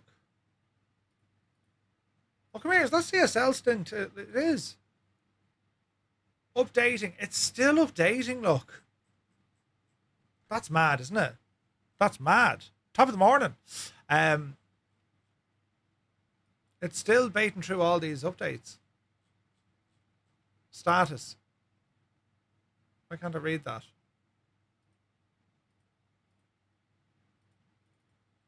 That takes a while, Roy, doesn't it? Mr. Anderson, good to see you. You've got me missing X-Plane. Are you using any add-ons? The level up 7.3. We'll see how this behaves. I had to update X-Pilot. So, yeah, we'll see what the crack is here now in a moment. So I think we're looking okay, lads. Now it's faster or slower than doing a full AIG. Well, do you remember installing AIG? Jeez, you'd be there all night. All night. Right, we are waiting for the X-Plane gods to load the sim. We need to check everything, make sure our hardware is working, and if it is, well then we're going to fly this machine tonight.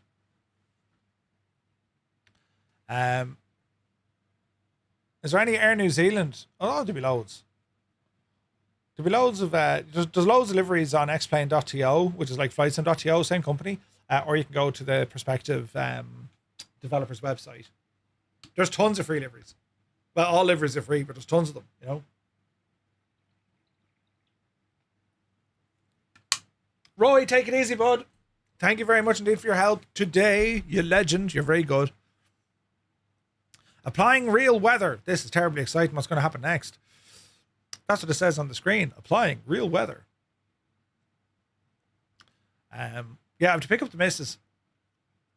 The more I fly X-Plane, the more I love it. Hey, Fox. Good to see you, bud. It has its moment. Any sim, they're going to have their moments. They are designed to absolutely wreck your head, and then also make you feel warm and fuzzy because they're really good.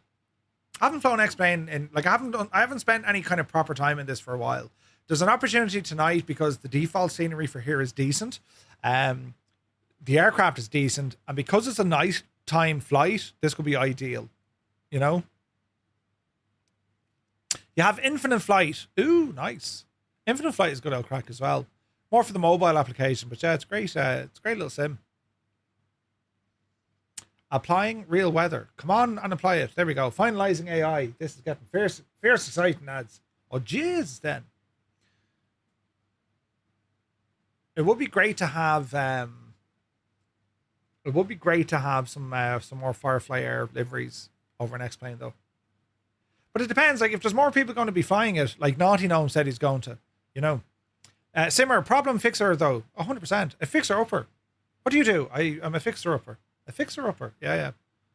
Or a gopher. I'm a gopher. I go for this. I go for that. I'm a gopher. Right. Let's see what happens here. Do. There's life.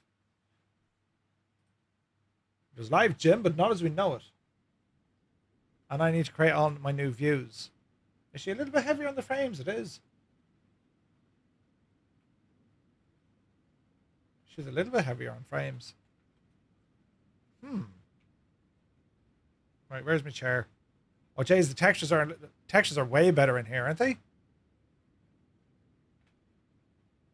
Okay, default view saved. Next. Come back here now. Come back here now. Man, look at this glorious overhead. Isn't it fantastic, isn't it? Right, there's our overhead view. Jeez, I'm really impressed by the textures on this. Do you think Laminar or Microsoft Sobo would ever contract companies like Say Intentions or Beyond ATC to replace the default sim? It would happen sooner with X-Plane than it would with Microsoft, I think, because Microsoft have their own solutions. I think they should, because especially with Say Intentions, because it just works.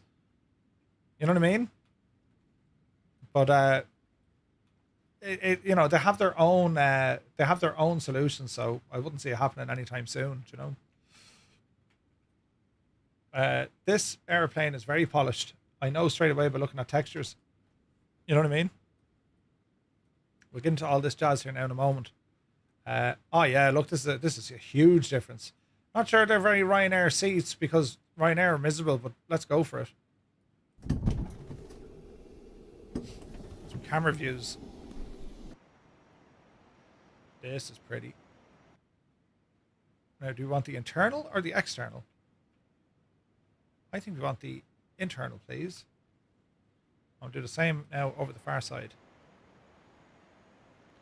I doubt Say Intentions or Beyond ATC would accept that, to be honest. That would isolate themselves. I don't think so. I don't think it would isolate themselves. I think it purely comes down to how users have access to it. You know what I mean? Now, was that a view? I don't know, did I like that view? Will we come up the road a bit? Give ourselves a proper little wing view. That's not bad at all. Right. Then we need one of these. Jesus, well done to level up. This is actually looking gorgeous, isn't it? This is looking very, very pretty.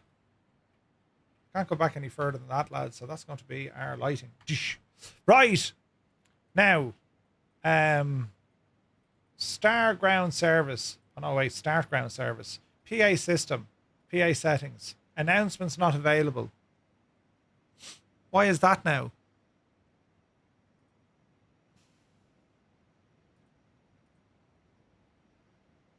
You're tempted to remove 2020 in favor of X-Plane.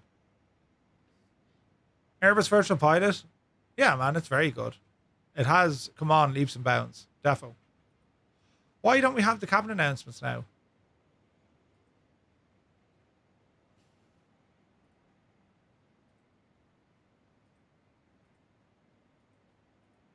Maybe they're working on it. GPU. Stairs. Doors open. Why were the cargo doors open?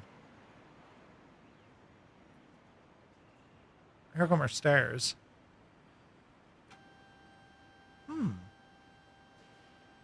Granted, we're doing this with no power on board. Power!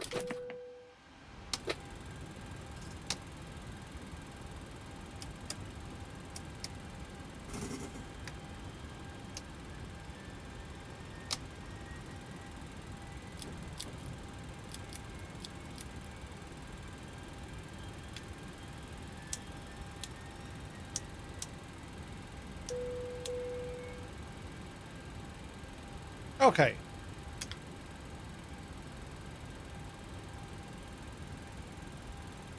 Let us see, let us see.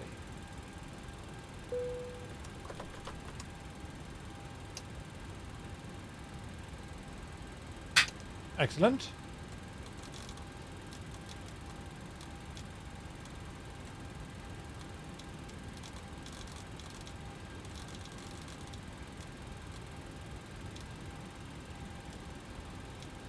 Really, with the same friggin' problem again?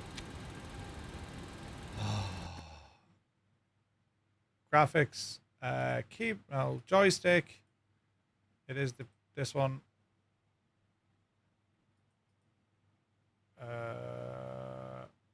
Wing control, PAP. Do nothing. Need to put in nothing.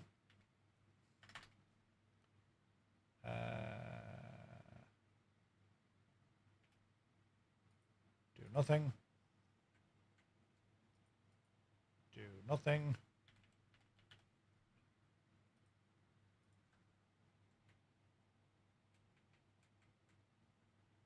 That works.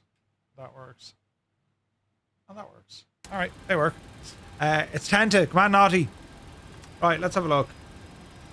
That APU is firing up.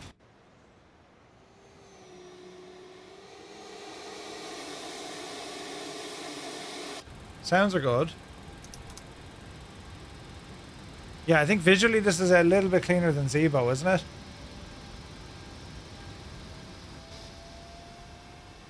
Why doesn't it give us like a Ryanair interior?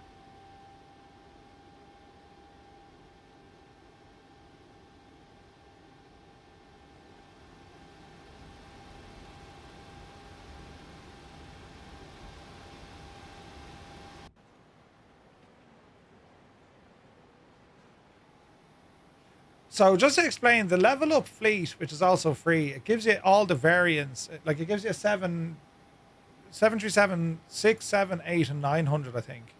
You know? At this rate, you can foresee a frying pan incident. Yeah, I think so. I absolutely think so.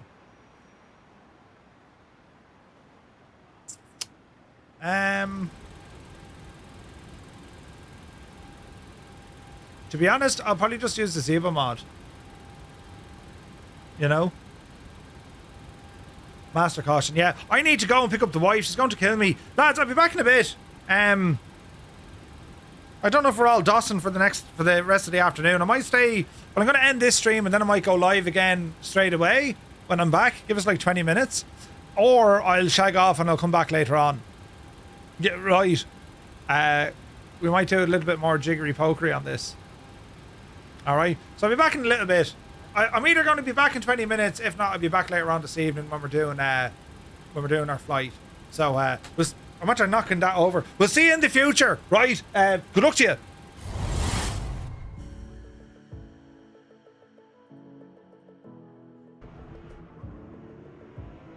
It's all right. Hey, Rambog is here. Good to see you, man. Did I miss anyone else? Oh, Jesus, watch what you're doing, Murphy. Oh, no! The dreaded chat! I know!